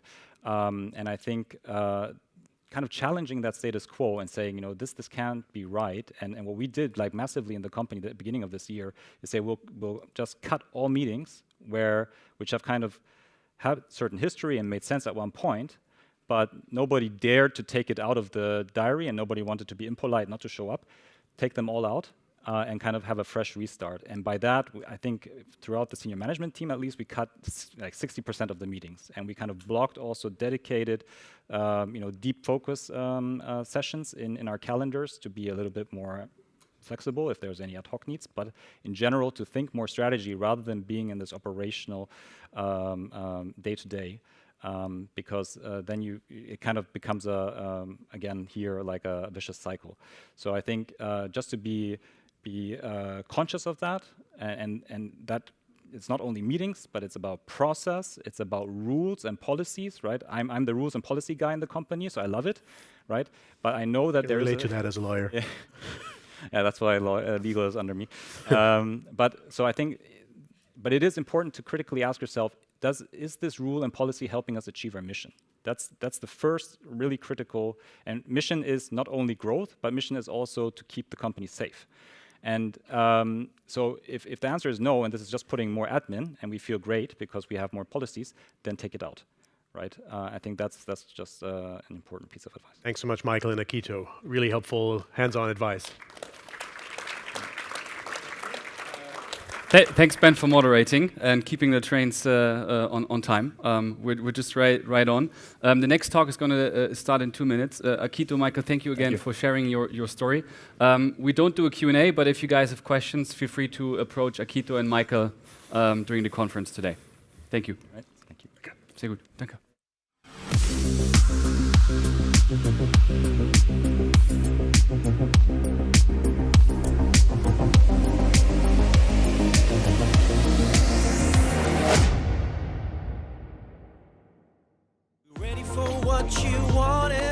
Wollen wir es abschicken? Also ich bin dafür.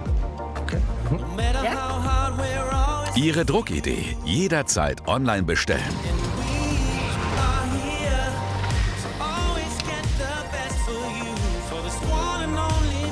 Online-Printers. Jetzt testen.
Hi everyone. Our next session here in Cinema 6, one that I'm personally very interested in, because as a former founder, the title, Founder Pitfalls, when you're going through hell, just keep going, is very appealing to me, and I'm interested in what you're going to talk about. Please welcome with me on stage today Adrian and Dennis. Adrian is an associate partner at YPOC. Dennis is the CEO of Digital Valley, and they are going to talk about the pitfalls of a founder. And sometimes it's just about keep going. So please take it away. Thank you. Cheers.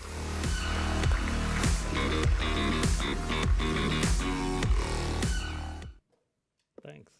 Yeah, great to be here. And thanks for the intro. So let's start with the obvious, obviously, as this is the meta headline, as we all learned. So we want to talk you through about some pitfalls, and like having a personal pitfall, just be self-reflective as a starting point, right? So, and be authentic to yourself. So this is not a natural situation for anyone being on stage. So I'm a bit nervous, be self-reflective about it. Why do you do that? And just deal with it and be open about it. Because I think that is one of the first starting points to start with, being a founder and being authentic to yourself and being self-reflective. And in times of omni-crisis and people are building impact startups as well. I think it's important to ask yourself, like talking in black and white matters in extremes, do you want to build an NGO or do you want to build a competitive commercial for-profit company as a starting point? And in my sense and in my opinion, if you want to have a sustainable startup as well and create impact, that should and must come with profitability, as people always say, like the PPP, like people, planet, and profit. So sustainability, at least in my point of view, needs to be profitable as well. Thanks. As a lawyer, obviously talking about legal structures, and the obvious is most of your startups will be corporations, GmbHs, UGs, or it could be stock corporations as well, and that's an important starting point. Don't be funny about this. Don't do anything else. It could be a potential pitfall down the road.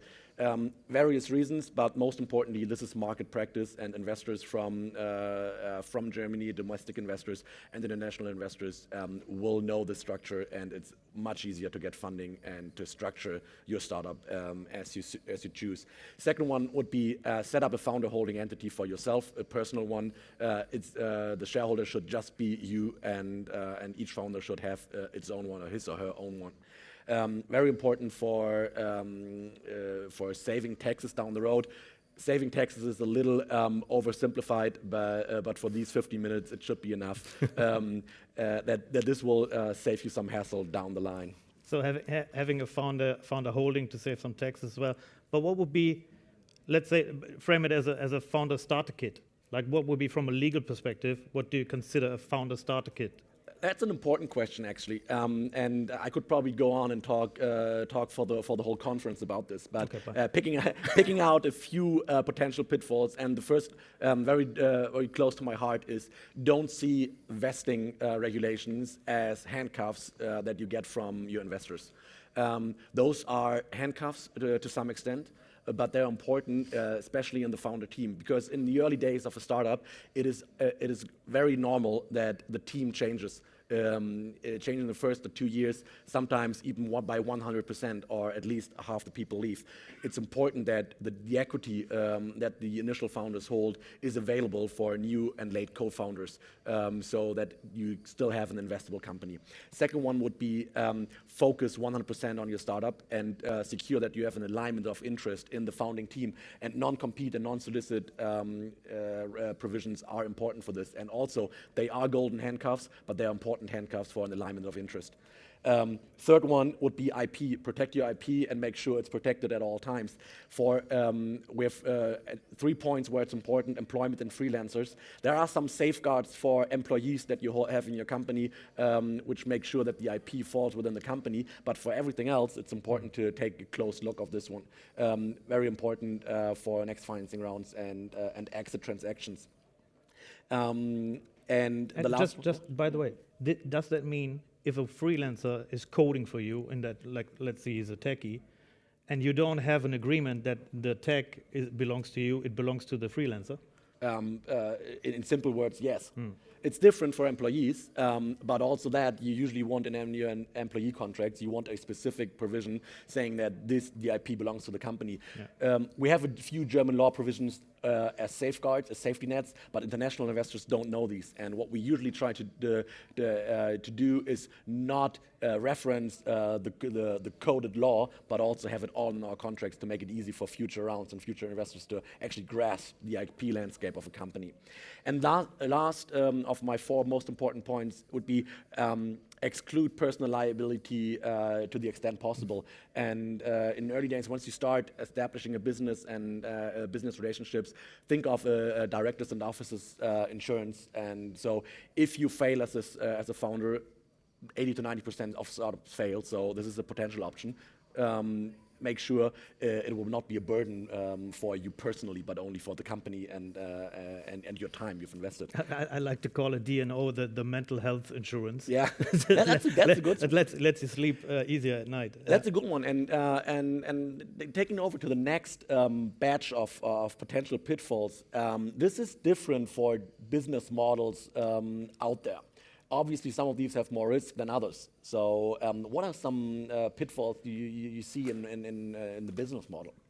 So I started with saying be self-reflective, and then most probably also be team-reflective, meaning try to have a gap analysis, like what do you have in your founder team, which capabilities, and what's missing. So, and then try to find your co-pilots. So actually, I studied business administration, but long ago, so I had taxation in my studies, but I don't know anything like deeply, intensely about it, and I'm not really fond of it. So I found a co-pilot, it's called a tax guy, right? So because I don't want to mess it up on that side, or I don't want to mess it up on the legal end, because I'm not a lawyer myself. So I would need a co-pilot on that one. For commercial terms, I think probably you have someone in your founding team to go along with that and to have capability deep down on that one. But the main thing is be self-reflective, be team-reflective. What's your gaps? Be open about it, and then try to fill it as best as possible to really mitigate those potential risks. Yeah, jumping in here without actually cutting off my business, does it always need to be a lawyer in early stages for legal topics? Better not. No, to be honest. I mean, obviously, you need to have some ideas about it, but you don't need to be a lawyer. Maybe you have someone who went through it, or you have a friend or someone within your family and network and your friends who's done it before, or who is attached to a lawyer. Like, you need someone asking you the right questions to just break it down to that. Did you think of X, Y, and Z, right? Did you think of a DNO, for example, so that you can sleep at night? Find someone who is your sparrings partner on that matter. And it might be a lawyer, but it's not necessarily must be a lawyer. Yeah.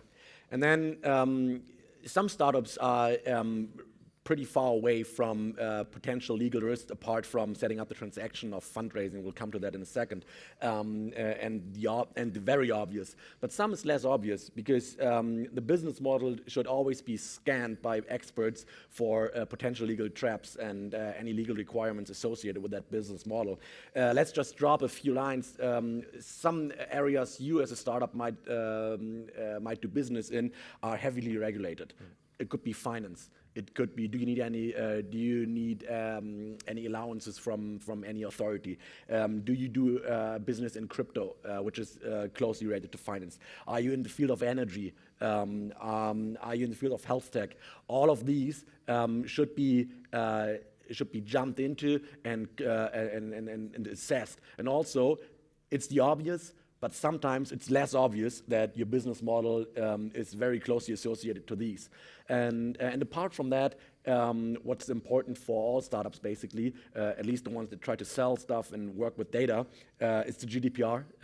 No one likes it, apart from the people that work with it, actually.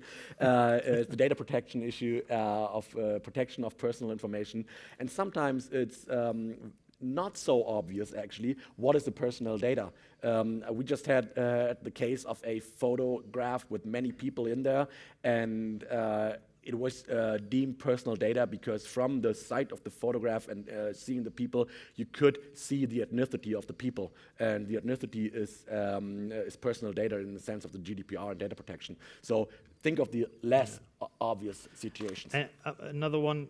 And I don't like to think about it as well, because it's nitty-gritty work, and you consent to it anyway. I'm talking about terms and conditions, right? But you can really mess it up with that one if you don't have any, or if you have the wrong one. Because if you have a software business and you're grabbing data from any other place in the internet, for example, you better have that covered in your terms and conditions. Otherwise, you have a very open flank on that one. So. That is true. I mean, we as a law firm, most of the time, the first touch point is the first transaction, fundraising. We'll come to that as the next point. But so they usually have terms and conditions, and 90% of the startups take terms and conditions of similar businesses from the internet, copy them, and try to adapt them to their own work without ever asking a lawyer. That's probably a very important pitfall, but none of the ones that you will fall into. And don't forget to change the name of the company you get it from, right? So that's funny business as well.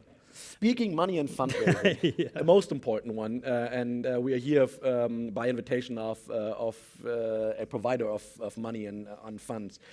I think one of the most important questions you as a startup should ask yourself, am I a VC case? Is my business model even fit for venture capital? And if so, do I want venture capital?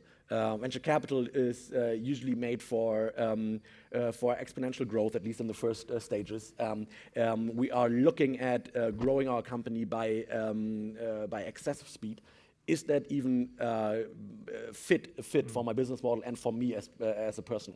Yeah, I think we have who gets the most applause is like who has the highest valuation in the newspapers, right? So, and that's not necessarily the best way to look upon it. So it's more in my head, it's about safety versus milestones, because if you have a high valuation, if you have your round, you need to work up to that, right? So it's better to get less money in the beginning, be frugal about it, not excessive, and then reach the milestones in a period of time that is reasonable, within 6 months, 12 months, 18 months, to then raise again, but build up your valuation over time and not hit it down in the very first place, because you might not hit your milestones, and then you have to raise again at best case same valuation, or you have a down round. So there's a potential risk in just being attracted by the shiny high valuation and thinking about the Gründerszene article, and people would follow you and take pictures, right? So this is obviously shiny, but it's not always the right way to think of it. Yeah. And once established that you are a VC case and then you're open to play the venture capital game of valuations and fundraising in increments of 18 or 24 months, what if the venture capital investors don't see it that way? You don't get the top tier VC. You don't get Project A as an investor. They decline for whatever reason. You don't get Sequoia scouts. What do? Pivot to try to adapt your business model. One option, obviously. May not be the smartest one because you have worked a month and years and you're into this, you want this. What can you do? Options we see and we think are quite sensible would be looking at a second or third tier venture capital firm, but that has domain knowledge in the specific field and can help you here.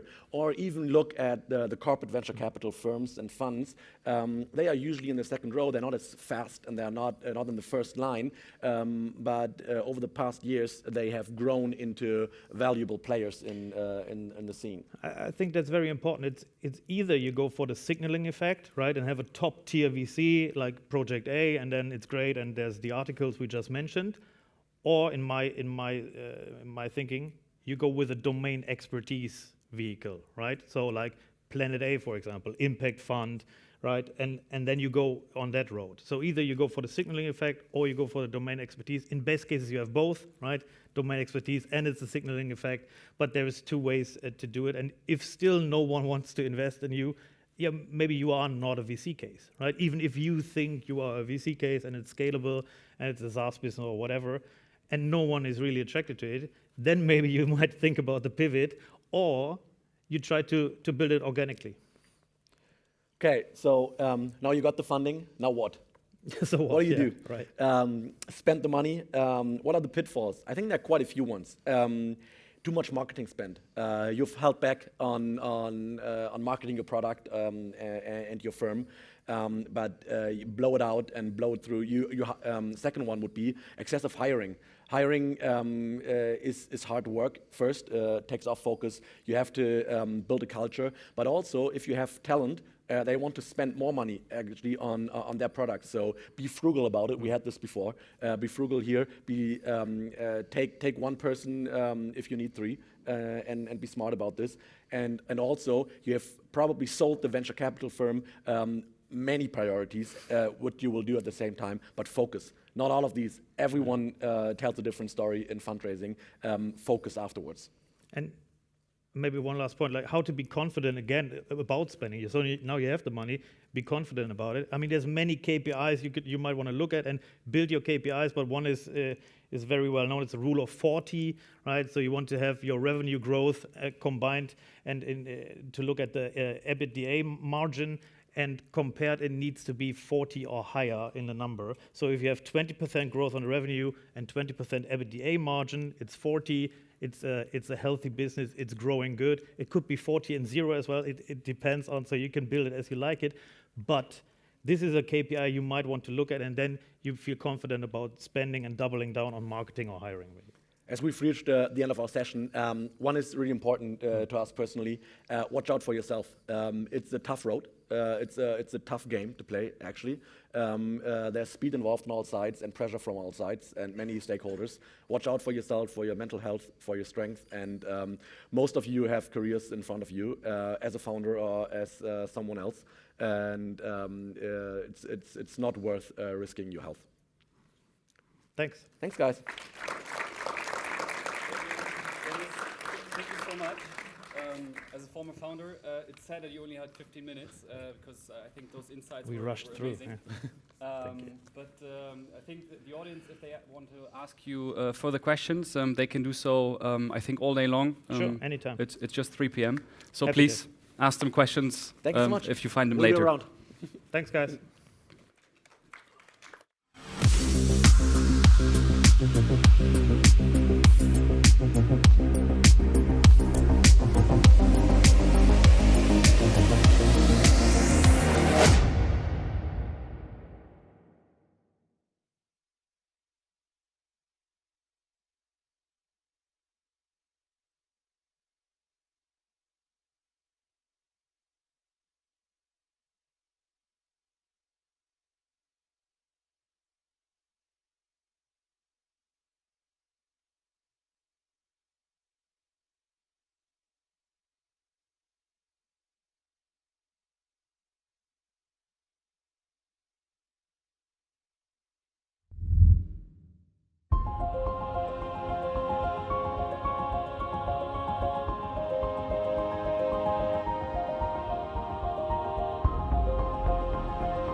Hello, everyone. So the next session is pretty exciting because we all will be a part of the Digital Forward podcast.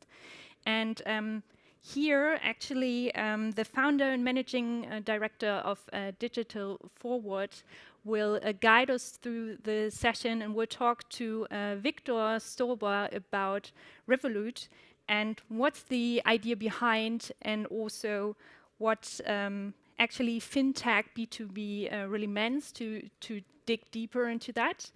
And we will also get to know more about marketing organization on that side, as well as how we get to the profitable organization in that sense. So give an applause for both of them to get started.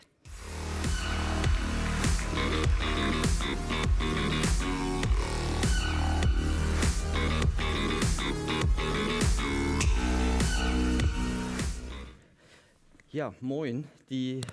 Schön, dass ihr alle da seid. Der Nachteil von so einem Podcast, von so einer Podcast-Aufnahme ist, dass die Interaktion sich mehr oder weniger nur auf dieser Seite stattfindet. Aber ihr habt auf jeden Fall noch die Gelegenheit, Viktor zu Revolut und vielleicht auch zu anderen Themen noch mal zu befragen, wenn wir hiermit durch sind.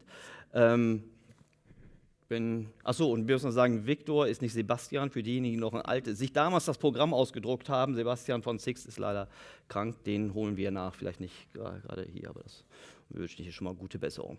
Alright,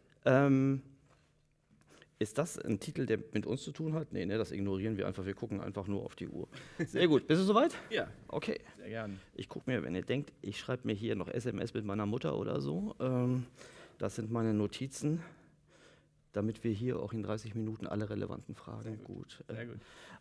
Alright, dann legen wir los. Herzlich willkommen zu einer neuen Folge des Marketing Transformation Podcast. Heute mit einem richtig guten Thema und einem richtig guten Gast. Herzlich willkommen, Viktor von Revolut. Vielen Dank dir, Erik. Hi. Schön hier zu sein. Und dass es in weniger als 24 Stunden geklappt hat. Ja, richtig gut. Also vielen Dank. Wir sind hier live auf der Project A Knowledge Konferenz, eine richtig gute Konferenz. Früher war sie immer Freitag, wie wir neulich festgestellt haben. Eine meiner Lieblingskonferenzen, um den Blick so über den Horizont, auch jenseits von Marketing zu werfen. Lass uns gleich einsteigen. Ich freue mich besonders, dass du hier bist, weil du stehst für einen Challenger in einem Markt, der eigentlich, aber das wirst du mir gleich besser erklären können, als ich das sehe, der total gesättigt ist. Wir reden hier von B2C, Finance, Tech. Ihr seid angetreten, um die Bankenwelt zu revolutionieren. Bevor wir über Revolut sprechen, sag doch vielleicht ein, zwei Sätze kurz über dich. Ja, ich bin Viktor, genau. Ich bin Head of Growth für den Dach- und Benelux- und Frankreich-Markt bei Revolut seit jetzt fast 2 Jahren. Komme ursprünglich aus einem sehr nicht Fintech- und Tech-getriebenen von Köln und bin über Umwege in den Niederlanden, Peking und London hier in Berlin gelandet und bin seit 9 Jahren ungefähr im Insurtech- und Fintech-Bereich tätig und ja, bin aktuell bei Revolut und kümmere mich dort um hauptsächlich das Wachstum in den Regionen, die ich gerade genannt habe. Und da stelle ich mir vor, also gerade jetzt in diesen Zeiten stelle ich mir das super herausfordernd vor, wie man in diesen Märkten wächst. Aber bevor wir jetzt über Wachstum, wie man das macht, was da die Herausforderungen sind, bevor wir dazu kommen, sag uns doch noch mal 2, 3 Sätze über Revolut. Wie seid ihr positioniert, wie seid ihr angetreten? Also Revolut ist erstmal vor 8 Jahren, glaube ich mittlerweile, haben wir angefangen als FX-Trading-App. Also du konntest sozusagen in der UK, haben unsere Founder eine sehr große Opportunity gesehen innerhalb von dem Austausch von Währungen mit dem minimalen Kostenaufwand. Und daraus hat sich dann mehr oder weniger erstmal ein sehr starkes organisches Wachstum entwickelt. Und von der kleinen Funktionalität von Banken sind wir dann eigentlich mittlerweile zu einer vollen Bank gewachsen, die jedes Vertical des Bankings oder von Finance abdeckt. Von Trading, Daily Payments bis hin zu Sparprodukten. Und das ist halt jetzt mittlerweile unsere Mission, ist halt sozusagen eine einzelne Lösung für möglichst viele globale Kunden halt anzubieten. Wir haben jetzt gestern announced, dass wir 35 Millionen Kunden erreicht haben, was schon eine Hausnummer ist. Und wir sind, glaube ich, immer noch recht am Anfang von unserer kompletten Wachstumsjourney. Ja. Ja. Du hast mir schon im Vorgespräch gesagt, dass eines eurer Besonderheiten ist, dass ihr international, also die Internationalisierung in der DNA habt. Da kommen wir gleich drauf zu sprechen. Sag mir doch mal, also ich kenne so den Retail- und den B2C-Bankenbereich so einigermaßen.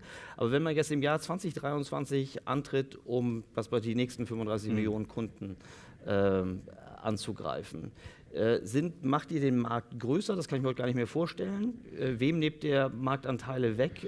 Aber wie funktioniert das? Ich glaube, es ist nicht mehr so eine Frage von, es gibt nur eine Lösung für alle. Ich glaube, wir haben natürlich als Plattform oder als App irgendwo das Ziel gesetzt, wir möchten alles rund um Finanzen abdecken, aber ich glaube, der Konsument will gar nicht mehr nur eine Lösung haben. Lieber eine Aufteilung, das sehen wir ganz stark in Deutschland. Wenn man sich Deutschland anschaut, es gibt Broker im Trading-Bereich, Krypto-Bereich, es gibt Banken, es gibt aber auch Lösungen, die einfach nur Tagesgeldkonten anbieten. Also man merkt, dass es eine sehr starke Breite an Produkten halt gibt. Ich glaube, Unsere Lösung ist eher, dass wir den Leuten erstmal also je nach Markt natürlich, je nachdem, wie natürlich auch der Wettbewerb ist pro Markt, aber wenn wir jetzt wirklich mal das Beispiel Deutschland nehmen, dass wir die bestmögliche Zweitlösung erstmal anbieten und von dort an uns weiterarbeiten hin zu deiner primären Bank, die du halt als Gehaltskonto nutzt oder als dein Hauptkonto sozusagen. Und je nachdem, wo der Markt gerade steht und wie natürlich auch der Wettbewerb ist, sehen wir in manchen Märkten, dass Leute das von Anfang an so nutzen oder erst mit einer gewissen Zeit sich mit dem Produkt vertraut machen und dann mehr und mehr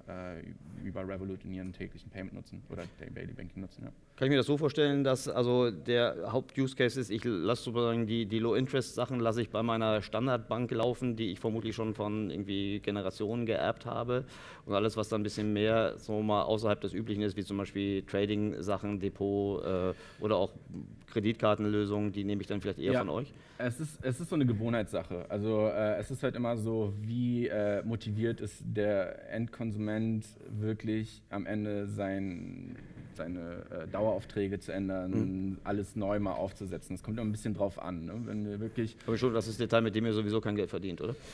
Na klar, man verdient schon was an Transaktionen, aber es ist jetzt nicht so, dass wir dann wirklich darauf gehen, dass wir halt wirklich viele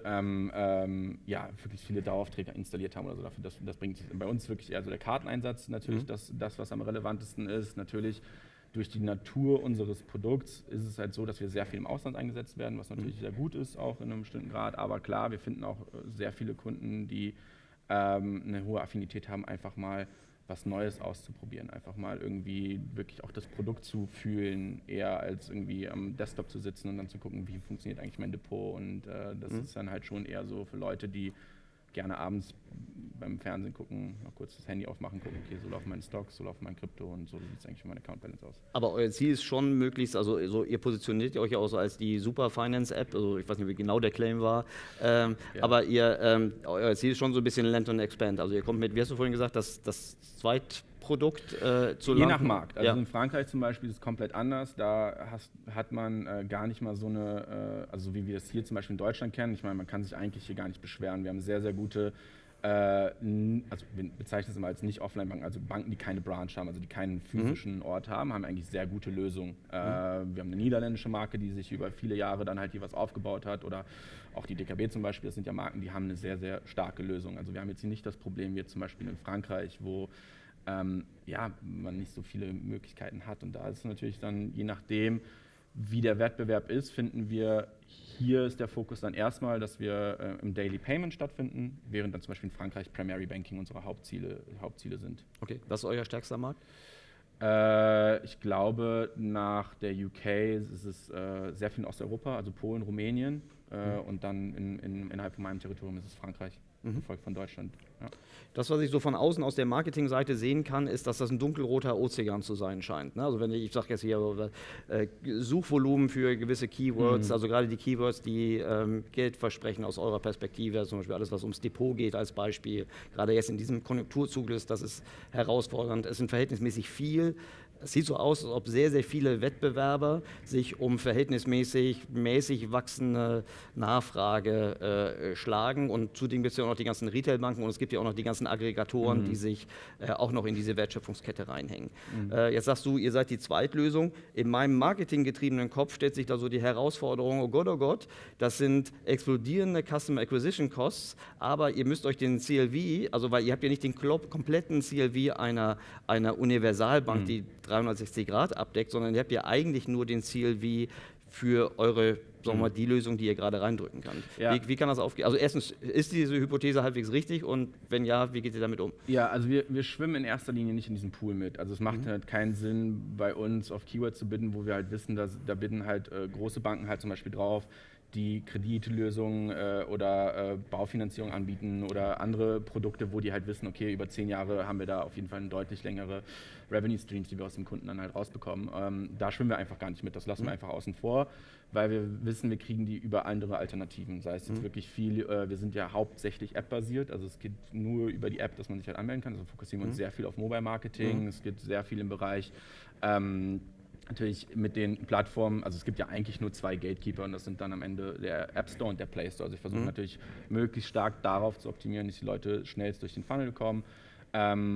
Gleichzeitig setzen wir auch viel auf Kunden, die vielleicht noch nicht so weit sind, die schon diese großen Lösungen halt benötigen, also die vielleicht noch nicht bereit sind, einen 10-Jahres-Kredit aufzusetzen. Das heißt, das Segment 18 bis 24 ist bei uns ein bestimmtes Wachstumssegment, auf das wir halt sehr viel Wert legen, weil die auch zu einem bestimmten Grad auch noch relativ unverpflichtet sind, was deren Banking angeht. Also da geht es wirklich erstmal darum, ich möchte irgendwas, was auf meinem Handy funktioniert. Ich will eigentlich relativ light aus dem Haus gehen. Ich brauche jetzt irgendwie nicht mein Portemonnaie, sondern ich will eigentlich nur ein Telefon, am besten über Apple oder Google Pay damit bezahlen. Und da sehen wir auch das größte Wachstumspotenzial und kriegen halt dort auch das Volumen her. Und das Segment setzt sich nicht so stark mit so viel Research auseinander wie jetzt die etwas älteren. Okay, das ist interessant. Ich meinte auch erstmal das Keyword als Indikator, wie sich der Markt entwickelt, nicht so sehr, dass das noch der primäre Gewinnungsweg ist. Aber es ist auch interessant zu hören. Wichtig, weil natürlich der zweite Touchpoint, also ich nehme irgendwo Werbung wahr und dann der zweite Touchpoint, ich informiere mich über die Marke, die ich irgendwo wahrgenommen habe, ist natürlich Google. Also in Deutschland vielleicht noch mal ein bisschen anders, weil wir haben natürlich noch die Preisvergleichsplattform, die enorm ist, gibt es in fast keinen anderen Markt. Also wenn ich zum Beispiel meinen Kollegen aus der UK sage, naja gut, die meist runtergeladene Finanz-App neben der Sparkasse und PayPal ist der Check24, dann sagen sie, was ist das? Und kennst du noch Money Supermarket? Die haben eigentlich damit angefangen. Ja, die haben damit angefangen, aber hat absolut an Relevanz verloren. Und das ist halt bei uns vielleicht noch mal so eine Station dazwischen, aber in allen anderen Märkten ist eigentlich, ich nehme die Marke wahr, ich suche direkt danach, informiere mich vielleicht auf den App- oder Play Store-Pages und dann vielleicht gibt es so den einen oder anderen, der noch ein bisschen mehr Research verbringen möchte und die suchen dann wirklich aktiv auf den Search Engines. Da macht natürlich Keyword-Bidding Sinn, aber bei uns, wir übergehen den Step aktuell noch. Also ihr macht ja auch viel, so wie ich das wahrnehme, kommen wir gleich bei den Maßnahmen zu, ihr macht ja viel auch Upper-Funnel-Maßnahmen, ihr macht Push, gut, dann seid ihr aus der Vergleichbarkeit raus, aber gib uns trotzdem mal so eine Indikation, muss ja jetzt nicht konkret deine Zahlen sagen, aber so in der Branche allgemein, wie sehen denn also die Kundenakquisitionskosten aus und dann wird die nächste Frage sein, über was für einen Zeitraum kriegt man das dann über einen Lebenswert zurück? Ja, es kommt wirklich so ein bisschen darauf an, also man kann sich das eigentlich immer ganz gut errechnen an dem, was eine Bank eine Person wirklich auch kostet. Also wenn ich jetzt zum Beispiel ich habe zum Beispiel eine Bank, da muss ich für mein Gemeinschaftskonto meiner Frau, da muss ich jeden Monat, ich glaube 2 Euro für das Halten der Karte halt bezahlen. So, das ist natürlich ein super Revenue Stream, den geben wir zum Beispiel auf. Wir sagen einfach, die Karte ist for free. Gerade die physische Karte, das Bestellen, die Shippinggebühr kostet, aber das Halten der Karte kostet halt nichts. Und ich glaube, dass man die CACs, die dann wirklich bei den ganz hochgerankten Banken sind, die sich irgendwo nördlich der 100 dann halt bewegen und die muss man dann aber nicht in vielleicht einem Jahr oder 2 Jahren zurückzahlen, sondern hat dann natürlich einen deutlich längeren Payback-Horizont zwischen 5 und 10 Jahren, weil man weiß ja auch, okay, ich kann hinten raus den Kundinnen und Kunden halt long-term, also Produkte verkaufen, die halt binden. Ja, das setzt aber voraus, dass die Produkte weiterhin so wettbewerbsfähig sind. Ne? Also das natürlich, genau. Bei meiner Bank ist das regelmäßig so, dass die Produkte rausbringen, die in der Regel 3 Jahre hinter Marktstandard sind. Das ist echt schwer, dann den CLV hochzuhalten. Ja, deshalb Bankwechseln immer eine gute Idee. Immer mal wieder zu schauen, was sind denn die Alternativen. Aber nee, es ist halt wirklich bemerkenswert, also wie Leute auch dazu, also wie wenig Leute sich wirklich mit dem Thema Banking auseinandersetzen. Also jeder hat eine Bank, jeder braucht eine Bank, um wirklich damit auch irgendwie am täglichen Zahlungsfluss teilzunehmen. Aber wir merken das ja hier, wir hatten eine Diskussion mit PP über, wie kann man am besten Bargeld einzahlen. Das ist eine sehr, sehr gute Frage. Das bieten viele der Challenger-Banken nicht an, ohne eine Fee, was früher komplett gang und gäbe war. Und das ist, glaube ich, etwas, wo man sich immer mehr und mehr mit auseinandersetzen muss. Bietet meine aktuelle Hausbank, die ich wahrscheinlich noch aus Kindheitstagen habe oder weil es die Familienbank war, bietet das beste Preis-Leistungs-Verhältnis an, für das was ich haben will. Und ich glaube, bei vielen steht diese Frage noch gar nicht im Raum, weil es einfach so genommen wird, wie es halt ist. Ich stelle es mir trotzdem sehr, sehr herausfordernd vor. Also wir haben vorhin auch nochmal von der Rule of 40 gehört. Profitables Wachstum at Scale in so einem Haifischbecken irgendwie zu betreiben. Ich habe jetzt rausgehört, also vermutlich Kundenakquisitionskosten eher im dreistelligen als im niedrig zweistelligen Bereich und CLVs, die vermutlich also auch sehr, sehr kontinuierlich und sehr, sehr lange aufrechterhalten werden müssen. Was sind denn so die wenn du so mal nach Bedeutung abträgst, was sind so die hauptsächlichen Gewinnungswege oder Gewinnungsmethoden, über die ihr oder vielleicht auch andere in dieser Branche wachsen? Also ich glaube, also bei vielen anderen, das, was wir sehr, sehr viel beobachten, ist halt vor allen Dingen dieses, ich gebe ein Cash-Incentive raus dafür, dass man halt kommt. Also wir bringen ein Gehalt und kriegt dafür 100, 150 Euro, was man sich dann auch irgendwie mal ausrechnen muss. Okay, ich zahle wenn ich alle Kriterien erfülle, und die Kriterien stehen dann ja meistens in den T's und C's, und das ist dann halt 20 Sachen, dann kostet mich der Kunde schon mal per se 150 € plus dann nochmal die Marketingkosten. Das ist halt schon enormst hoch. Also das ist wahrscheinlich dann irgendwo im 200-300 € Bereich, je nachdem. Ich glaube, das ist komplett gang und gäbe im Markt, das halt zu tun. Dann gibt es natürlich... Ist dann auch die Aktivierung, also sind das Kunden, die schon irgendwer, das ist immer so die Herausforderung in eurem Markt, dass die Kunden also die Karte dass sie durch alle Bonitätsprüfungen durch sind, ist ja das eine, aber dass dann auch Aktivität stattfindet, ist ja nochmal das andere. Das ist halt das andere, dass halt natürlich dieses Incentive als Marketing sehr, sehr stark wirkt. Ich reagiere darauf, dass mir jemand etwas anbietet, für etwas zu wechseln, und ich denke, ich verdiene damit Geld. So. Das ist das eine. Das andere ist natürlich, mache ich das wirklich, weil ich vom Produkt überzeugt bin oder weil mich halt wirklich diese 150 € jetzt so stark interessiert haben. Und ich glaube, man merkt schon, dass die Retention hinten raus dann halt nicht so hoch ist bei vielen. Also man merkt dann so, okay, die einen kriegen, also wenn man sich wirklich mal so von Competitoren oder je nachdem, wer so ein Incentive anbietet, die Reviews durchliest, dann merkt man, ja, es gibt sehr viele Kunden, die sind nicht happy, weil die dann wahrscheinlich auf 150 € eingegangen sind, aber dann nicht sofort 150 € zum Beispiel bekommen haben. Und das ist ganz oft, weil das Produkt nicht so genutzt wird, wie es eigentlich designt wurde, es halt zu tun, um das halt eigentlich zu bekommen. Ja. Du sagst, dass das App Store Marketing ist mit das wichtigste Instrument. Was darüber hinaus sind noch Methoden oder Kanäle, über die ihr wächst? Also bei uns ist wir kommen halt sehr stark aus dem organischen Wachstum, und organisches Wachstum heißt erstmal, man findet also die Kunden finden das Produkt. Dann kam eigentlich so die nächste Phase, bei der wir sehr viel Wert darauf gelegt haben, okay, die unser Produkt halt aktiv nutzen, die haben wahrscheinlich Freunde oder Freundinnen, die das halt auch sehr oft nutzen werden. Das heißt, wir haben sehr viel Wert auf Referral-Marketing von Anfang an gelegt. Kunden werben Kunden, je nachdem, wie man das jetzt nennen mag. Dann Mobile Inventory, also eigentlich alles, was auf dem Handy auch stattfindet, dass man dann wirklich den Kunden da auch erreicht, wo er sowieso den Großteil seiner Zeit verbringt, bis hin zu, klar, es hat halt auch irgendwann wenn man sich das anschaut, ist man halt gesättigt und muss dann irgendwie den Funnel wieder aufmachen, und dann, so wie jetzt in Deutschland, wir hatten jetzt im Juli, August und September unseren ersten TV-Flight und versuchen dann einfach nochmal von oben neue Kunden und Kunden anzusprechen, ein bisschen die Ad-Awareness zu triggern und dann die dann im tieferen Funnel dann wieder zu konverten. Okay. Und das ist dann immer an und aus, mehr oder weniger. Genau. Okay. Was sind die größten Herausforderungen so bei TV, neben der Attribution? Ich glaube, dass ich komme ursprünglich aus dem TV, ich glaube, die Messbarkeit der Reichweite. Ich glaube gar nicht mal mehr so wirklich, also die Planung, Buchung, Messung, das kriegen wir schon irgendwie alles hin, aber die Werte im Messen von TV, sind die tatsächlich die Realität? Also schauen wirklich x Millionen Menschen noch TV, ist halt schwer einzuschätzen, und die andere Frage ist, schauen die bewusst TV? Also nur weil was läuft, ist das eine, aber hier läuft halt auch ein Screen, wahrscheinlich wären wir jetzt ein Viewer, aber setzen wir uns wirklich intensiv damit auseinander, was wir da sehen, ist die andere Frage, und das macht es sehr, sehr schwierig. Können wir vorstellen. Wenn du sagst, ihr habt in der Vergangenheit oder auch jetzt noch eine große Säule im Organischen, das spricht für ein gutes Produkt, wenn ihr jetzt noch organisch wachsen könnt. Ja. Jetzt Produkte, habe ich das Gefühl, gleichen sich immer mehr an. Also ich weiß noch, wie so die New Challenger, was das für ein Aha-Erlebnis war und wie lange zum Beispiel so was Primitives wie Apple Pay, wie lange sich die traditionellen Retail-Banken schwer getan haben, um ihre Kreditkarten also ihre Bankenlösungen und Kreditkarten darauf zu bringen. Ist das eine komfortable Situation, die man lange aufrechterhalten kann, oder ist es nicht abzusehen, dass ihr dann immer mehr in Paid gehen müsst? Ab irgendeinem Punkt ist halt auch die Phase vorbei. Also ich glaube, ab irgendeinem Punkt hat jeder mal irgendwie einen Wind bekommen, dass es das Produkt gibt, und sich dann dafür entschieden, okay, finde ich das jetzt gut oder finde ich das jetzt nicht gut, und dann ist es vielleicht in dem Moment nicht relevant, dann kann man darauf hoffen, dass vielleicht in 6 Monaten doch wieder relevant wird. Ich glaube, da muss man halt einfach nur dafür sorgen, dass man immer so ein bestimmtes Grundrauschen hat und dass man wirklich, was jetzt so die Discoverability oder so angeht, immer da ist, wenn wirklich jemand sich damit auseinandersetzt. Muss jetzt nicht unbedingt sein in den höchsten Keywords, sondern so in relevanten, zum Beispiel in Sommermonaten beim Reisen. Was ist die beste Bank zum Reisen? Da sollte man in unserem Fall jetzt immer stattfinden und durchgehend stattfinden. Und ich glaube, dann wird es halt wichtig, dass man die richtigen Produkte für die einzelnen Märkte entwickelt, um eben vielleicht nicht mehr nur noch das große organische Wachstum mitzunehmen, sondern dann wirklich auch die richtigen Lösungen für den Markt anzubieten. Und wir in Deutschland zum Beispiel, wir haben halt einen sehr, sehr konservativen Banking-Markt.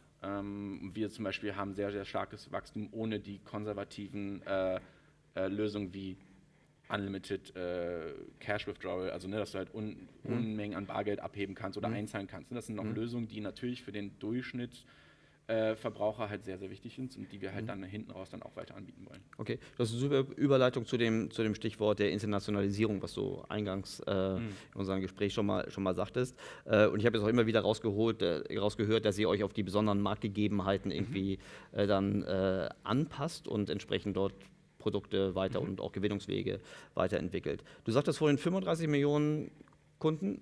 Sind das 35 Millionen aktive Kunden oder 35 Millionen Kunden? Genau, das sind Kunden, die halt den Funnel durchgelaufen sind, ihr KYC-Dokument hinterlegt haben und sozusagen ready to banking sind, ja. Okay, und wie viele davon sind aktiv? Das weiß ich jetzt aus dem Kopf heraus nicht, aber ein sehr, sehr großer Teil davon. Ja. Okay. Details. So, sag mal, wie habt ihr eure Internationalisierung aufgesetzt? Du sagtest, dass das von Anfang an schon euer Expansionsplan war. Habe ich das richtig in Erinnerung? Genau, also es ist halt, wir sind ja erstmal eine UK gefounded, was ich anfangs gesagt habe, es war ja erstmal ein FX-Produkt. Ne? Also da hat man schon von Anfang an nicht eine Lösung für den Pfund kreiert, sondern für den Pfund und den Euro. Also oder für den Pfund und Zloty zum Beispiel. Wir haben halt einen sehr, sehr großen Teil der Kunden. Ich darf mal kurz sagen, FX steht für Foreign Exchange, also alles, was Währungsumrechnung ist. Genau, für Währungsaustausch. Genau. Und vor allen Dingen, zum Beispiel in der UK, gibt es halt eine sehr, sehr große ausländische Community, zum Beispiel aus Polen, die arbeiten in der UK, brauchen dann natürlich den bestmöglichen Weg, um den Verdienst umzutauschen und wieder zurück nach Hause zu schicken. Und daher hat man schon von Anfang an gesehen, okay, es gibt eine sehr, sehr hohe Affinität zu Nicht-UK-Markets, zu unserem Produkt. Von da aus ist dann natürlich deutlich simpler, weil man hat erstmal eine Lösung, die man in sehr vielen dieser Märkte anbieten kann, weil sie erstmal auf Englisch gebaut ist. Also wir haben erstmal eine englische Lösung. So. Und Englisch sprechen super viele Experts hier in Berlin, in Hamburg, wahrscheinlich aber auch in Warschau, Danzig oder halt irgendwie in Paris. Das heißt, die werden schon irgendwie auf das Produkt aufmerksam. Dann natürlich richtige Zeit. Vor 8 Jahren war natürlich auch alles nochmal ein bisschen was anderes. Ne? Die richtige Lösung zum richtigen Zeitpunkt. Und von jetzt seit eigentlich so 2-3 Jahren verfolgen wir, deshalb wurde ich auch zum Beispiel geheiert, sehr, sehr starken lokalen Approach. Also wir sind dann weggegangen und haben gesagt, okay, wir können natürlich global wachsen, wir können aber noch schneller wachsen, wenn wir wirklich in jeden der einzelnen Märkte unsere Teams darauf fokussieren, dass sie von dem globalen Werkzeugkasten, den wir mehr oder weniger haben, die besten lokalen Strategien halt entwickeln. Und das ist dann eigentlich dann der zweite Schritt. Also man geht dann erstmal rein mit einer englischen gleichen Lösung und fängt sie dann später an, auf den Markt halt anzupassen. Und so scheint es das richtige Rezept bisher gewesen zu sein. Super spannend. Ich hätte gar nicht gedacht, dass allein die Sprache, also als Content-Träger, irgendwie so wichtig ist. Ich hätte jetzt eher gedacht, dass zum Beispiel allein über die Regulatorik und die Marktbesonderheiten. Das ist natürlich der zweite Aspekt. Also wir haben über die Banklizenz in Litauen, die wir halt natürlich eine Möglichkeit gefunden, über mehrere Märkte gleichzeitig erstmal über unsere Lösung anzubieten. Da nehmen wir natürlich Gebrauch von den EU-regulatorischen Maßnahmen, was natürlich sehr, sehr in unserem Sinne ist und in unser Wachstum halt supportet. Aber selbst das ist nicht das Ende. Wir fangen halt von dort aus dann, sobald wir die ersten Märkte dann sozusagen oder das richtige Wachstum in den Märkten sehen, dann halt natürlich auch die lokalen Banklizenzen zu bekommen. Also in Frankreich haben wir dann die Kunden, die dann auf der französischen IBAN halt laufen. Das ist dann der nächste Schritt. Aber erstmal, um mal kurz anzuklopfen, halt zu sagen, wir sind da, nutzen wir halt das und das hilft uns natürlich enorm bei der Skalierung. Das kann ich mir gut vorstellen. Das ist natürlich umso spannender, wie du dann deine Wachstumsorganisation aufsetzen kannst. Ja. Wie macht man das? Ich stelle mir jetzt so eine riesen komplexe Matrix vor aus zentralen, dezentralen Produktmärkten. Gib uns da mal bitte einen Einblick, wie man sowas aufsetzt. Was war deine Einschätzung von außen? Wie viele Leute kümmern sich? Jetzt mal nur so um Europa. Das ist eine gute Frage. Jetzt für Wachstum, da würde ich mal sagen, was davon ist Marketing, was ist eher... Boah, das ist eine gute Frage. Jetzt hast du gesagt, ich glaube, es ist jetzt nicht so... Ich kenne ein paar B2C, Retail und Direktbanken. Ich hoffe, dass es bei euch weniger als 50 sind. Ja, es ist ein bisschen mehr. Wir haben halt natürlich einen großen Strang natürlich auch an Inhouse-Designern und so, die zählen da halt auch noch zu, aber so klassische wirklich Marketeers wird so um die 40, 50 halt sein. Okay. Genau, und dann ist es halt so aufgebaut, also es folgt so ein bisschen dem Pfad, den wir auch so haben. Wir haben erstmal sehr zentrale globale Teams, die setzen sich damit auseinander, dass wir nennen das immer Engines, also die bauen halt Maschinen, die bauen halt mehr oder weniger Lösungen. Nehmen wir jetzt mal einen Meta oder einen Google, das ist halt eine Lösung, die funktioniert nicht in einem Markt, die funktioniert in mehreren Märkten gleichzeitig. Das heißt, es macht keinen Sinn, dass ich jetzt einen Facebook-Manager in Deutschland, Frankreich, Niederlanden einstelle, sondern ich versuche natürlich eine Person zu finden, die diesen Kanal betätigen kann und dann versuche ich dass dieser Kanal gefüttert wird mit lokalem Input. Und so unterscheidet sich dann unsere Strategie. Also zum Beispiel das DEE-Team, das ich zum Beispiel verantworte, das ist sehr, sehr klein gehalten. Da gibt es wenig Input, die setzen sich intensiv mit dem Markt auseinander, die setzen sich mit dem aktuellen Zeitgeist auseinander, was passiert hier, worauf müssen wir Wert legen, und das füttern die halt durchgehend in den lokalen Engine und der lokale Engine oder in den globalen Engine, und der kann aber gleichzeitig auch rausfinden, na gut, wie funktioniert denn zum Beispiel die Kampagne in der UK im Vergleich zu Deutschland, wohin kann ich optimieren, man kann halt durchgehend Learnings von links nach rechts ziehen, und das macht uns enorm skalierbar, und gleichzeitig ist es halt auch ein komplett anderer Ansatz, als ich den zum Beispiel aus der Vergangenheit kannte, wo man natürlich immer die gleiche Anzahl an Leuten auf nur einem DE-Projekt hatte.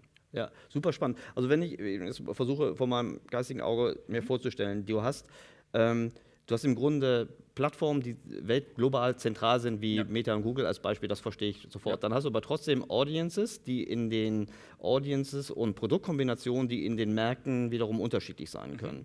Und dann hast du Dinge, die zum Beispiel nur am Produkt hängen. Also ich stelle mir vor, dass irgendwie der Kreditkartenmarkt in Deutschland und in Frankreich anders funktionieren oder was auch immer. Und dann hast du Produktkompetenzen. Und wie übersetzt ihr das, dass ihr praktisch die Lokalisierung auf die Landesbesonderheiten produktseitig als auch...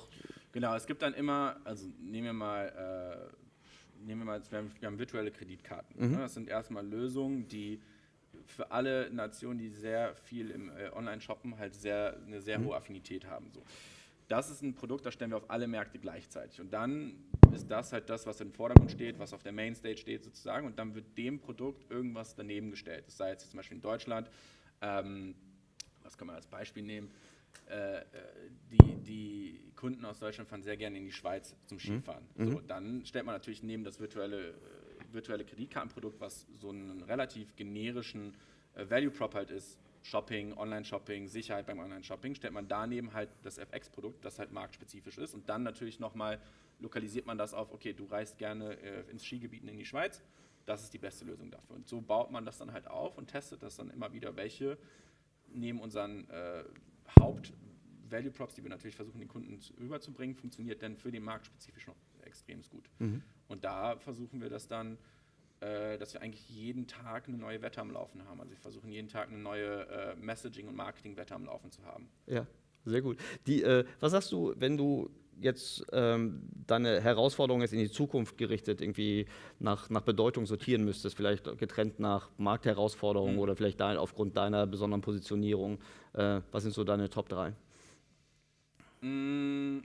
Also ich glaube, was enorm wichtig ist in allen Märkten, ich glaube, was man halt sehr oft unterschätzt, ist halt das ganze Thema Consumer Trust, also das Vertrauen der Kunden und Kundinnen, weil das, was man vergisst, ist so ein bisschen, also im Worst Case kann man nicht mehr in eine Filiale reingehen und sagen so, hey, was ist hier passiert, sondern muss dann halt über Chats, Telefonnummern, Customer Support irgendwie versuchen, da ranzukommen. Ich glaube, dass das so die erste große Herausforderung ist im Marketing, dass du halt dieses Gefühl der Sicherheit rüberzubringen. Dann das andere ist, dass man irgendwie versteht, naja, gibt es in einem bestimmten Markt ein Überangebot oder halt nicht. Also ich glaube, in Deutschland haben wir eine relativ gute Situation, wenn man sich wirklich mal so die Top 10, Top 20 im App oder Play Store anschaut, der runtergeladenen Apps, das sieht eigentlich schon ganz gut aus, da sind wirklich gute Produkte dabei.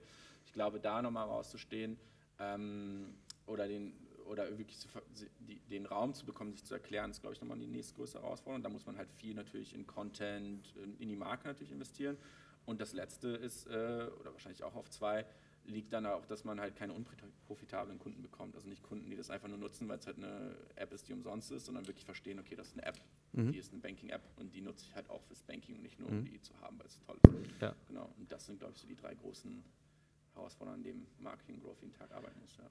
Es gab gerade in der Halbzeit, als die Börse noch richtig nach oben ging, gab es auch viel Diskussion um die Robinhood, aber auch jetzt hier um andere, auch erstmal hier Unternehmen, die Project N sehr nahe stehen.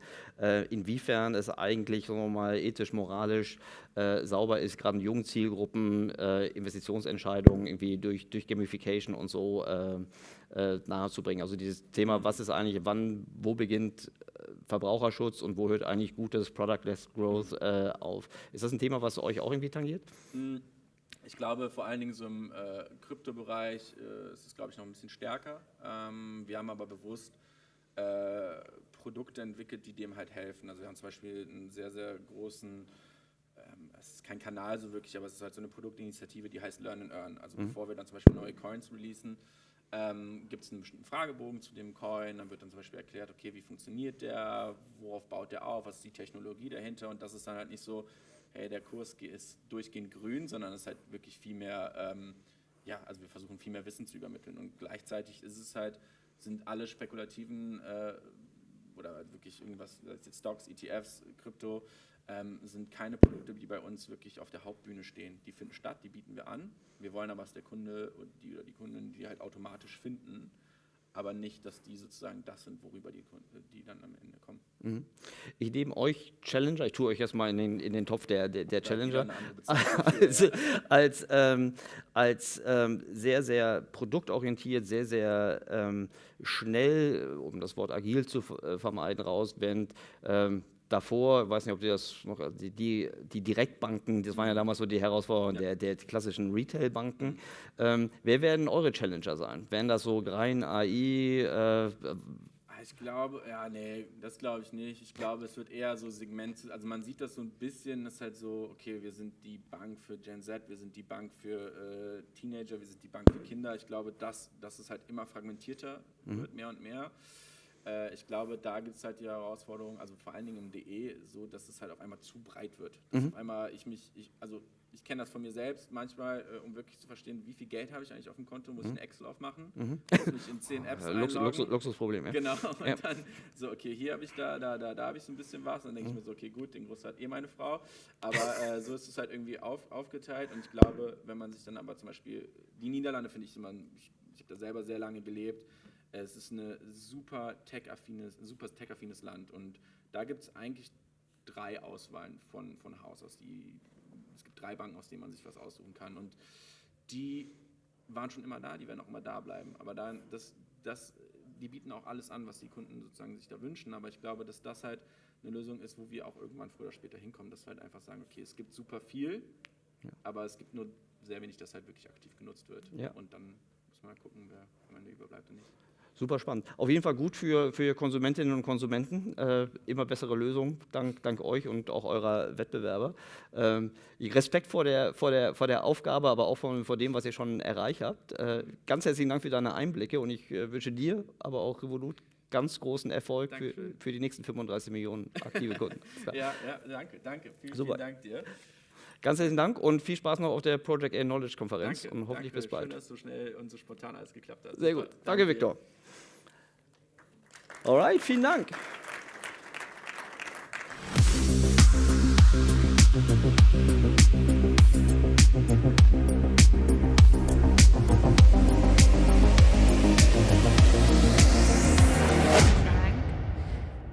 Thank you so much, Eric and Victor.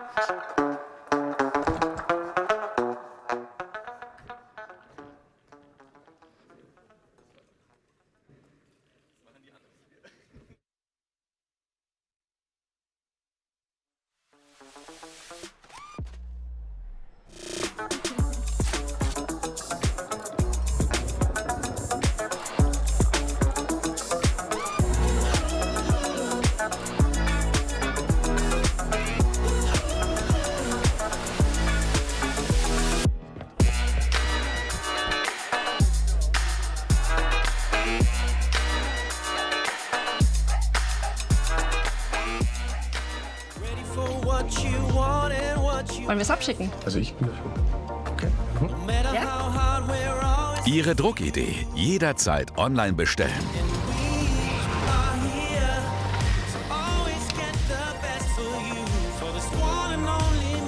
Online-Printers. Jetzt testen.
right, everyone. Next up, we have actually a session about AI and automation, which is one of the main topics here.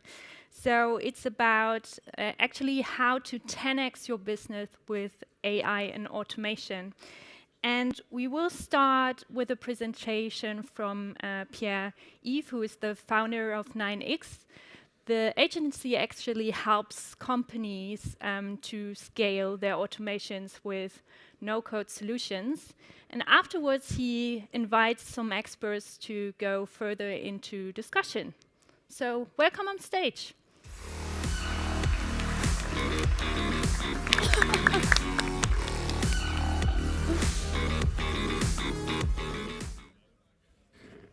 Thank you, Jessica.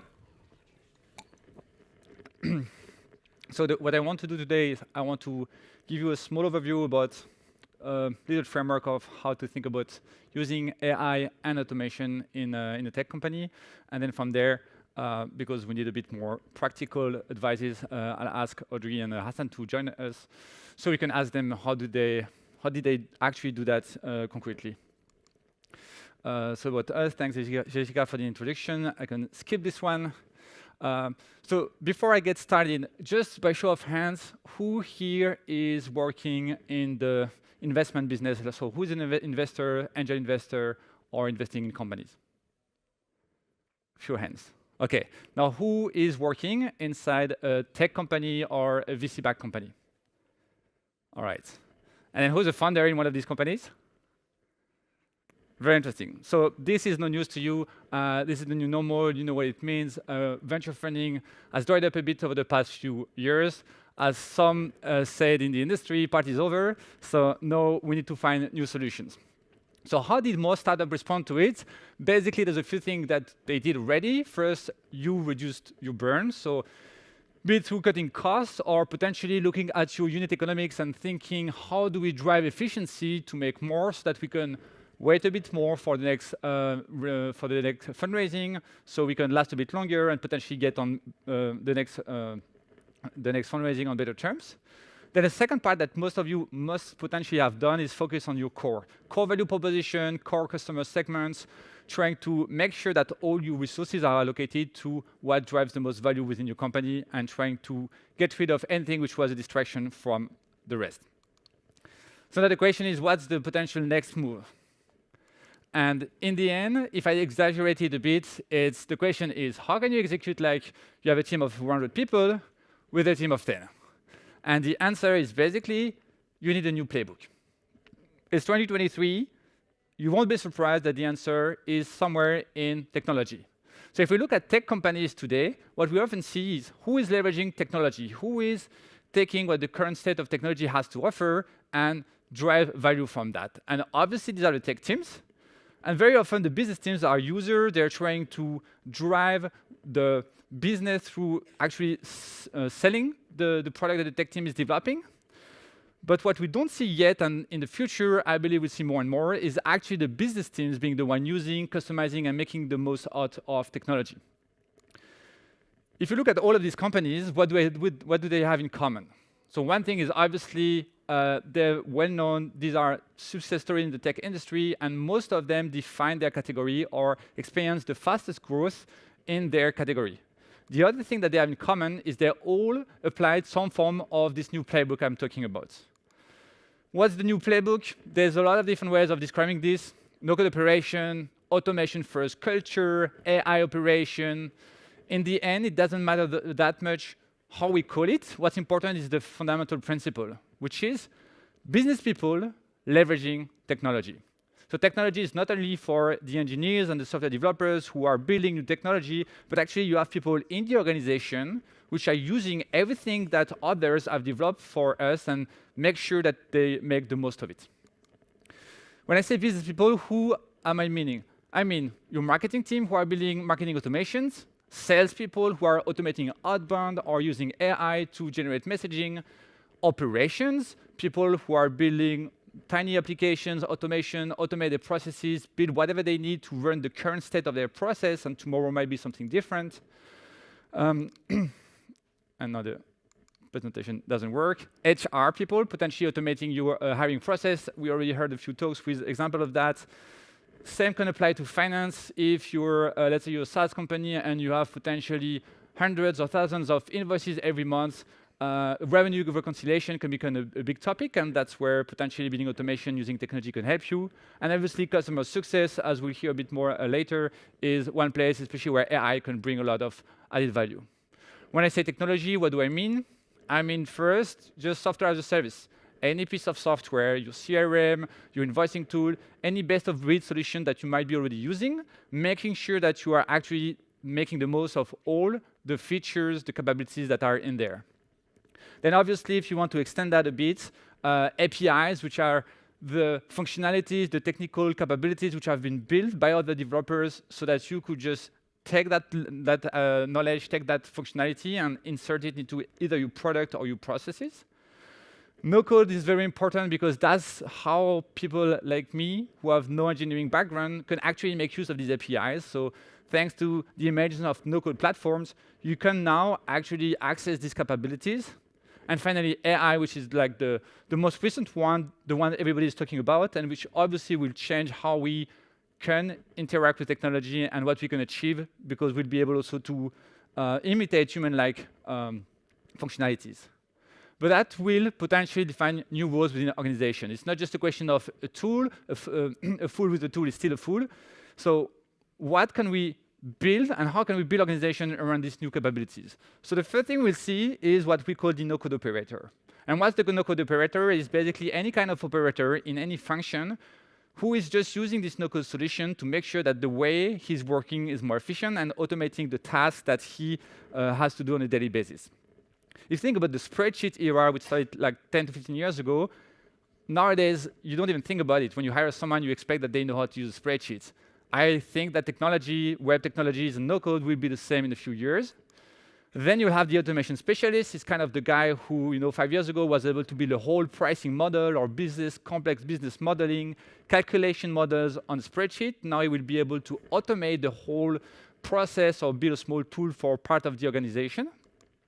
Then you even have the no-code builder, which is one level above, is someone who can actually also build prototypes. And before you want to go on a new market or you want to try validate demand, instead of having your tech and product team spend weeks or months on that, you can actually have someone build a first presentable option that you can put in front of your customer. And if you see traction, then you iterate on it and you build something out of it.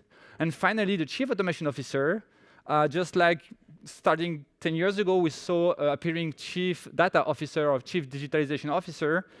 I believe that you will still have the need in a lot of organizations to have people who constantly think about, are we making the most of the technology which is available today on the market to make sure that any person in the organization is just increasing the level of output and efficiency that he can using the technology. And that's the role of the Chief Automation Officer. In some cases, this will be already, if you think about Finn, we've already heard about them today. The CTO was also the Chief Automation Officer because he was fully bought into the approach. In some cases, it's going to be a COO, but in many cases, you might have to hire someone dedicated to that. Now, how does this look in reality? I'd like to welcome Audrey from Project A and Hassan from 11x so they can explain to us actually how they implement this on a day-to-day basis. So let's give them a round of applause. And basically, we start with you, Audrey. First, can you give us a little bit background of what do you do at Project A and how did you get involved with this topic of automation and AI? Sure. Is my mic working? Yeah, all good. Hi, everyone. I'm Audrey from Project A, working in the operational team in the marketing department. Just maybe as a background for everyone here in the public, it's funny that I'm being invited here on this panel discussion because I used to work with Piv before, so Pierre-Yves, here on my left. So yeah, I'm just very happy to be here. So yeah, regarding my background, the whole no-code topic really got me at my previous job, so at Smunch, which is a food delivery service for B2B. And I would say that as a junior starting, you often have to do a lot of repetitive manual tasks. So that was what I was mainly doing. And I was thinking, okay, how can I actually start automating everything so I can get my job position or my career to the next level. So that was really like how it all started.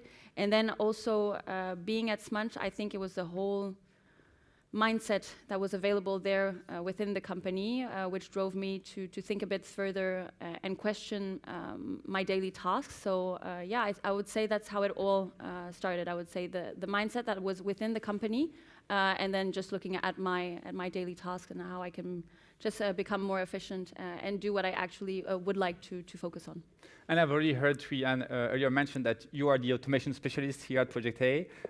What do you do on a daily basis in Project A when it comes to automation? Yeah, absolutely. So I mean, it didn't start off right with automation. So I am in the CRM department, so mainly focusing on email marketing. But what happened was, so last year I got onboarded to help with the organization of the Knowledge Conference, and thankfully we were using the tool Make, which I had used in the past. So basically being onboarded on that project and being able to automate the whole registration process, also like implementing a whole referral program that basically helped me a bit to get my hands dirty, let's say, with automation.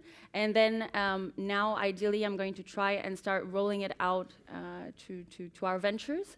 So most of the teams already had some projects. So for example, tech and data worked on some, how do you call it? You would say maybe data sync automations between ERP systems and then CRM systems. We also are now testing at one venture where I'm placed out some lead generation campaigns using no-code tools. So some of you might know Hayflow, which is one of the portfolio companies, and then using Make as basically like the connector with everything in this campaign. And yeah, so we have this. I know that also at Expresssteuer, you guys were involved as well, bringing a bit like the no-code tools in there as well to help them with their expansion. And we have been testing in the sales team, I believe, at Venture with 11X. So yeah, I think we're getting really started with testing there, and hopefully, yeah, there's going to be much more to come. So that's an awesome transition to you, Hassan. So first, awesome name. I love the name of the company. Maybe for the ones who missed your previous talk, what does 11X do? Yeah, absolutely. Thank you so much for the introduction, and it's great to be here. At a relatively high level, what's 11X? 11X is an automation company. We're based in London. We build and sell digital workers. You can think of them almost as virtual employees that you can hire just like you can hire humans. These workers, they have names, they have faces, they have jobs. Basically, they're trained to do. And they work 24/7, they work at scale, and they can be used to automate so many different things and processes in any organization. We started out by a mission to basically automate a few sales processes. So we essentially have an AI SDR, it's called Alice, and it basically automates outbound sales end-to-end. We also have a few other workers and an underlying infrastructure product to build workers for anyone. And they're very much looking forward to this conversation and to diving deeper. And well, the first question I would have for you is, do you kind of eat your own dog food? And is actually Alice working also for 11X? Do you have automated outbound to your potential customers using your own solution? Of course, yes. We don't have any. I mean, our sales team right now is Alice. Basically, that's how we get our inbound, or how we get our basically leads. And then there's a point at which, of course, a human needs to be involved. But we think of ourselves like we want to be one of the most AI-enabled automated companies out there. Like, I mean, there's this vision around an article I read recently about what would it take to build a 3-person unicorn. What would, like, if we were to think from first principles, what would it take to automate every single organization from the ground up to enable people to operate at a higher scale with more leverage and re-leverage automation and AI it's at its full capacity. So to answer your question directly, yes, we're big fans of using Alice internally. And I heard you talk a bit earlier, and I noticed that you spoke about one specific concept which I found very interesting. You said, obviously you can't automate everything, and there's a moment when you need to make a decision between automation versus augmentation. Can you elaborate a bit on that? Yeah, of course. Ultimately, I mean, at the end of the day, This is all meant to help us be more productive and more efficient at work and focus on creative, strategic, higher value activities, whilst we're giving the mundane and repetitive tasks for an AI system basically to do.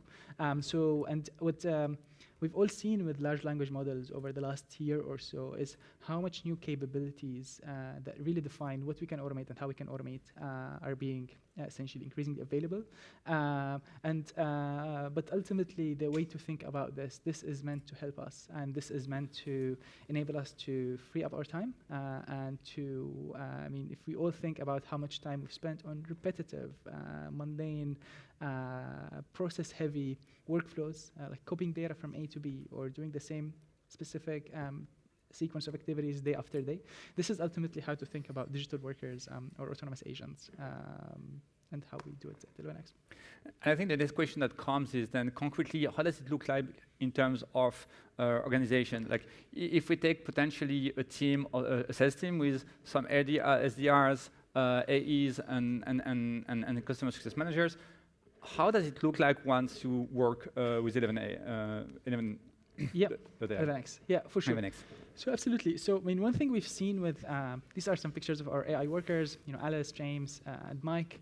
So one thing we've seen with many of the customers that have adopted this is, for example, we started with the SDR, which is a highly repetitive process. Then we implemented Alice at scale in many organizations. And then what we saw as an outcome is AEs needs to be the next level higher. So these SDRs that used to do this work, they're all very talented people, and they were all promoted essentially to do AE, or account executive type of work. And it ended up being a win-win outcome because for them, it meant essentially upskilling and a bigger role and more creative activities. For the organization, it was a win because they were putting people on more important work and also ultimately driving a lot of efficiency and productivity at the automatable layer in this case, which is Alice, essentially. Super interesting. And moving back to Audrey, how do you see that from an organizational point of view, especially in the different ventures of Project A? So I would maybe like first look within, so how we actually do it at Project A at the moment, because to be honest, like I don't have like full visibility of how it's actually implemented at the ventures. That's more like, okay, like a future vision of how I would see it. But I know that within Project A, we do have, let's say, yeah, exactly. So like we have some automation specialists in each department. And I think that's very critical and very important that you have these people per department, because they are the best to know, okay, what are actually the pain points and challenges, what is your team actually spending too much time on, and what should be automated. So I think that's a very important part, right? So I don't really believe that you would have like maybe one like automation department, and then they could potentially go around. But what I believe in is really empowering people within the business teams, and then allowing them to figure out how to automate and reduce basically manual work. So that's how it's basically now at Project A. The vision would be really to first apply this really within, and then go to the ventures and see, okay, we would like to show you how we're working and where you can reduce all the manual tasks that you have. So for example, in marketing, there's a recurring topic, which is, okay, let's say content creation or content distribution. I was actually thinking about that yesterday and built an automation before a presentation that I had at the Tech Day, which would basically extract all the videos from YouTube, run through a scenario and make, and you would basically ask AI, so ChatGPT, to download and do the whole transcription. And then based on that, you can create like blog articles, ads, whatever content you actually need, and then get that reviewed by your team. And I was thinking, okay, actually we need to test this more and roll it out further and just think, okay, what can we do? What are manual processes that we could actually just like work on, scale, and then pass on that knowledge to ventures or any business basically interested in kind of doing that work, I think. And you already have a vision of how you think, like in 5 years from now, things should be structured in you know, as a, like what should be the target for the ventures? Well, I mean, I would like to have like specific use cases per department, right? And then having like, I think you've mentioned that, right? The chief automation officer, and then you would have like, yeah, kind of like being part of management, because I believe that you can't just like steer everything in the different departments, but there needs to be like a global aligned vision, and that would go then with the chief automation officer. And I think that's like something that you guys kind of are like. Exactly.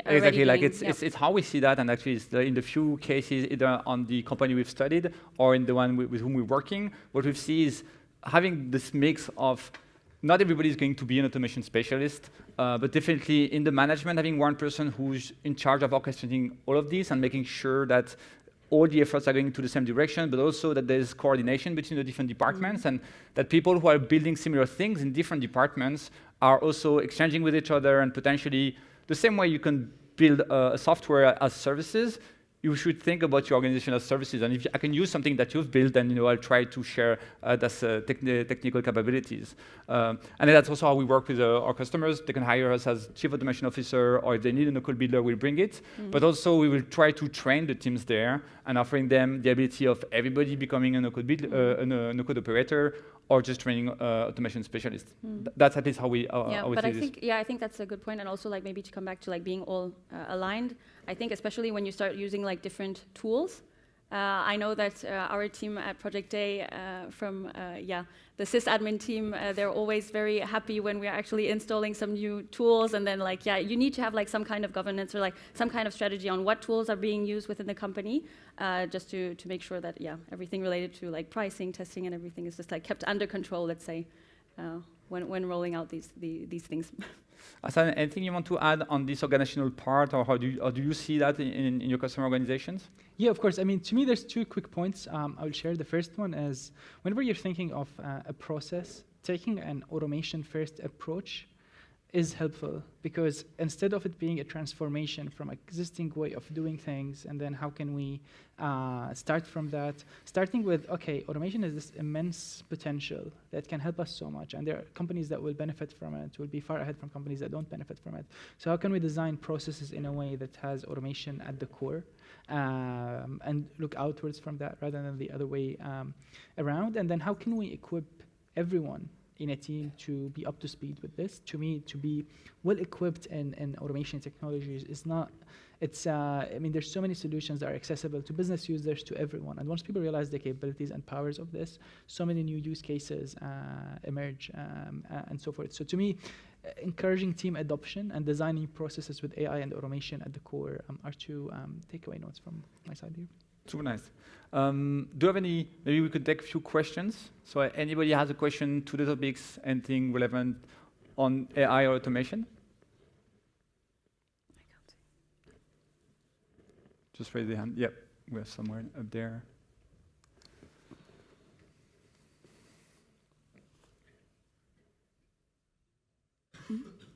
Is the mic going here?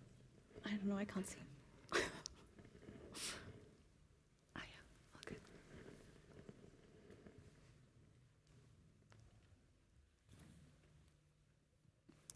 Hey Hassan, I've been using Alice for as a test like for SDR. I'm just wondering who is going to be your next AI worker, and like what role is this person going to fill, and why do you choose this role? Yeah, absolutely. Thanks for sharing, and thanks for being a user of Alice. So there's 2 directions we're going onto. There is one which is additional workers. So for example, we're doing more and more work on inbound, say sales automation, as well as more and more work that relate to HR teams. So like, for example, talent acquisition, employee onboarding, employee in the life cycles, and offboarding. And what's enabling us to do this is we're building the internal infrastructure, essentially almost a no-code platform for us and then for our users to build their own workers from scratch. So you can imagine a process and you can create that process and create your own agent, essentially, to help you in automating these solutions. So to us, this is a little bit of what's going to come in the coming quarters. Do you have another question?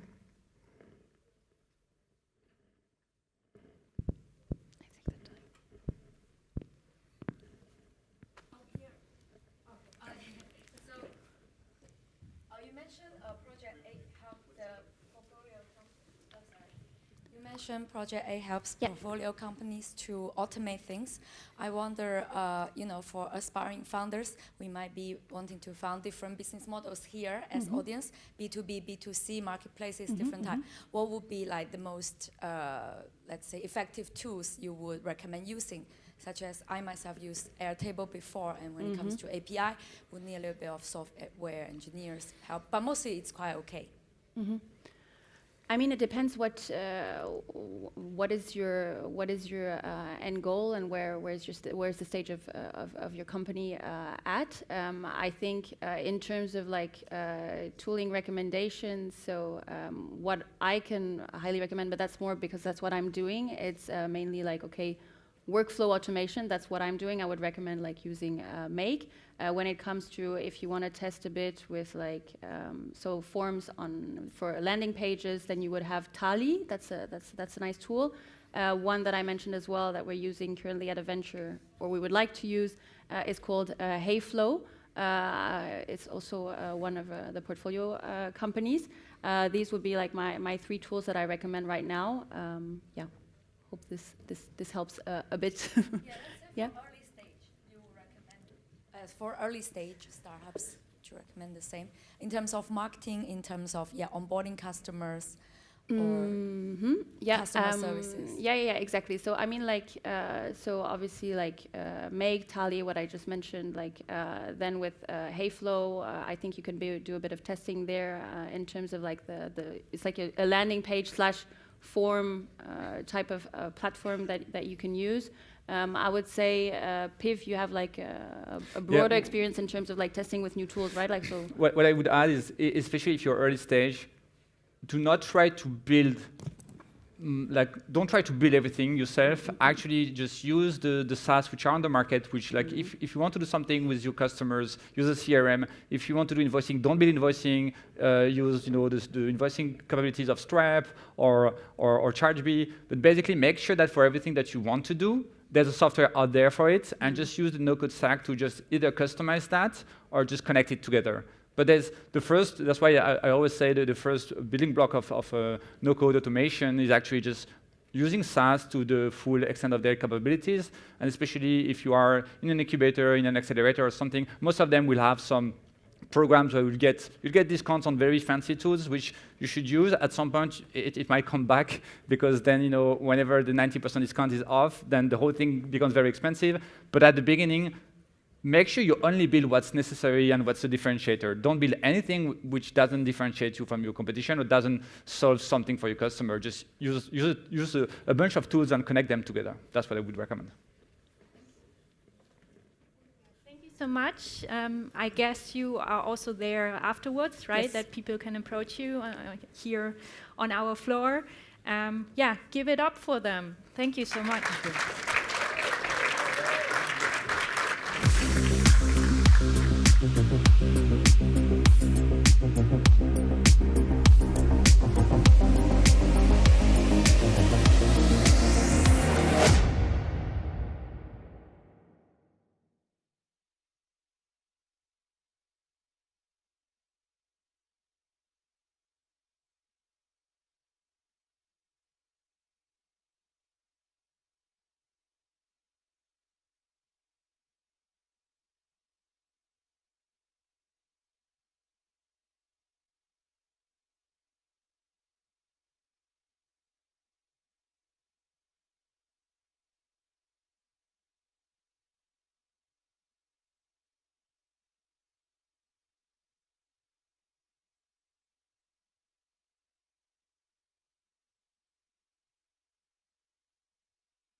Great. So we are approaching now the last session on this stage, but I can say that is a really interesting one. So we have actually Fabian Stich here from Online Printers, who is the CCO and therefore responsible for one of the biggest online printing companies in Europe. And he will talk about why B2B business need to care about brand. Let's give it up for him. Thank you.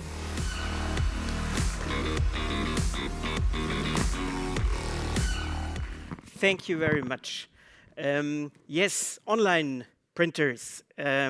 What do we do exactly? We just print flyers, brochures, posters. You see a lot of the products we've produced here outside, for example, but also pens and merchandising products, so that you just can imagine what are the products we sell. And we are basically in nearly all European countries or markets. We produce in Germany, in Spain, in Poland, Denmark, UK, Sweden, so pretty broad variety of production facilities.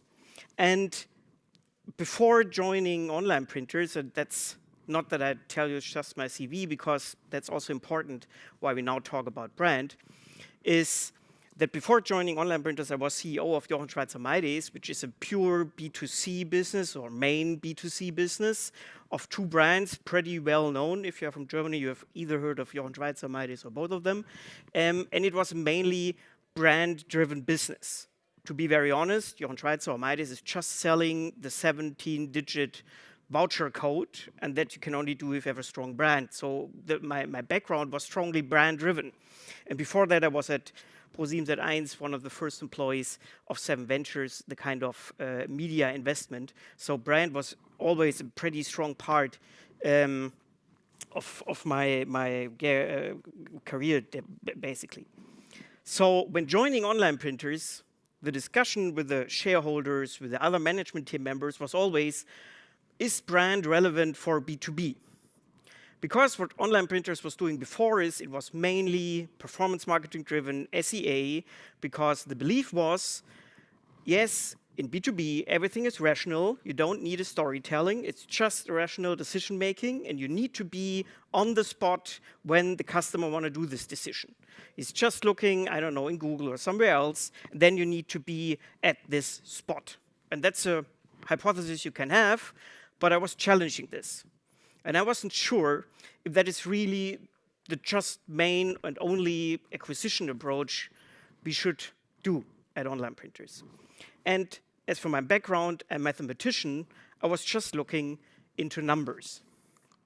And if you look on the numbers, it looks a little bit complicated, but what you see is how many customers do we lose from one step to the next one compared to our competitors. And what we saw is, for example, for the first step is the total target group to we know this brand. And what you see is we lose a lot of customers from this first step, which is okay if you believe that performance marketing should be your first acquisition channel, then this is okay. Everybody says, okay, we don't care about awareness. It just need to be in place when it is important.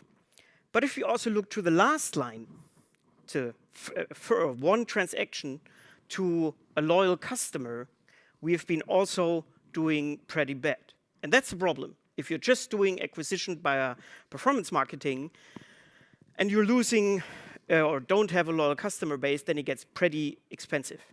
So there was this first hypothesis about, okay, perhaps we should talk about brand. And when we look back in the history of Online Printers, formerly it was known as Die Druckerei, as it was only focused on Germany, there have been a lot of brand activities. And if you look there on the kind of loyalty of the customers, on the kind of customer lifetime values and all these kind of KPIs, you have seen that they've been much better years ago and they have been decreasing over years. So there was a strong hypothesis, okay, we should work on our brand. And the next topic was, okay, perhaps we already have a strong brand, we just need to push it outside more and discuss about what are the right kind of marketing channels to push the brand message. and we looked in our brand. And it was pretty orange and black. And just let me add one funny thing. Black is the color that print people hate the most. Because if you print a wholly black piece of paper, it always is pretty cloudy and it's not so deep black as you want to have. So the funny thing was all our marketing materials were mostly black with some orange spots on my production was nearly killing me because they said we need to produce it 3 times until it looks really great. So I don't know why it was black, but that was the way how online printers looked. And the next thing is that was our kind of photo, picture, image world. And the funny thing here was, you see people, employees from us, but nobody was looking to the customer, to the people. Everybody's just looking on the machine, is looking on the process, is looking on the product. And to be honest, this was not only just the problem in the picture. That was also a little bit the problem in our culture. We focus very much that we produce a perfect product, that we do highly efficient processes. That was the major topic, but the customer was not really in our focus. So we had to change also a little bit the view on the customer or be more customer-centric. So beside the images and beside the look and feel, we also looked a little bit on what's our mission, what's our USP, and to be honest, there was a pretty orange space, but no much values behind that. So we decided, okay, let's do a full facelift. We change the positioning of online printers, we change the brand. And as I mentioned, I'm a mathematician. I not just go only by being very creative, or that's interesting, but I'm also always very interested in data. So we did a lot of external market research. Sorry for blurring that out, but it's too interesting, to be honest. And also we worked with the limbic map. I don't know if you know that. It's about what are kind of your underlying drivers, how can you position a brand. We also use that, for example, for Jochen Schweizer and for My Days. And what we've seen is, or what the customer told us, that it's not only about a perfect product, it's about being approachable. It's about being or understanding the customer. It's about not just be an anonymous online platform, but B2B customers. Besides that, price is very important. They care about, if there's a problem, we need to get it solved. And one of my management coaches years ago told me about leadership. People don't care how much you know until they know how much you care. And that's also important basically for customers in a certain way. They care about the product, that's everything fine, but if there's a problem, that's the point where the decision if they become really loyal customers or if you lose them. So it was pretty much about the interaction with the customer. It was pretty much being not just online, just also be a real company with real employees, about who these people are. So that was one of our key drivers we identified here. And that's why we built everything around it. And we looked very much on the interaction with the customers. Now you see our people are looking to the customers, and that are not models, that are all people from our production facilities or from the customer center or sales department. So that are the real people. And sometimes when I go with customers through our production, they're like, oh, I know this guy from your TV spot, and oh, I've seen it here. That's not really a model. And that's also beside the positioning regarding the customers, it's also very important to get the brand into your whole culture so that every employee really knows that's what we stand for. Because I can't talk or sit beside all customer agents and tell them you have to react so and so, and that's the way. It's about feeling the brand. How should we act as a brand? And that's what we try to do. And also, we changed our image world. And you see here, everybody is looking into or looking to the customer. You can see they are caring, because beside having a contact person, we got also the feedback. Every print product, people used a lot of effort to create this product. They put a lot of effort in there. And what we do is we make it, or we create it, basically. It's from being digital, now it gets to a real haptic, to a real product they can feel. And we see whenever every time somebody's opening the package he got from us, it's the kind of, oh, cool, now I have it. Now it's just not only digital, now I can feel and see the product. And that's what also is very important, to transport the message, we care about your product. We know what effort you put in there. And we also developed a TV spot within just 6 weeks, because it was a pretty fast idea. And from my background with ProSieben Sat.1, I thought, okay, let's also test a TV spot. Perhaps you've seen it sometimes in the break, so I don't show it again, because you've probably already seen it several times. And the question is now, did it change anything? And if you now look on the same numbers, yes, awareness has increased a little bit. Could be more, but that's something we can work on. But also, especially the loyalty of the customers have increased significantly compared to the last research we did. And that's the best result we can create just with a short brand campaign. And it was a very strong result showing that brand really is important. But that's one step. The next one is we asked, okay, how can we transport and just not only create a brand, but what do we need to change also? And my team came up regarding a newsletter campaign. And they said, okay, if we are really now in a relationship with the customer, if we really now care, and we have customers that have churned, so more than 12 months, no transaction, let's be really like in a relationship, like, I miss you, shouldn't we try it again? And I said, no, we shouldn't do that, because it's B2B, and people in all these departments, if they get a newsletter from us or just an email where we say, oh, we miss you, and we are so sad, and what's about our relationship? They say, okay, sorry, that's not the company I want to work with. So we did just a test. And we did one newsletter or one mailing, pretty rational. We miss you, here's your rebate, that's it.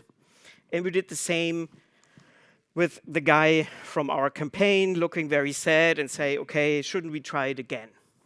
And some other kind of very lovely sentences. And the left one was twice as good as the right one. So even in B2B, emotions and relationship and kind of the message we care about you seems to be pretty important. And then the next question was, okay, how can we bring this even one step further? How can we now be more individual? Like not only Fabian, I miss you, like really creating something that's unique just for this customer, if we take me as an example, for Fabian. And what we did is, there's now also AI. And that's a tool you can use really perfect for that one. And beside just putting, yes, a nice letter and handwritten, and you put all the information in there, and the AI is kind of writing it the way you should do that. That's everything nice, and that's something we already had.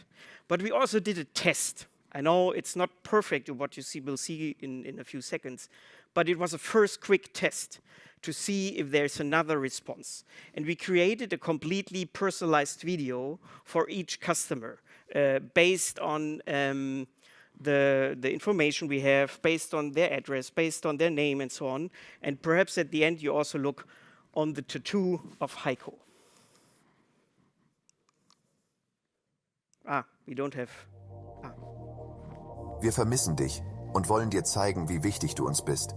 Denn wir, die Online-Printers, gehen in jedem Schritt der Produktion persönlich und nah mit deinem Projekt um, so wie mit deinen Visitenkarten beim letzten Mal. Schließlich realisieren wir deine Idee und die liegt uns wirklich am Herzen. Wir wollen dich erneut überzeugen. Deshalb jetzt nur für dich 25% Rabatt auf das gesamte Sortiment. Für dich geben wir immer alles. Wollen wir uns bald wiedersehen? Denn dein Karton steht schon bereit. Schnell in den Online-Printers-Shop gehen und deinen Rabatt nutzen. Wir freuen uns auf dich, Peter. Wenn du uns brauchst, sind wir da. Dein Heiko und das gesamte Online-Printers-Team. Bis bald. And yes, perhaps you saw it. The name is also on the arm, and I like that really, really very much when the team came up with this idea. And really, thanks God, there's AI so that you can create this one. And just to finalize it, I think I'm already 3 minutes over the time.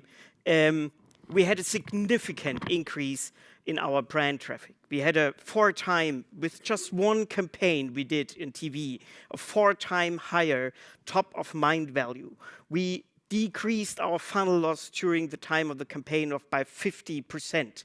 We had 20% higher customer win back, and we also currently continue just by at this one with Audrey from the former session. She's also supporting us in automation or CRM campaigns. So we increased also all our sales via CRM. So to be honest, I think it's pretty clear. B2B also is driven by a very emotional brand. So don't forget to create a brand if you also focus on B2B customers. Thank you very much.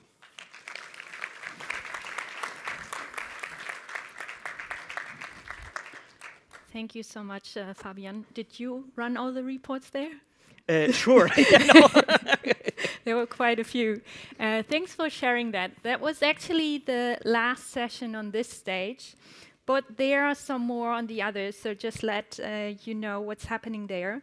So at Cinema 3, we have the live recording of the OMR podcast with Philipp Westermeier and Florian Heinemann. So that's something to add to.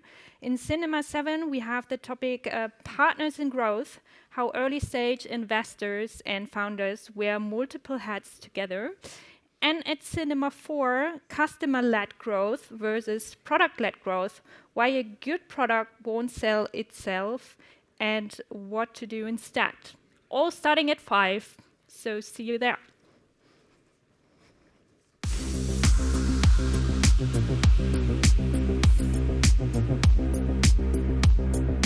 Thank you.